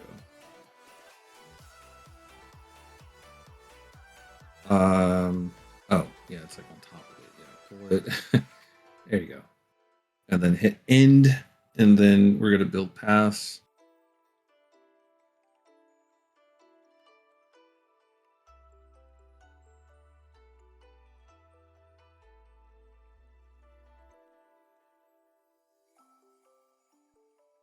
And okay, so to see in the future what an error is, you can just double click it, but it's fine because I know what that probably is. It's not a big deal. Now go and hit wait, what is that? Okay, you need more path nodes, it looks like. What happened to your other one? I don't know. I was just, oh, there it is. Okay, yeah, I went into the dirt. Grab it, pull it up in the air. So it's above the dirt. Hit end.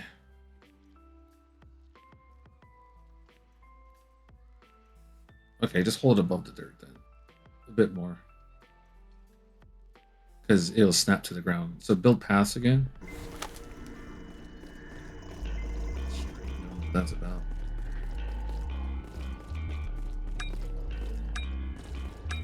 The other one snapped to the ground. Okay, what is it saying? Navigator point, not on the valid base, we see close steep shape. Okay, how about this? Take those two that you duplicated from the other one and just delete them because they're identical. And then we'll just add another path node and then go from there. I don't know what the hell they're doing, but sometimes it's best just to start over. The other one should be fine. It hasn't done anything weird. So just yeah, you leave it where it is. No, don't duplicate that one anymore. Just delete that one. Yeah, there you go. Now go over to where you had the other one and just right click the ground and add path node.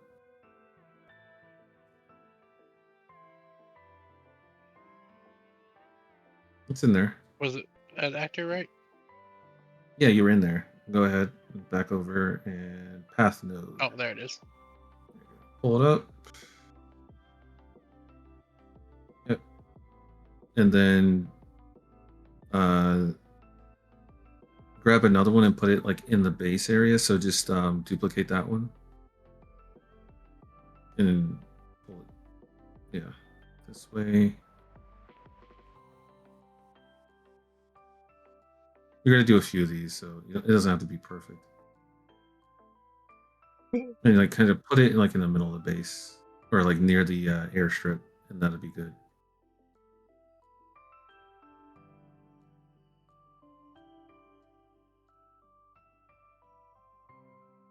There, that's good. Now just build paths because it should snap them to the ground. And if not, then there might be something weird going on with the terrain.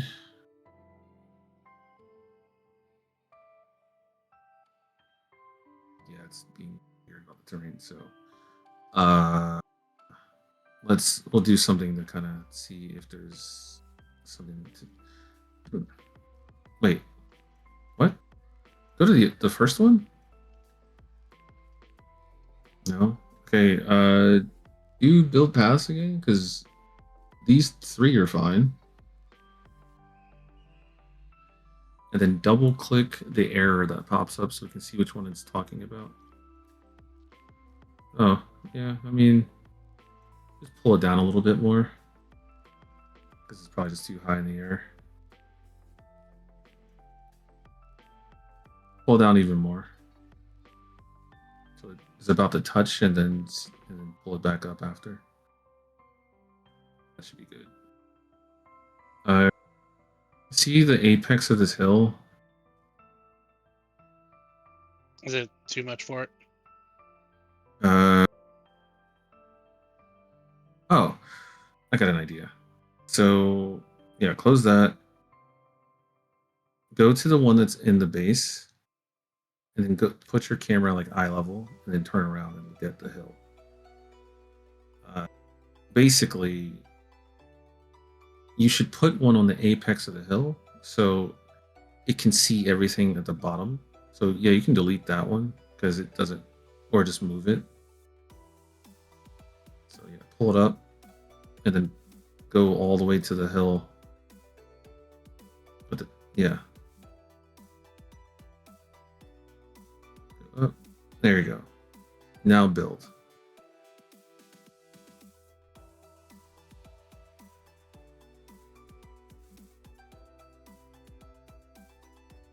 Cool. Except for that thing going to fucking dirt again. I hate UDK sometimes.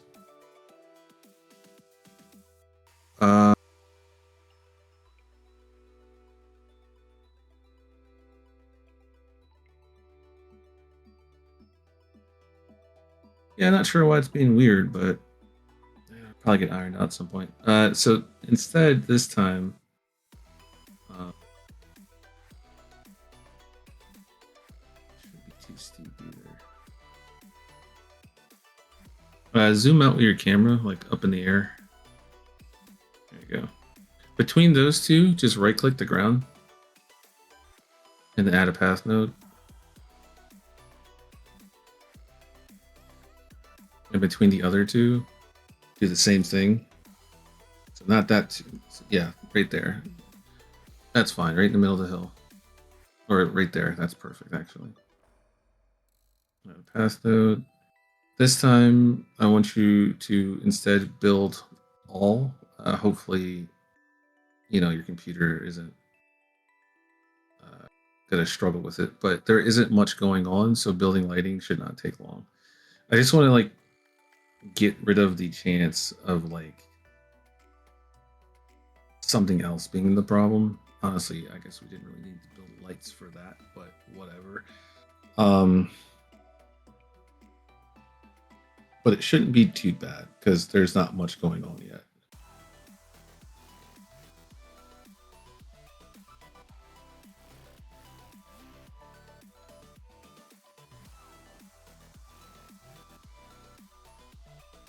Yeah, it should finish quickly. Even though it looks like it's barely moving, the first bits of like movement takes forever. So the fact that it's already doing something is good. Because once it starts to get past a certain point, it just like shoots to the end and it's done.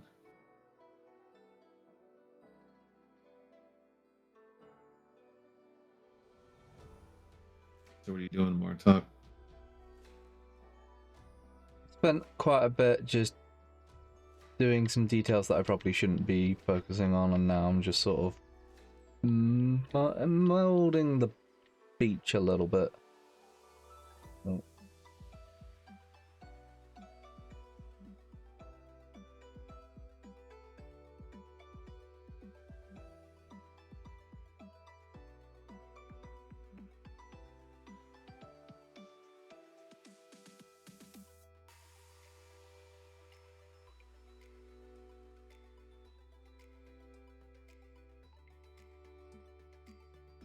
Try and make this cliff face not too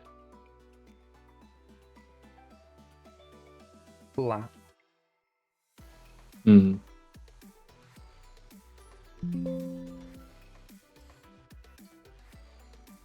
Why do you keep hitting Control A on accident? I don't know. I'm not even pressing A. I'm right clicking with Control. I don't get that. Then that's weird. It's because whenever I feel like I need to cancel something, I always right click. Oh yeah. No, it's like Kind of a habit.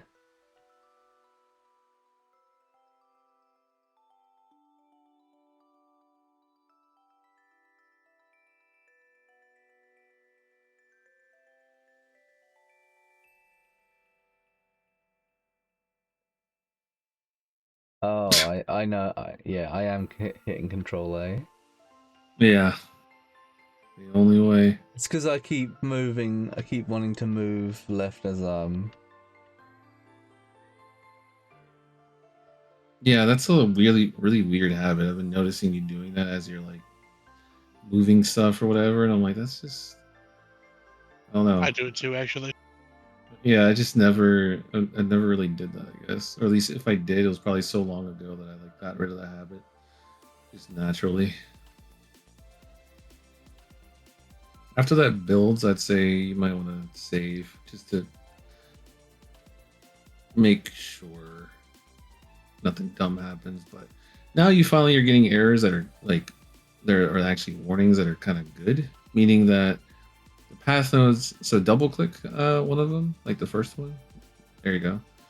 So basically, what it's saying is that you didn't even need this because the other ones are connecting or would have connected. So also, I don't know what the hell that's about, but don't worry about it being where it is. Just leave it because I'm going to imagine that there's some weird stuff going on that it won't matter if, yeah. Anyway, you can close that and zoom out. Let's take a look and see what you got going on here because I'm confused.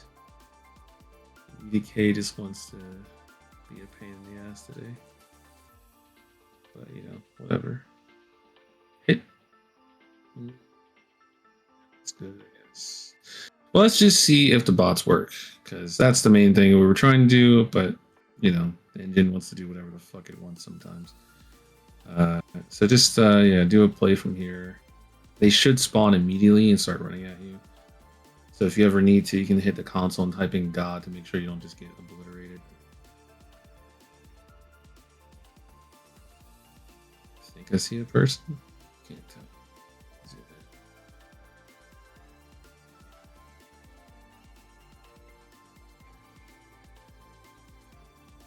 Oh god. Okay, there's something I want you to activate as a bind after this. Yeah, this guy isn't using any path nodes, I guess. But then again, he doesn't have any commands, so that could be the problem. Oh, no.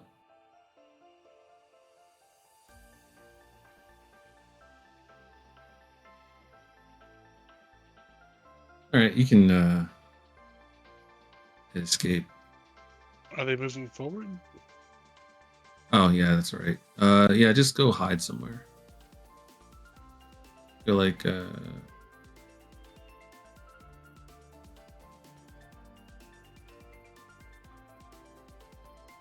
they're not gonna really move forward with that thing. They're just gonna fight it.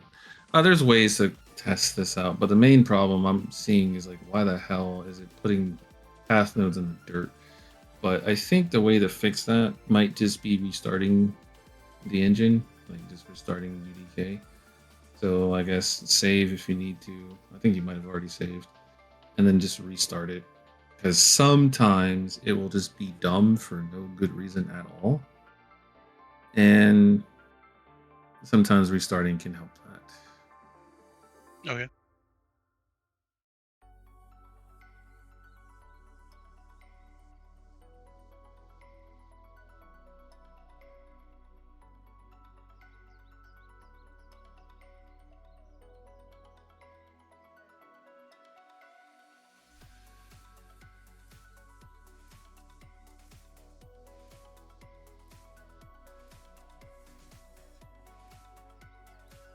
I forget what we were looking at for Martok.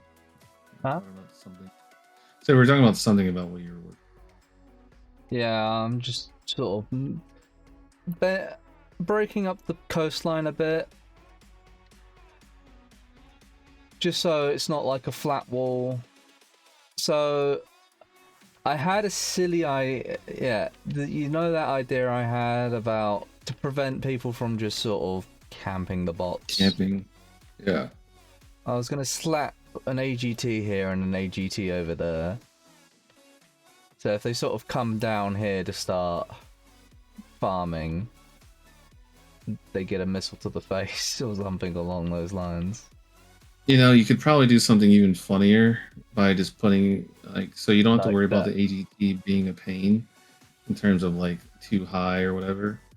You could probably drop down a regular guard tower, but make it invulnerable, and then change its weapon to an AGT.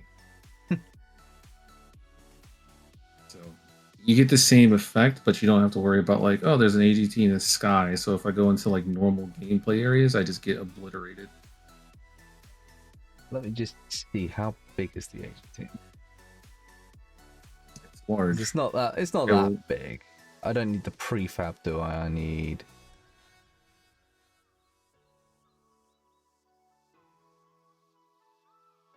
You can get the one from the actor classes. Yeah, that's. Unless you just want to pull up a static mesh, then just go to, yeah, that probably works better here though.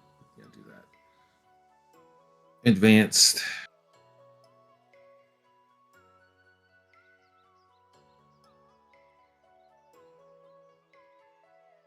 Yeah.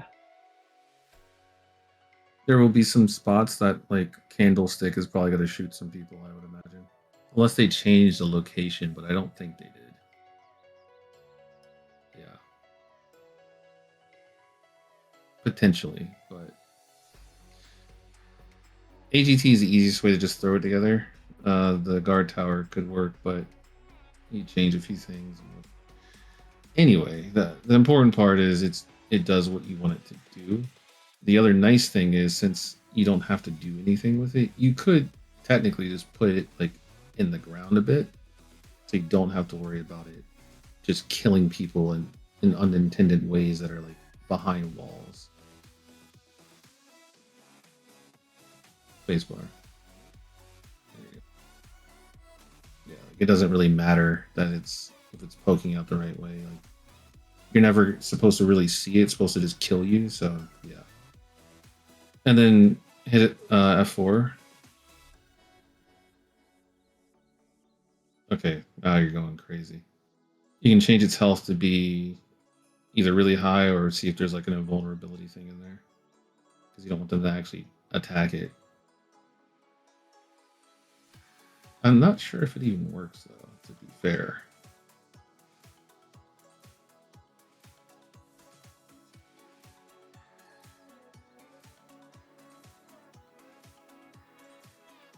Whatever. Either way, just I guess test and see if it works, and then go from there. And then we can figure out how to make it invulnerable at some point. Maybe like a code thing. Now that I think about it. Anyway, how's the path doing? Try adding in another path and then do build paths and see if it sinks in into the dirt again. And if it does, then whatever.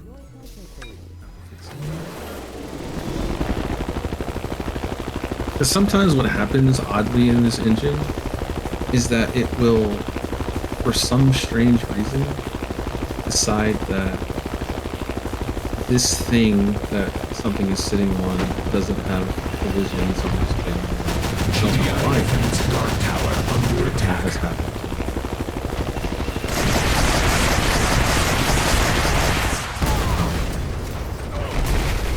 Check your paths and see if yeah, those are the other ones. I'd say yeah, pull them up and get them above ground and try it again, see if it fixes the problem it's been doing.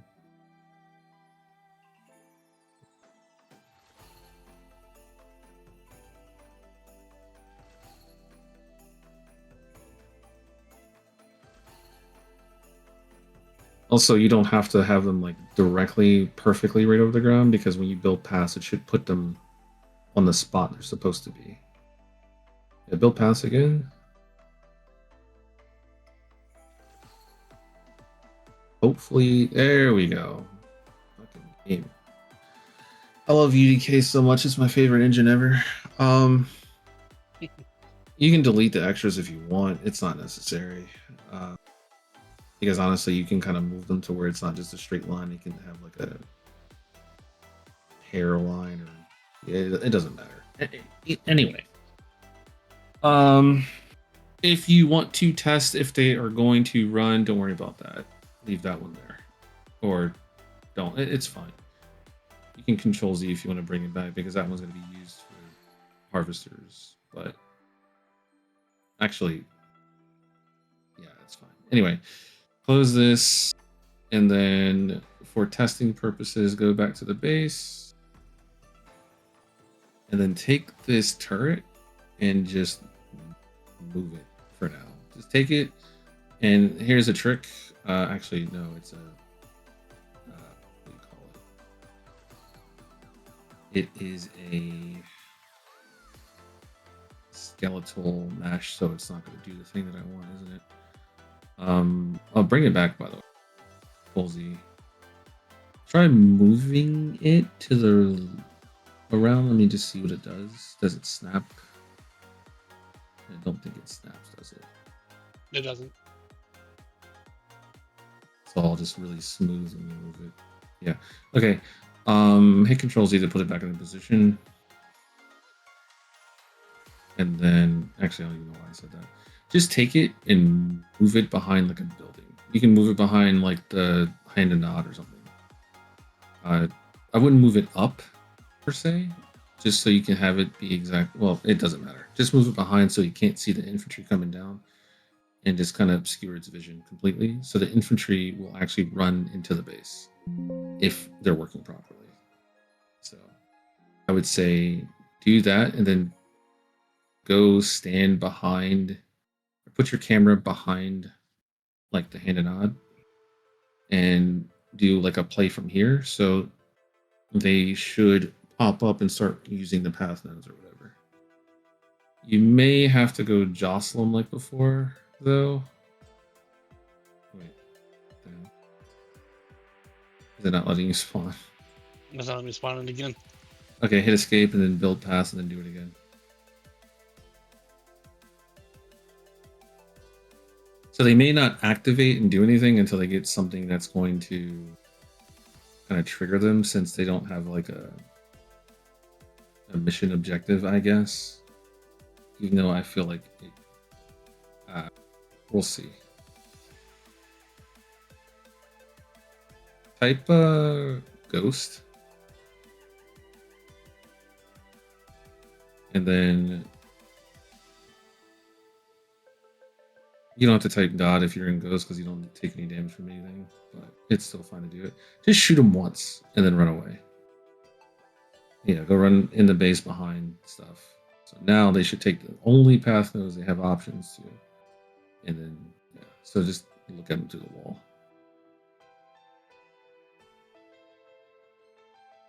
Can't see what they're doing. What are they shooting at? Maybe they're shooting at you, but they can't reach you. Oh, there's a base there. They're running down the hill though.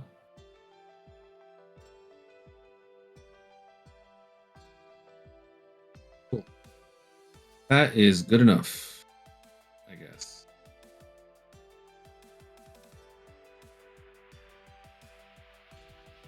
Anyway, so now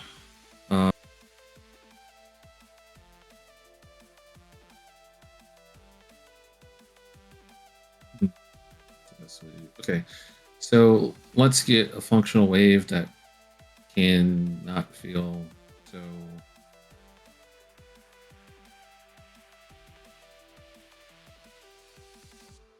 Whatever. So grab this original path node where they're going to spawn from, and at the same time, I would say grab the spawner thing. Actually, take the spawner thing by itself, put it over the path node, like right over top of it, and just pull it up in the air a little bit.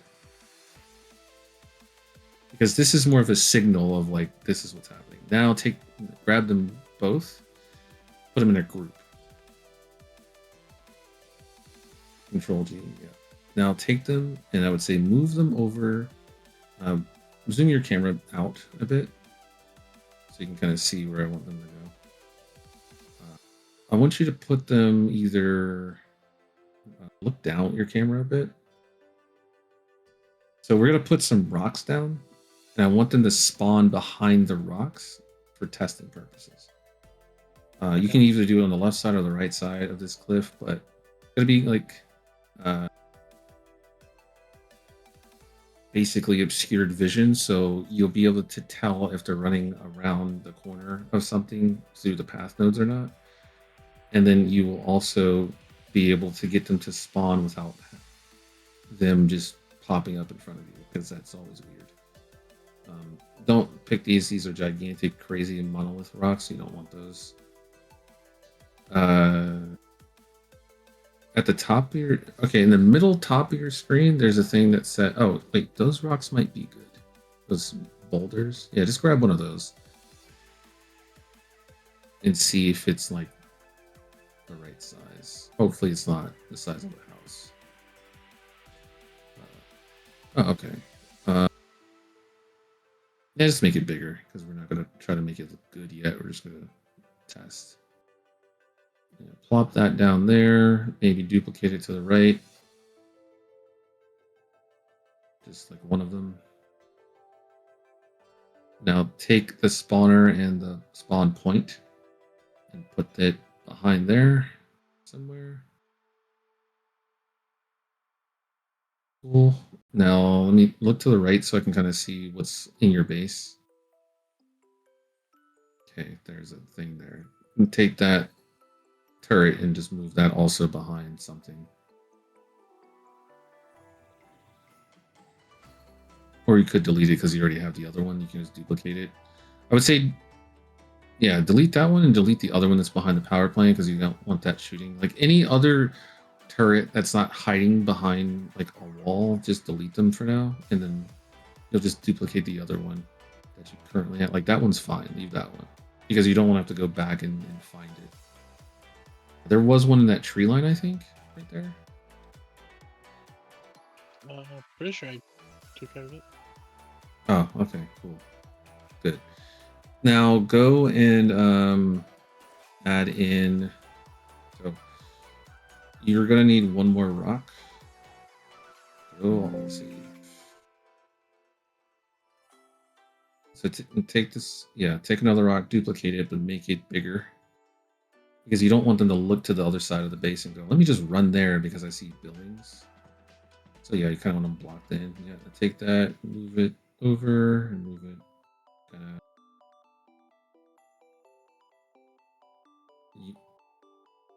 Yeah, and you want to block that space there too, so you can just add in like another rock.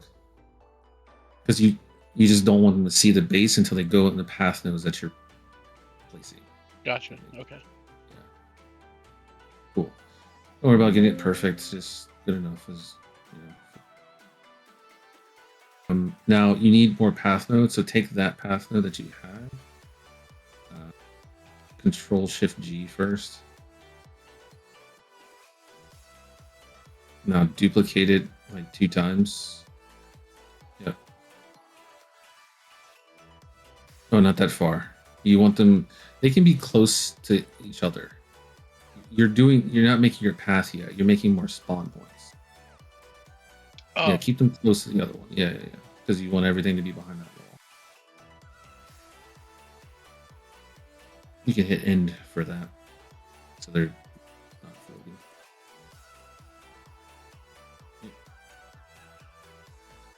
Cool. Now click on the bullseye and then lock it. Yeah, you know what I mean. Good, thank you. And then click on the other 2 that are not added, and then you're going to want to add them as spawn points as well. So first click on the plus twice, then click on the 2 that you have not added yet. Okay, cool. That's all you need to do. You can close that. Then click on all 3 of those, or the extra 2, whatever, doesn't matter. And Control Shift G and then Control G, so they're all in the group. There you go.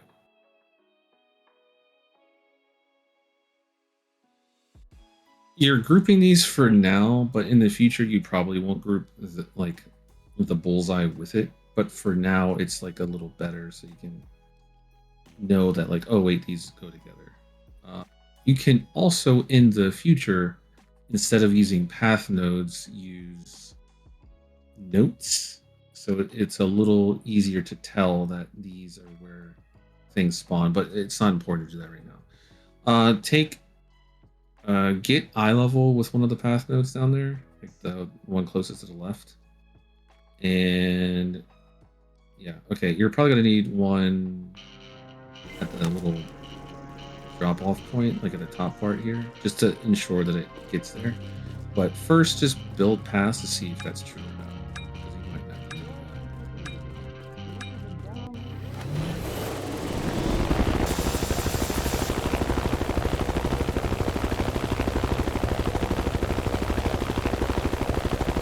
Don't worry about the unnecessary stuff.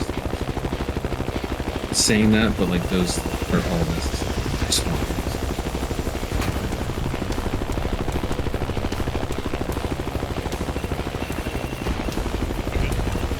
So you go to hit P. Okay. How there is not a link between those. Like, so look at this. They're all linked together, and then they're way over there. Hand of God like under attack. Oh, okay. It's telling you that it's linked to the terrain, meaning like that's the physical thing that it's touching. Like, so if you were to drop in a bot, it's linking all the way to the terrain thing, but the terrain thing is way over here. Don't worry about it. Anyway, hit yeah, you're super far away. Wait, don't fly back, because for one, that's crazy. For two, it's a much easier way. On the very far left, you'll see at the bottom of all these options, go to, click that. There you go. Takes you to whatever you have selected. Now you need one more path node to hit escape, so you're not having those selected. And in kind of in the middle, but closer to like where it starts to dip, just add a path node because it can't see that one. So you need something that has a better like line of sight. And kind of move your camera up in the air and look down to see if it like makes sense because it looks like it's going off to the side. Yeah. Pull it closer because you want to make sure it's not being obstructed at all. So closer to the camera. Yeah, now pull it up a bit. There you go. And then build. And now you should have the paths that you need.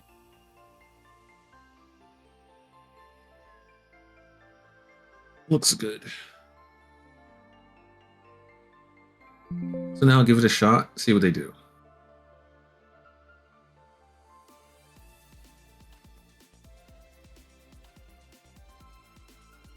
You can play from wherever because now they're around the corner.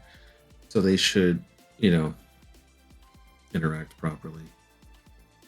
Turn on Ghost and fly into a rock, one of those rocks, but don't fly outside of it so they don't see you. And see if they actually like will activate on their own. If not, you'll have to like shoot to activate and then run away and see if it works.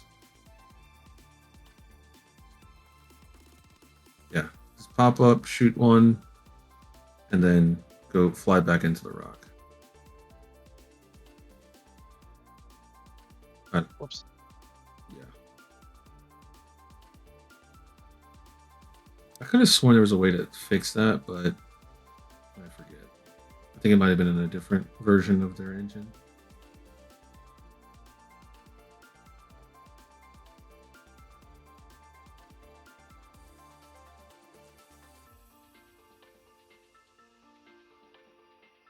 Yeah, just take a shot. Yeah. No, just chill on the rock and see what they do.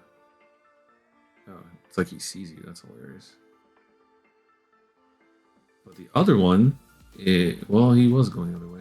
Just go to the back of the base behind the, yeah. Maybe now they'll take the path.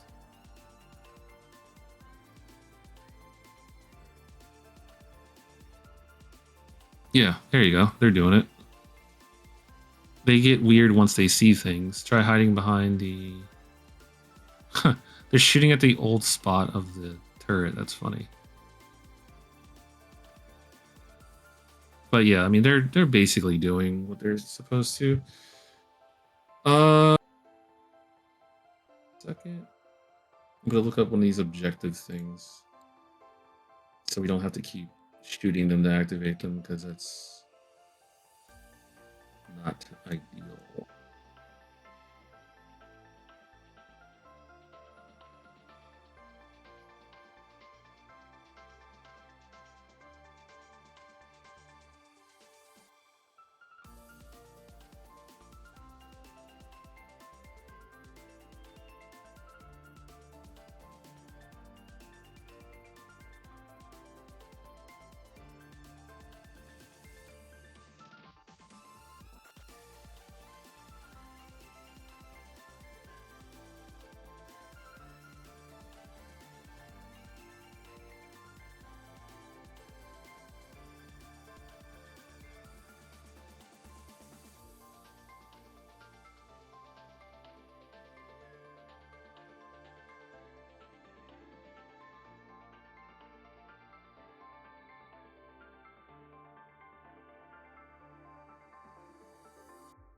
Okay, I guess all you need to do is just add in a objective patrol point. That should probably work. So you're gonna have to go into the actor classes and pull one of those out.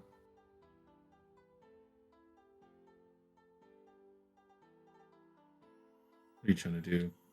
take him out of the group.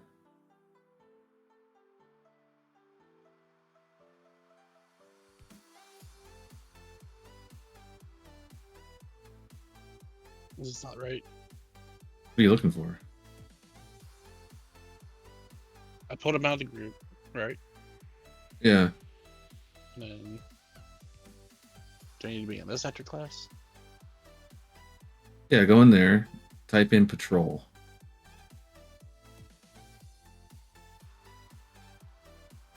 Yeah. Take that, grab it, put it in the middle of your base. Yeah. You're gonna have to move it over there in your base. Just put it yeah, wherever. You can put it on the strip if you want. Just hit end.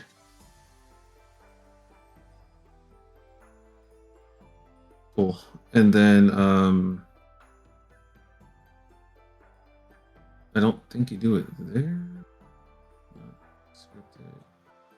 Actually, let me see what they have in this map here to see if they have anything special at the top. I don't think they do. Nope, they don't. So now to go to the bullseye, hit the thing, lock it, and then select that one and add it as the objective.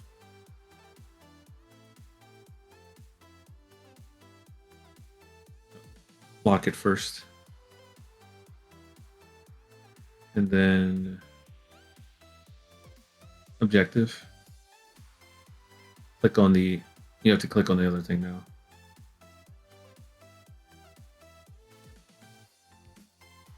There you go. Now build paths and give it a shot.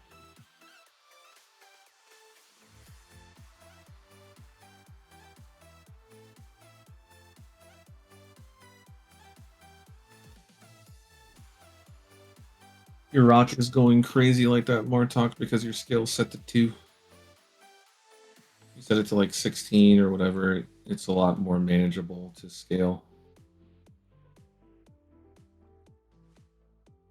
I'm saying it can't reach the scripted object. Double click those to see which one it's talking about. Yeah, those don't matter. Oh, these are the spawns I put in the realm. Yeah. Okay, that's fine. Good catch, though. You can close it and give it a shot.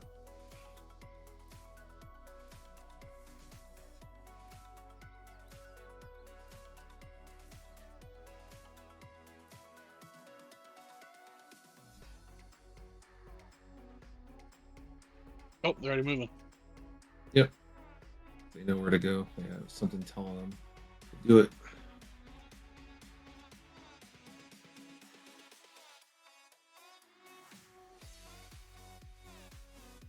What happens if you hide? Like, will they shoot the base? Actually, there's probably a specific thing for that, so probably not. Yeah, because they're just going to be shooting at you. And they'll hit the base on accident.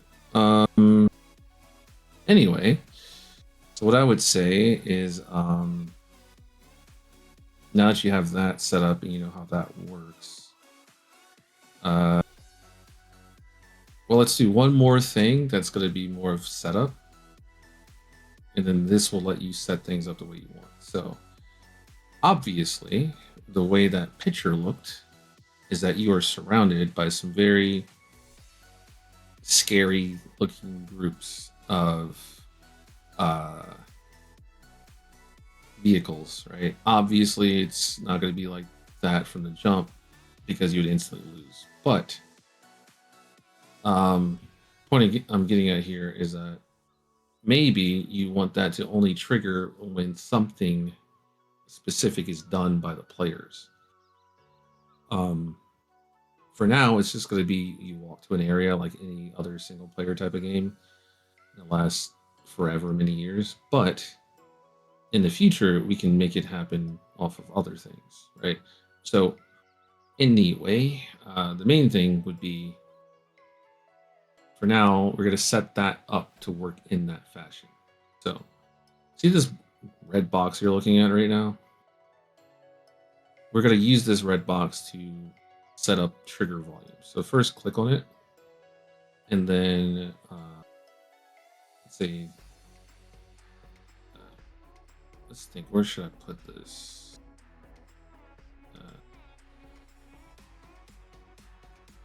It like right beside the airstrip.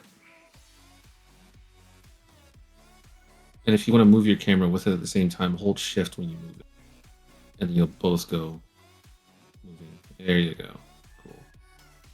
And then take this box and you're going to want to manipulate the size of it so it's easier to ensure that you activated it, right? Don't do it this way.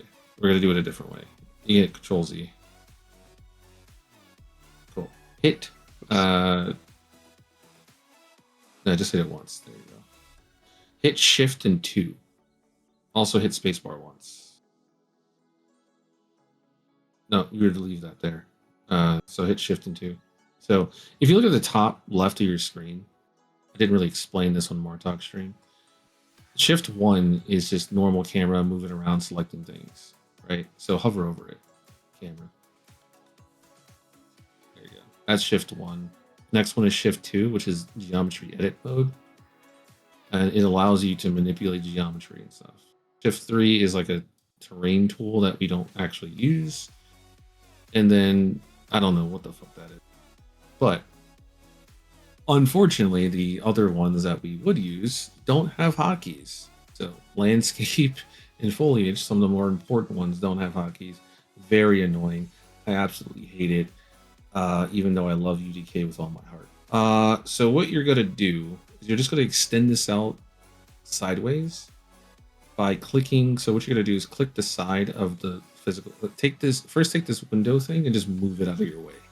Moving like the top left or top right of your screen, wherever you want it to go. That's good. Cool. Now move your camera so you're on the side of it. Click the side face. And now move it over. I want to show you something also very important that you need to know now instead of later so you don't have horrible mistakes happen. Click one of the vertices. Left click it. That's a face. Click a vertice, like one of the points. There you go. Right there. Now, you see how the widget thing makes sense in the directions that you would move it? Don't move it because you'll break it. Well, not break it, but it will suck. But don't move it. Just look at it. Hit, you see the top where it says world? Yeah, click that. Change it to local. Now look at your widget thing. See how it's, move your camera around and look at it? Yeah, see how it's like going in that direction? Now, it may be very obvious to what you're looking at right now, especially because you moved your camera. But there will be times where it looks like it's going to do exactly what you want, and you'll move it, and you'll be like, "What the fuck happened to my box?" And the thing will tell you is like this brush no longer has any coplanar edges, and you're just like, "What happened?" And it's because you probably moved it in local on accident. Now there is something important to realize here, and I guess I'll just show you this while we're at it. Hit escape once. So now this moved back to normal, and it's not because it's now in world mode. It's because it is no longer in the edit mode of taking the face or the vertice and manipulating it. Now you're just moving the shape itself, right? So you are in edit mode, but remember how, so hit escape again. So click on the brush once. Right there, the red one, right in front of you. Yeah, click on it once. Now, see how it's like in world mode in terms of like the directions and all that, and it is like in the middle again. Now, what I want you to do is I want you to just rotate it. So hit spacebar and just rotate it. Yeah, right there, just however much you want, just a bit. Not 90 and not 45. There you go. Cool. Now, this is where things. This is another important thing that I don't think I showed Martok. I'm not sure, but if you want to take a face and expand it in the way that we did again, first I want you to change the axis at the top to world again instead of local. Cool. Now, click on a face. And then hit spacebar twice. Okay. Do not move anything, but just look at this angle and direction. Like move your camera to look at it to get a better idea of what you're seeing here. So it's not actually lined up properly. And in most cases, when you're doing this, you always want it to be going in the direction of the shape itself. Apology, but that's a whole nother, that's a Blender thing. Anyway, this is where you would turn on local access. Yeah. And there's a better key to do this. Hit tilde instead of going up there and doing that. And there you go, it changed it. And if you click on the other faces, so just click on a face in a different direction. Also, notice how you just clicked that face that you were trying to get on the right, but you got the one on the top. It's because you need to have your camera on the outside of it. So yeah, it's another thing to keep in mind. But this works that way properly. So there will be times where you need to rotate these things. And this is when you would switch from like world to local. And there's other reasons to do that as well. But yeah, just good to keep that stuff in mind. Another really weird / dumb thing that I hate about these things is try to so hit escape once. Okay, notice how even though you just had the face, you had the right axis and all that, it's now facing in the world location, whatever. For some stupid reason, geometry and volumes and all and brushes do not align to the actual brush or geometry or whatever as they are in terms of rotation. There are ways to kind of like get it to move in the direction that you want, but it's the simple way is like you get something like a static mesh rotated in the same exact direction, and then you can move it forward, back, left, and right the way you want. Don't worry about doing that anytime soon. It's just something to know in the future when you run into that problem, because you will, and that will be a way to kind of like solve the problem that you're currently having. Because if you try to move it around and get it precise the way you want by hand, by just kind of, you know, you're not going to get it the way you want perfectly, but yeah. Anyway, it's a long sidebar, but important stuff to know. You can hit Control Z until it rotates back into position, or you can just rotate it back into proper position. If you like. There you go. Cool. Now take the other side, the opposite side of it. Select it, and then drag that out a bit. Yeah, you have to select the actual. There you go. Yeah, just drag it out a little bit, just to make sure there's like a fail safe whenever you're trying to do this testing. And you're going to turn this into a. Actually, check the other side of this to make sure it's like just touching the thing.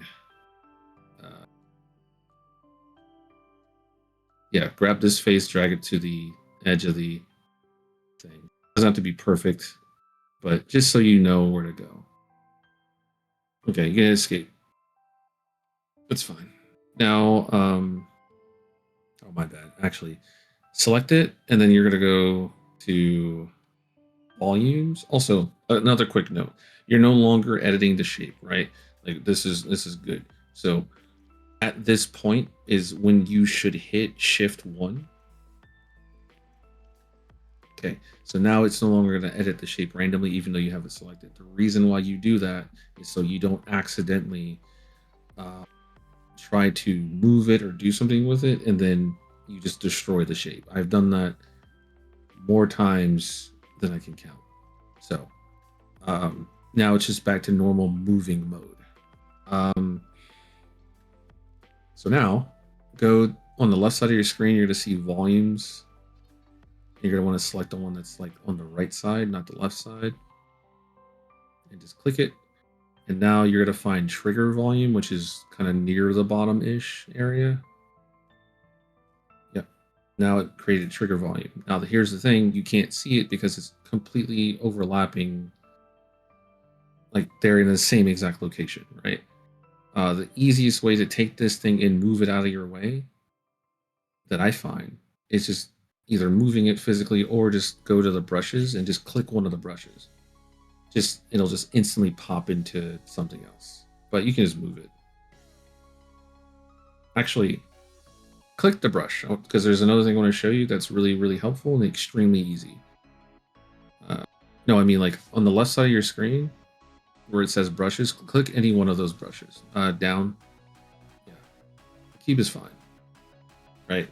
So, the reason why I'm showing you that is because for one, it gets out of your way. The other thing is select the trigger volume, which I think it's already selected. Hit Control and P, as in Paul.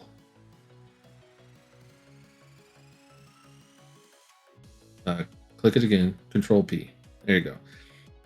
That will shape to the form of whatever brush you have selected.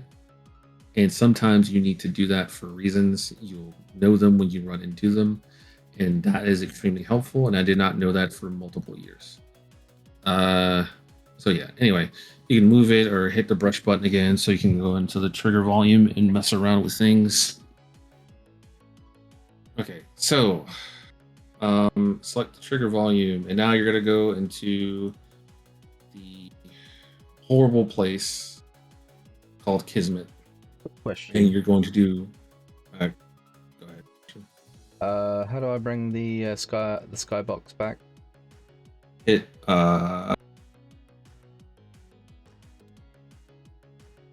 hit Control H because that reveals unhidden stuff. Hopefully, you didn't delete the skybox on accident. Did you delete the skybox on accident? I hope not. Click I'm gonna that. use this real quick, right back. Yeah. Okay, so you may not have a skybox, God damn it. but hit F. The fuck? You at least have that. So, kind of lying as if there is a skybox. You can always just grab one from another map or grab one from an older version of this and just throw it in the same exact location. You'll be fine. So it's not the end of the world. It's just a little annoying at first time. Build it up. What you can also do in the future is make it to where it's unselectable, so you don't do this on accident.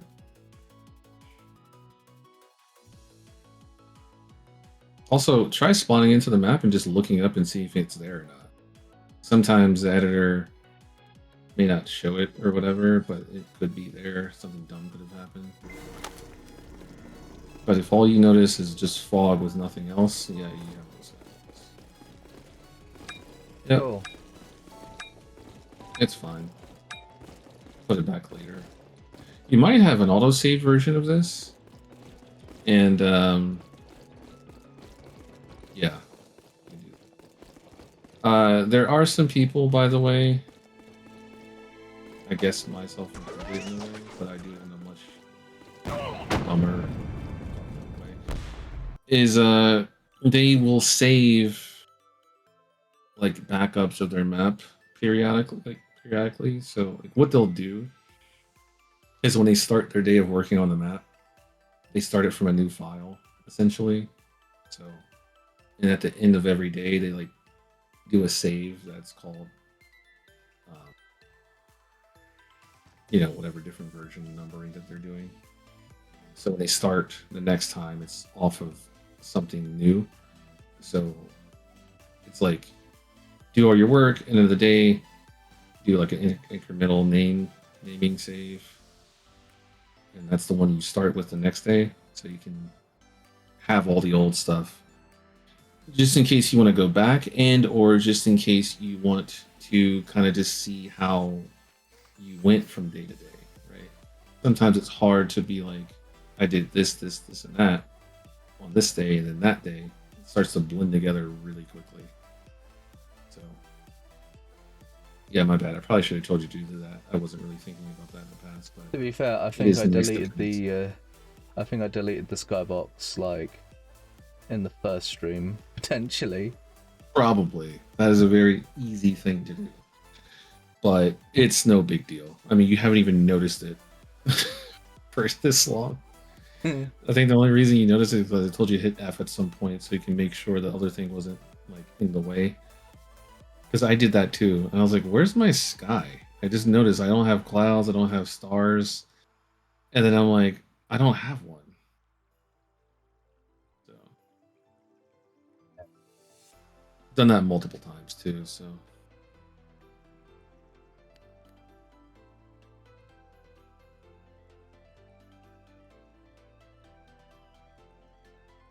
see the first Renegade space map.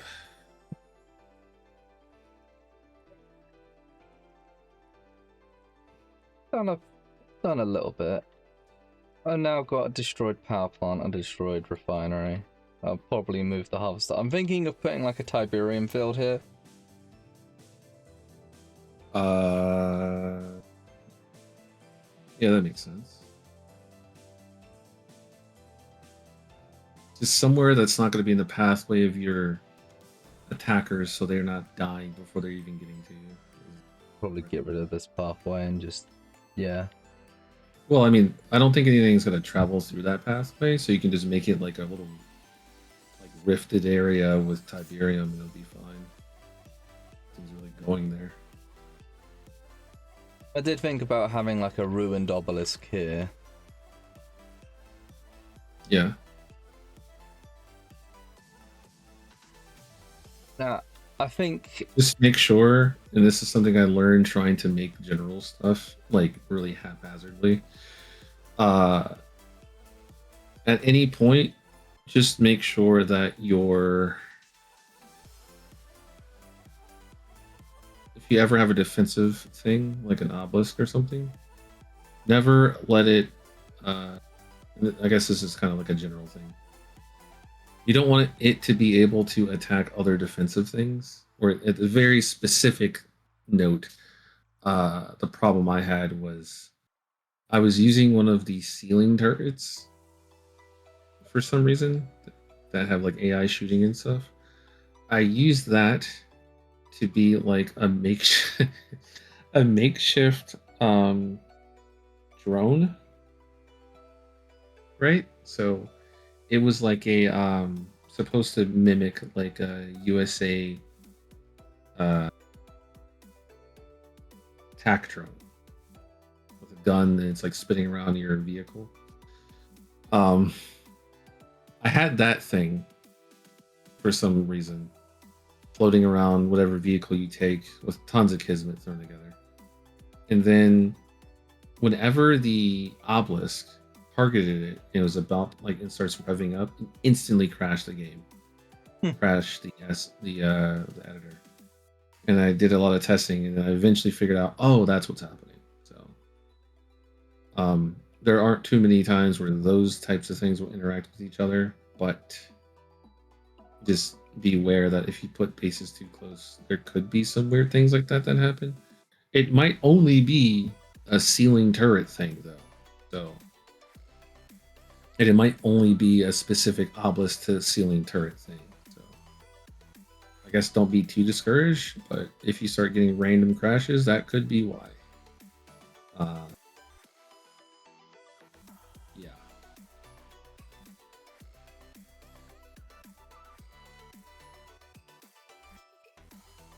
You know, the funny thing is like the more stuff you do and the more you get better at UDK, the more insanely obscure the tips I give you are. Like, it's so ridiculously specific, but you may run into that at some point having fun. So something to keep in mind. Anyway, And shit, who knows if maybe some of the code has changed over time, and that is no longer a problem. I'm not gonna test it because I already have a headache. But yeah, have fun. Anyway, you're back, right? Time I for think I'm Kismet gonna time. call it here. I've done this for been at it for 6 hours. Yeah, 6 hours 20 minutes. All right, go ahead and take you a 30-minute break, and 30-minute break. Get back to it. Thanks again, Tilta. Yeah. I'll probably do You're another welcome. stream in like another couple of days, but yeah. It does look real good.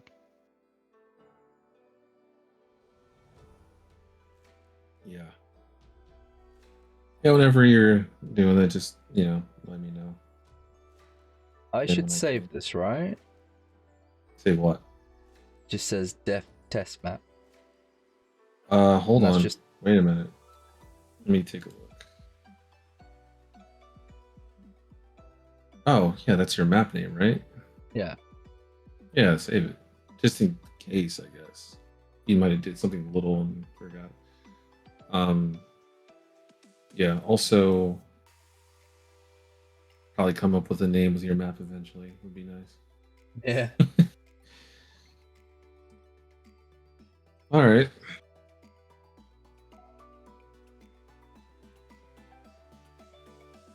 And back to Kismet. Yeah. Yep. So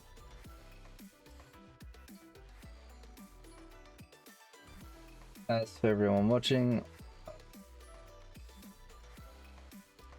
see if there's anyone about that we can raid.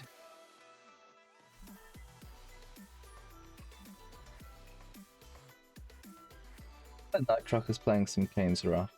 Let's send him a raid.